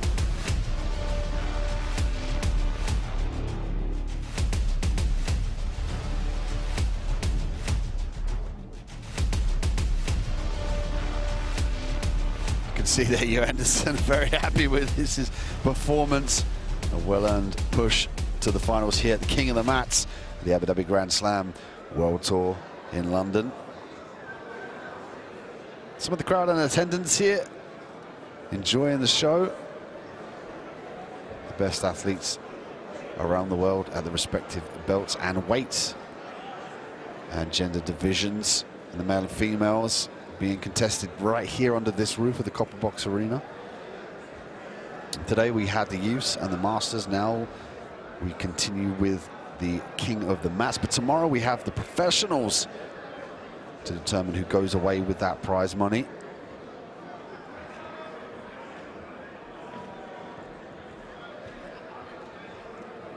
Stay tuned for our king of the mats final coming your way momentarily.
Twitter or Instagram, remember, please do tag us and please do hashtag ADGS London and Abu Dhabi Grand Slam. We'll repost as much as we can.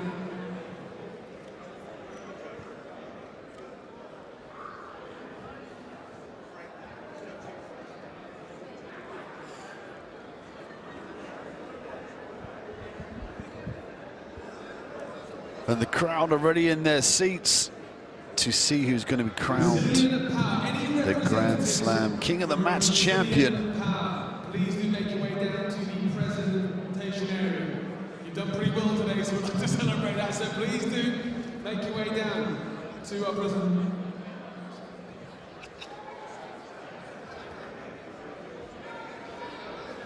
Ok, pessoal, o representante da Brazilian Power de Portugal, por favor, ao pódio. Brazilian Power to the podium area. I was going to say it like that, but Bradley's a little better than me.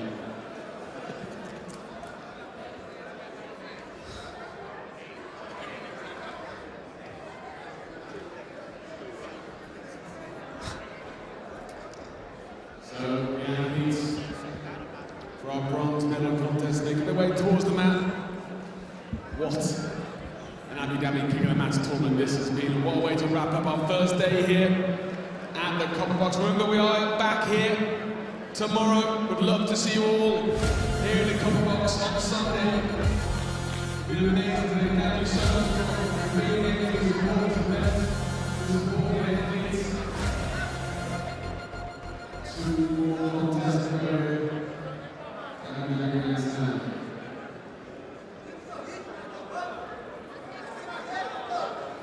We welcome Nascimento and Chung to the mats here. Nascimento with the red belt and Chung with the black belt. Of course, the red belt signifying a distinguishing factor for the referee to separate the two. Both athletes having black belts, but just the red belt to be able to separate the two. Head to head here, Nascimento usually likes the head snap here and goes for the low single or the low ankle pick. See, there it is, beautiful work. But he's got a head snap down there with a bit of conviction to pull Chung's balance downward. It's going to be a little bit difficult head to head as well. You can use circular motion there to pull Chung's head off that center line and then use the head snap and then initiate his single leg entry.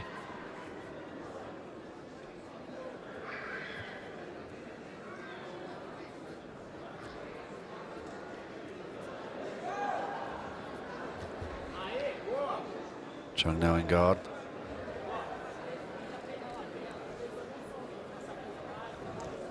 And this will determine our bronze match winner at the Abu Dhabi Grand Slam King of the Mats.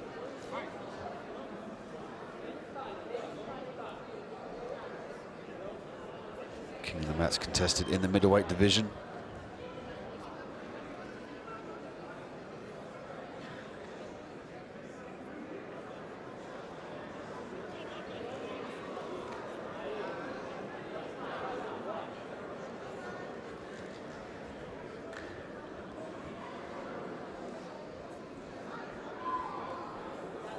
Nascimento looking to get a grip on the inside of the lapel here. Could be looking to force his hips backward to create some more space in between the legs of Chung. Ladies and gentlemen, while this bronze medal match goes on, would like to make some presentations here for the Best Academy. So please give it up for, in third place, Mill Hill BJJ. Interesting to see Chung has not opened the guard here yet. Given that Nascimento has a great guard pass game.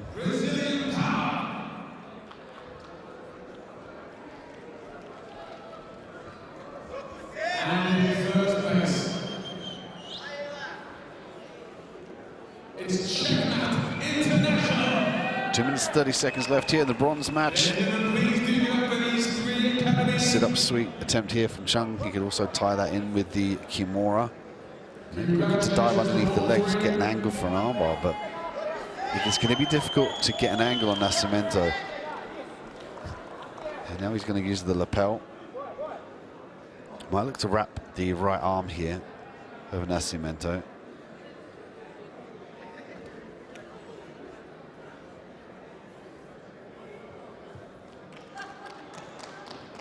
His Excellency Ahmed Salam Al-Dahramini, Vice President of UAE Jiu-Jitsu Federation, hands out the awards. Bronze position on the line here from Nascimento and Chung. 1 minute and 40 seconds left on the clock. We see Chung now in the full guard. Nascimento trying to fight the armbar, the angle attempt here from Chung.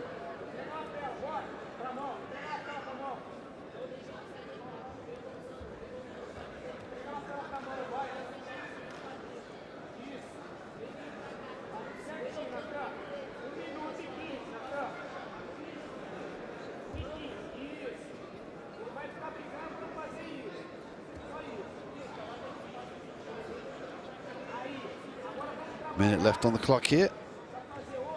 Chung now starting to open the guard, potentially looking for the angle for the armbar. Nascimento just happy to sit here. As of yet, hasn't given any space away to Chung.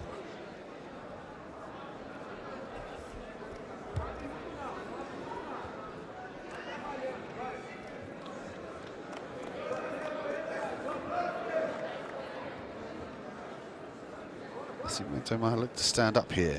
Watch for him to grip the arm and then stand up and try and pass the leg downward. And that prompted Chung to open up the guard here. Going to switch around potentially for a leg lock maybe. Yeah, he's going to kick around and try to attack the right leg now. And the omoplata attempt from Chung. Back to the leg lock now, straightens the leg out. 13 seconds left to work. He's going to try and get the hyperextension of the knee here. Doesn't look like he's deep enough, however. Nascimento, nice with the circular motion. And there's the regard and the flexibility, the dexterity that we see from Chung as the time runs out.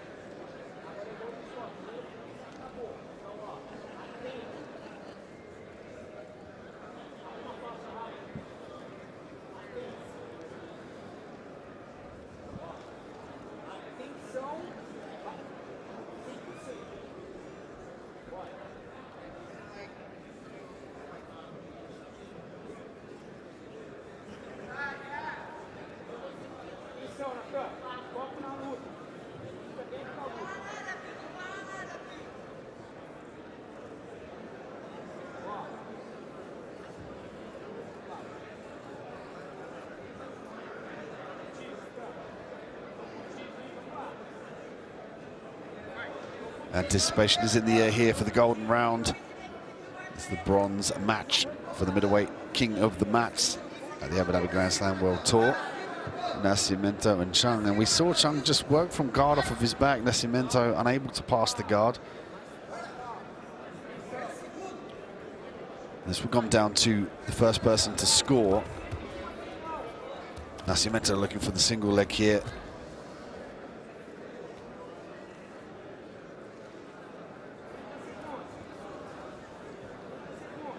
.30 seconds left.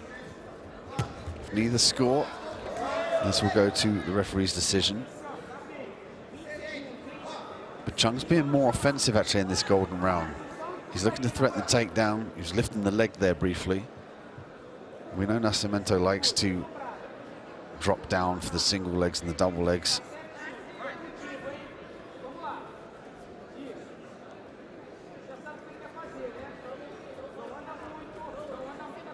.20 seconds left here. Nascimento, interestingly enough, looks to pull guard. Might look to turn this into a single leg. He's got to retract that right leg out of jeopardy, however. He needs that underneath him to get back to his feet. That's why you're seeing Chung hold on to that left leg to prevent the stand-up. Smart tactics from Chung. Oh, Nascimento looking for the sweep.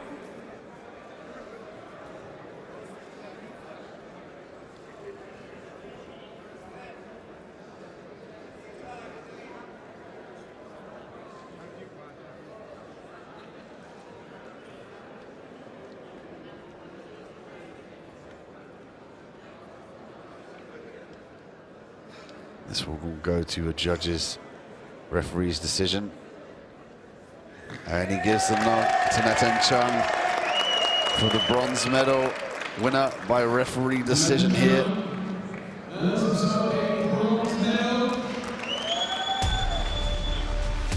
As we look at the replay, this was Chung off of his back.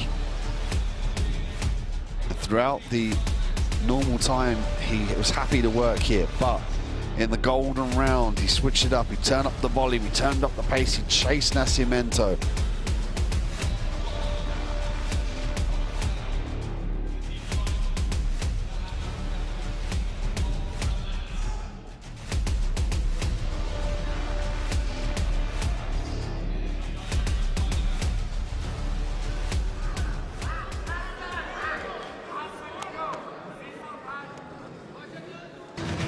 And it brings us to the final here of the Abu Dhabi King of the Mats.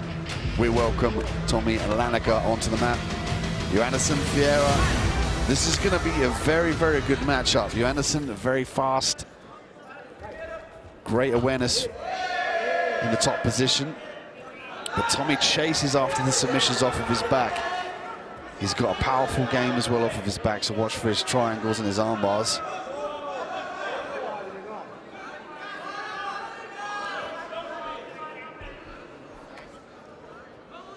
Tommy looking for the grip. Anderson, if he wants to retract here, he's got to try and pin the legs and try and pass. Immediately, he's got to try and strip the grip. He can't allow Tommy to get an anchor point here.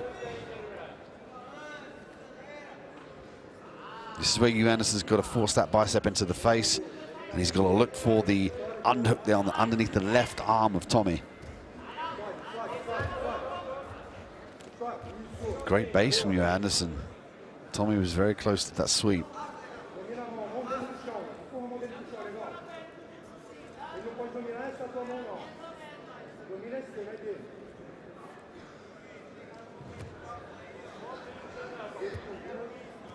Anderson now in the top position. He's got to be careful about Tommy getting back to his feet here. Tommy might look to hold the grip on the pants, get back to the feet, and then circle round to his left side. There we go.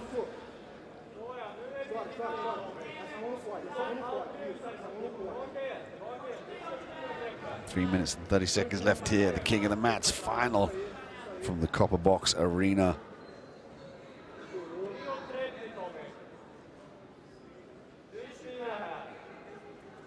Anderson now methodical, looking to strip the grip.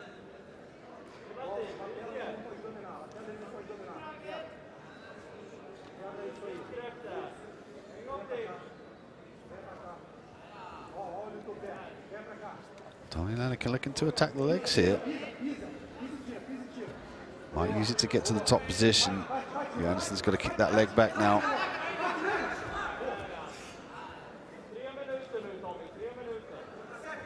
Nice grip strip in there from Anderson. Aggressive as well. I like the way he's aggressive with that the grip strip.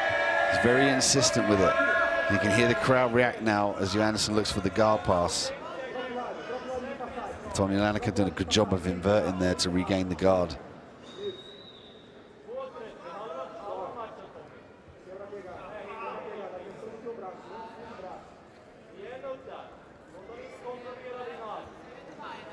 Anderson's got great base in this top position, but Tommy might look to dive that right arm underneath that left leg of Anderson.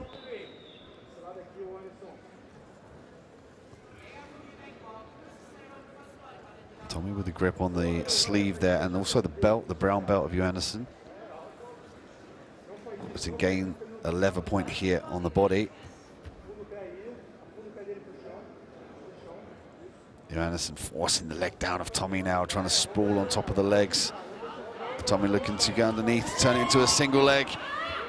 He's going to drag him back and potentially look to kick that base leg away as he drags him back. He's going to look to time that. He's going to grip on the pants, and there it is.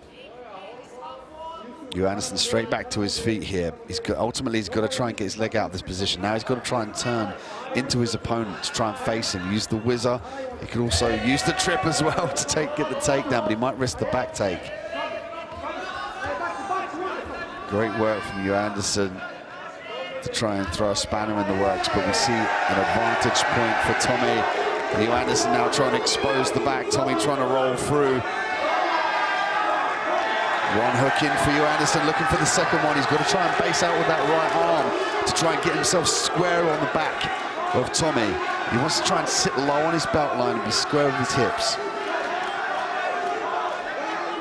It's like he's manipulating the arm here of Tommy to prevent Tommy turning down. Tommy wants to try and turn into Anderson and end up on top. Anderson trying to lever Tommy around with that arm. You can see here he's going to the gable grip now, looking for the rear naked choke. This would be crazy if he could finish from this position. But Tommy not accepting that chin down, staying very calm and collected here.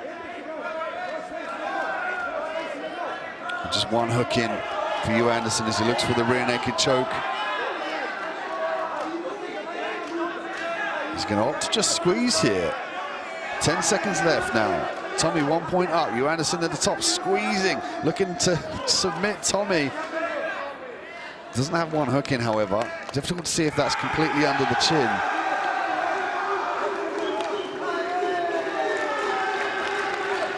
An advantage point there for Anderson.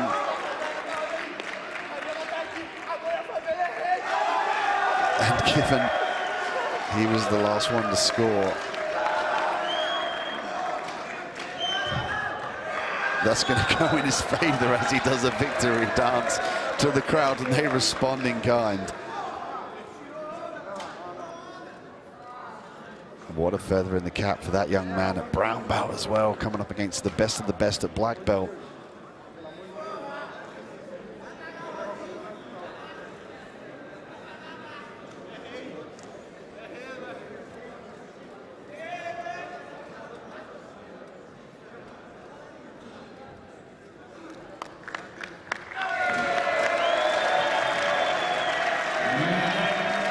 Anderson Fiera victorious here, the king of the mats. He's going to go away with the first prize money.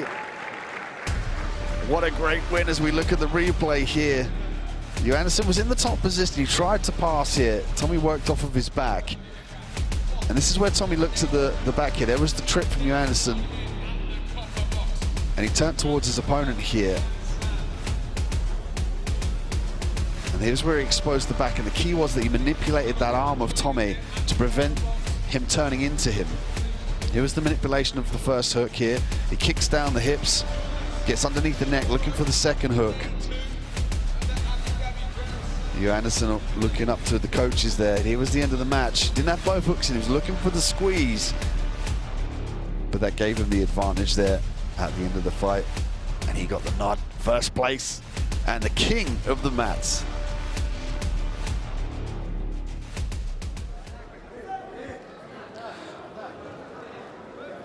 Thanks for watching the Abu Dhabi Grand Slam World Tour. London, we had the youth and the masters today. Tomorrow we have the professionals.